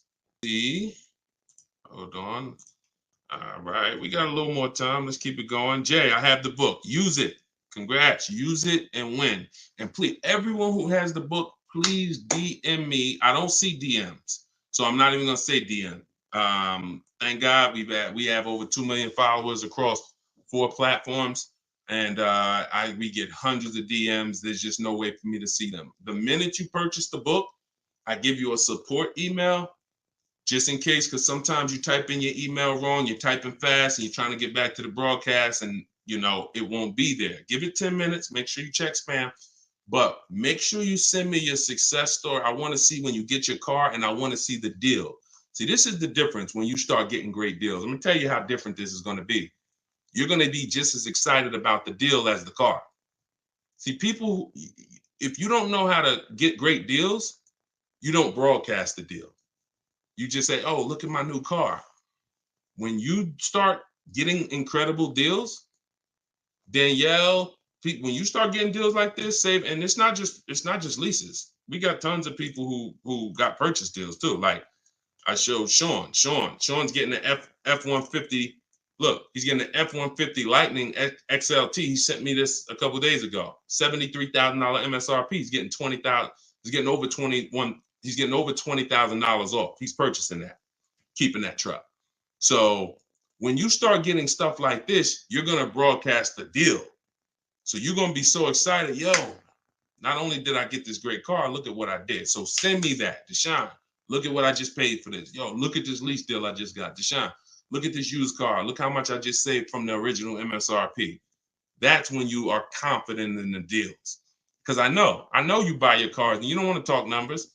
Most people will not send me numbers.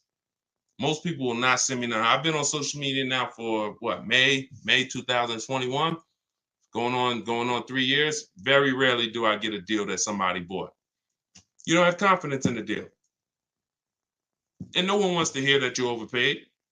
So, but now, oh, you'll be emailing me, Deshone, look at this price.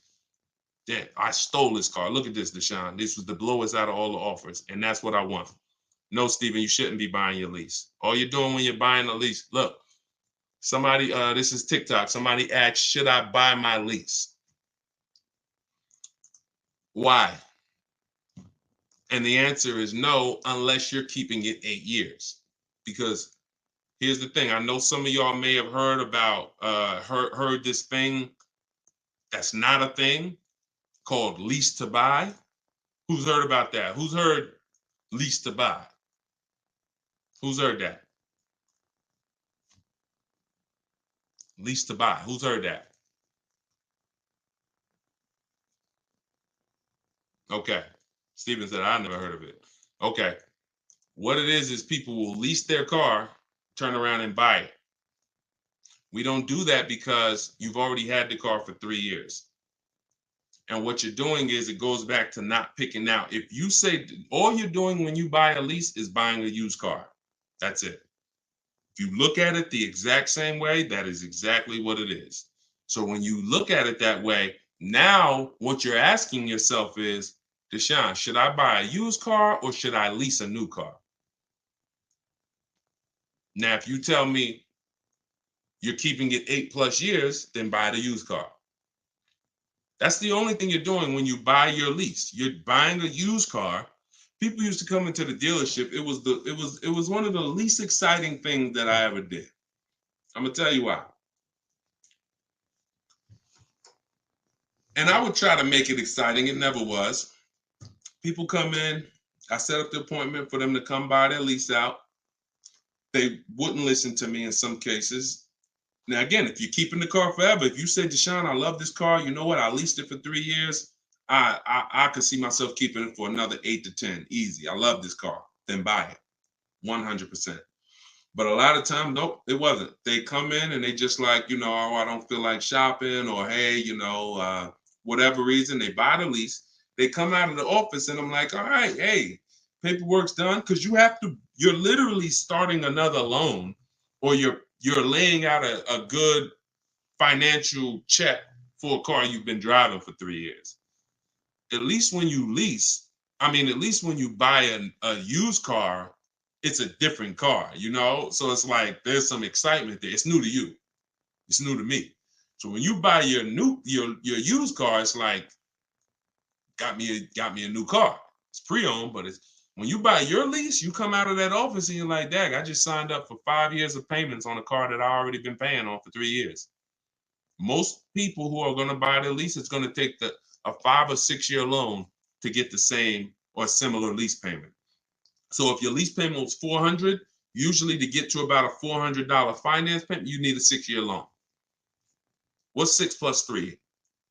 3 years you leased it, and then you take a 6 year loan. 9 years. 9 years.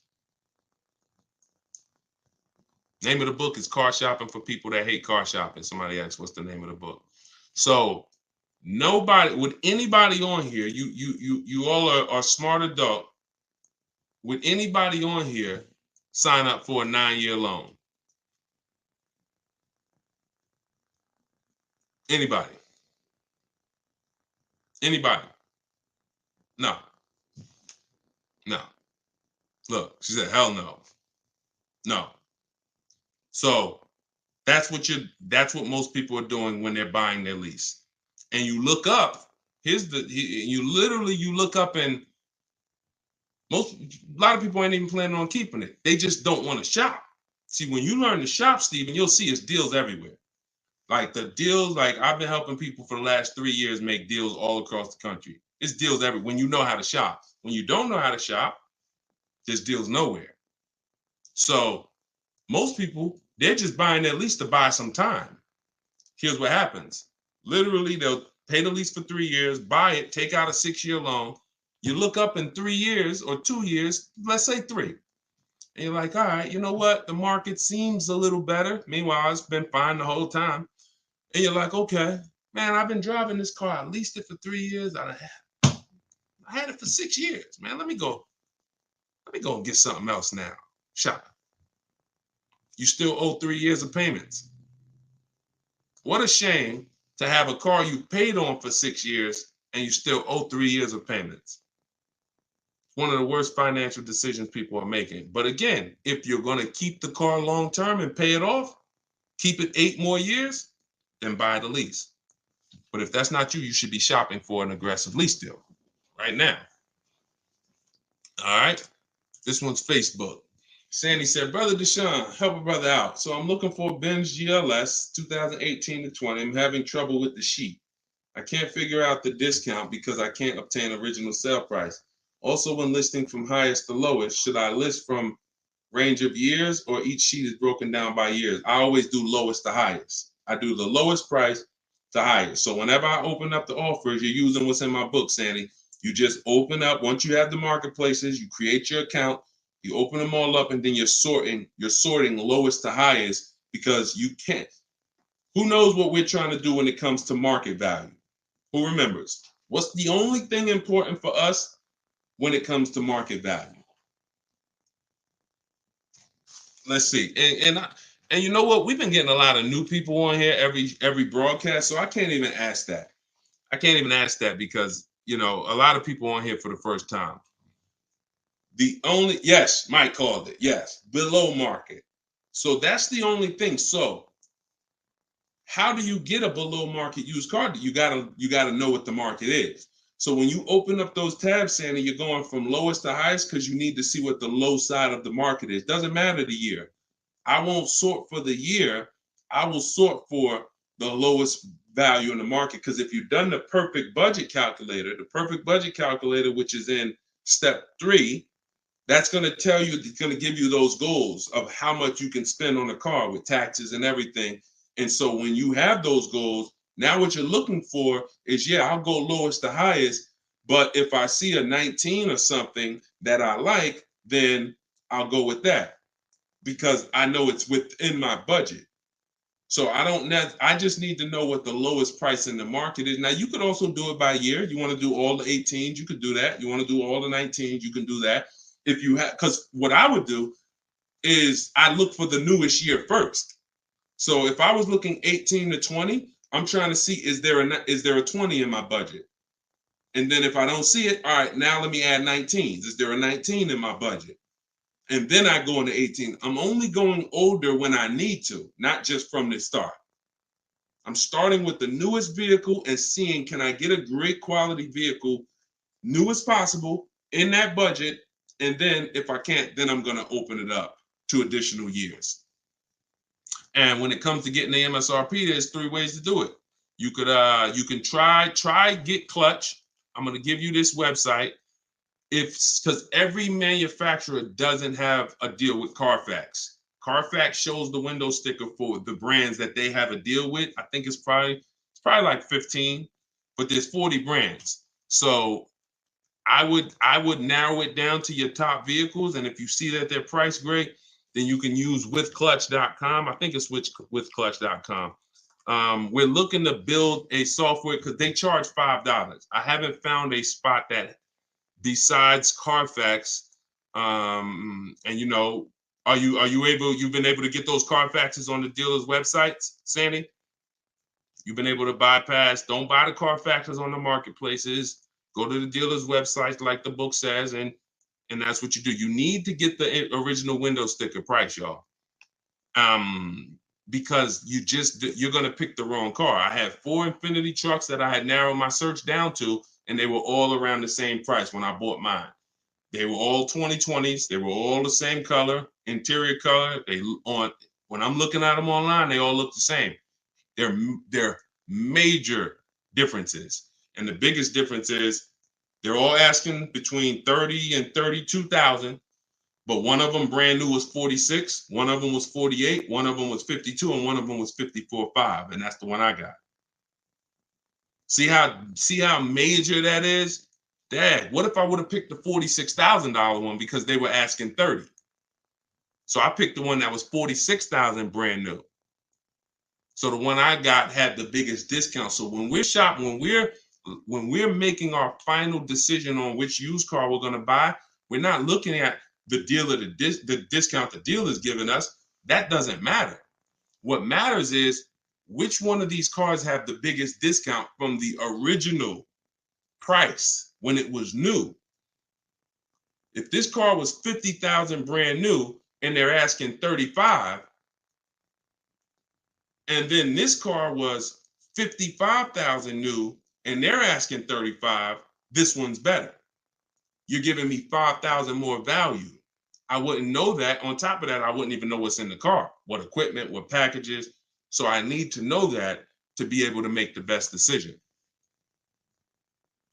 We shop different. We shop different. Normally in the left-hand corner under original MSRP. Oh, wait, I couldn't see that. All right, let's see. Anything on Instagram? We got a couple more minutes, and then we'll wrap. Shout out to everybody who got my new book. Use it. Use it. I don't even say read it.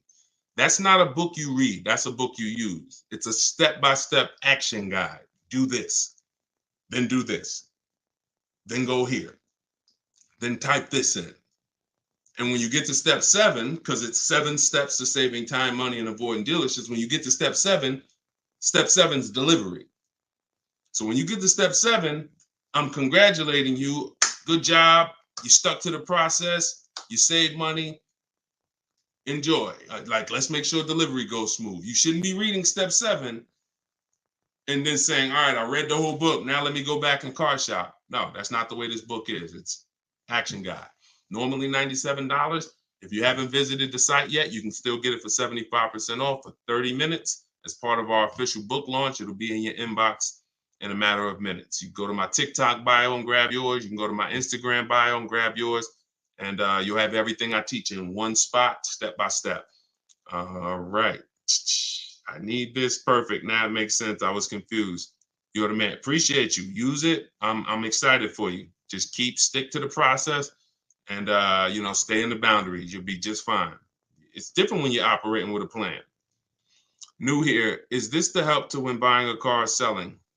No, we're not. You're talking about selling cars as like a car salesman? No, we talk about buying and leasing cars, like, and how to get great deals.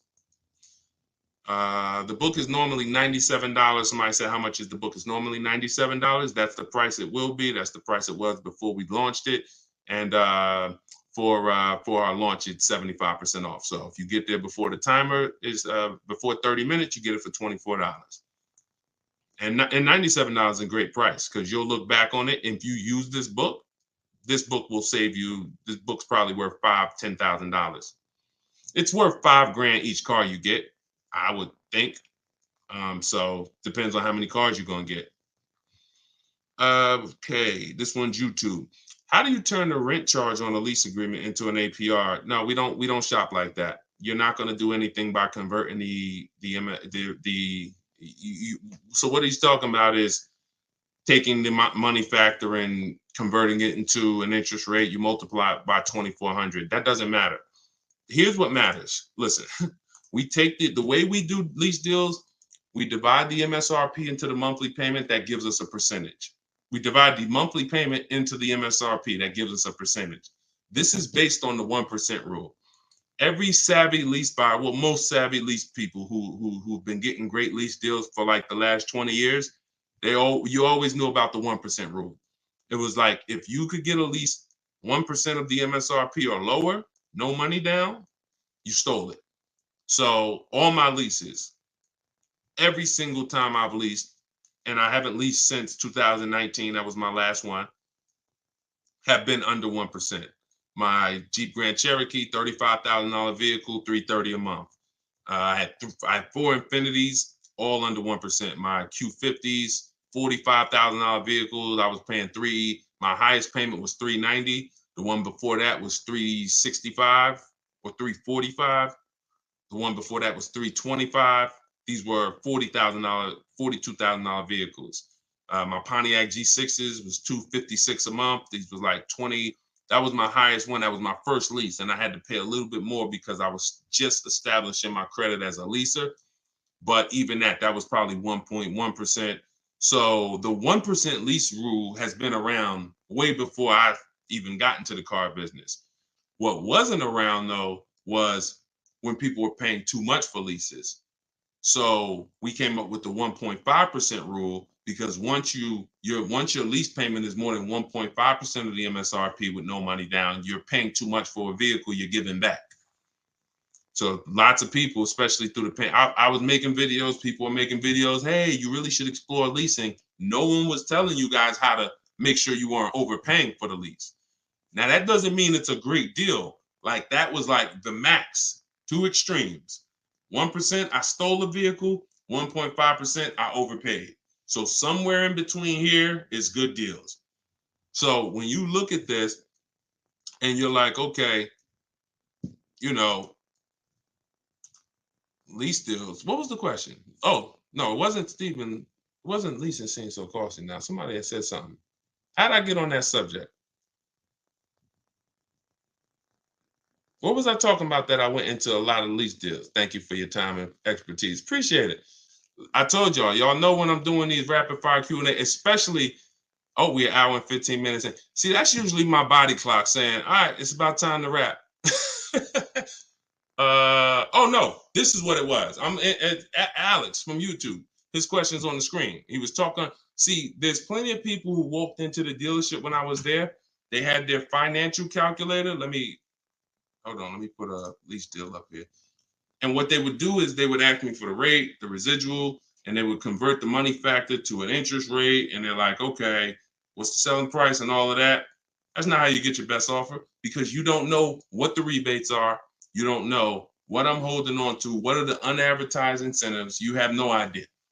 So the only way to get the deals that you see on these screens, this is Kimberly, $91,000 Maserati, $944 a month. 90, look, just got it recently. This market, $91,000 Maserati, $944 a month. She didn't get this by converting the interest rate and what's the rent charge on the car. No, she got bids the way I teach. We are going to get at least 5 bids, and that's how we save this money. Look at Bonita, 2022, middle of the pandemic. Everybody else, and you might have a Telluride that you're leasing, paying $700-800 a month. Maybe you put money down. She's driving a Telluride $600 a month. She gave him $600 and drove off. $47,000 truck. Look, Charles, Palisade. We talked about him earlier. $48,000 truck, $597 a month. You see what I'm saying? We don't worry about anything other, and they know their percentages. Look at Charles. Alex, look at Charles. They know their percentages. They divide the monthly payment of the offers. We get all our offers with first month's payment only out of pocket. We divide that monthly payment into the MSRP. It gives us a percentage, and that's how we compare our lease deals. That's how we know who saved us. You can see, he said all my offers were between 1.23 and 1.6. None of that, nothing else matters. He don't care what the money factor is on that. He doesn't care what the residual value is. That does not matter. What matters is how much am I paying for this car to drive it for 3 years? The lower the percentage, the better the deal. He don't care what rebates was included. Does not matter. We don't complicate this. And what I found is people who are going to shop like this, Alex, if you're not going to get bids, you're not going to get all the money. You could know all the financial calculation. You could know how to break a lease down longhand. And that's a super complex mathematical formula, but it's not hard for people who are in the math. I was taught to do it. I know how to do it. I would never shop that way. You see? That's just what it is. You get bids. Stop negotiating, start getting bids. My book is the only book. I think I'm the creator of the system. So there's no, it's like Deshone, I never heard anybody talking about getting bids before. I created it. I created the 8-year rule. I'm not teaching. I'm fortunate, thank you, Lord, that everything that I teach outside of standard like math is stuff that I created. The 8-year rule, that's me sitting down and saying, okay, when's the cutoff when a person who purchases starts to win based on depreciation? 8 years. What's the cutoff when a person pays too much for a lease compared to someone who bought and now they're giving the car back? They paid too much, 1.5%. So the bidding system that we use, it's not something I learned, it's something that I created. That's why I say test it. That's what my entire book is. Car shopping for people that hate car shopping. 7 steps to saving time, money, and avoiding dealerships. I don't want you in a dealership for more than 30 minutes. If you use what I'm teaching you, you won't be. So, all right, y'all. We've been on here for 1 hour and 20 minutes today. Go grab your book if you want it. If not, I'll see you in the next broadcast. For those of you who have the book, if you just jumped on here like Deshone, what book are you talking about? You can go watch the live broadcast. It's on YouTube. Once I wrap it up, you'll see it on YouTube. Go watch the live. You're going to see tons of questions that you would have asked. We answered those. And you can watch it on Facebook or you can watch it on YouTube. But my new digital book is called Car Shopping for People That Hate Car Shopping. Everything that I teach in the broadcast is out of that book. It's out of my strategies. It's learning to make people bid for your business, not negotiate. You don't want to negotiate for deal. You can't negotiate for your best deal. That's like you walking in and needing a TV and walking into Walmart and going back and forth. You're better off just staying at home and just going on all the websites that have TVs. When you start seeing that all these dealers are ready to compete for your business and that 80% of them are going to be overpriced, it's going to shock you. Those same dealers you've been buying from for 2, 3, 4 decades, your family been buying from, they're not going to want to compete. Their prices are going to be higher. Sometimes they'll win the bid. But when you start making them bid, you're going to see that the relationship's going to change. That's why we don't have relationships with our car salesmen. You're not going to have relationships. If you've been used to going to barbecues with your car salesman and all that, I'm sorry to tell you, you're either going to keep overpaying. When you start making them bid, the relationship's going to change a bit. Now, if he's a 20%er, he won't mind competing. If If you're gonna say, look, listen, I understand, give me a shot, let me compete, I'm gonna beat the rest of the offers. If he's that kind of guy, then that's great. But you're gonna find that a lot of people have been used to you giving them your business where they haven't even had to compete. All they had to do is negotiate you down. That's not competing. You get what I'm saying? Negotiating you down isn't, oh, you earned my business. No, they earned your business when they beat all the other people who would want to sell you a car. They beat all their prices. And that's what my book is based out of. So it'll be in your inbox in 2 minutes. You can download it in my TikTok bio, 75% off for 30 minutes. And you can get in my Instagram bio, or I'll post it one more time for you guys on Facebook and YouTube. You can click this link here that says Deshone's book, and you can start using this stuff. You have it forever right there. It'll be your tool belt. It's in your tool belt forever. Buying, leasing, luxury cars, doesn't matter. It's all in there step by step. So I'll see y'all in the next one.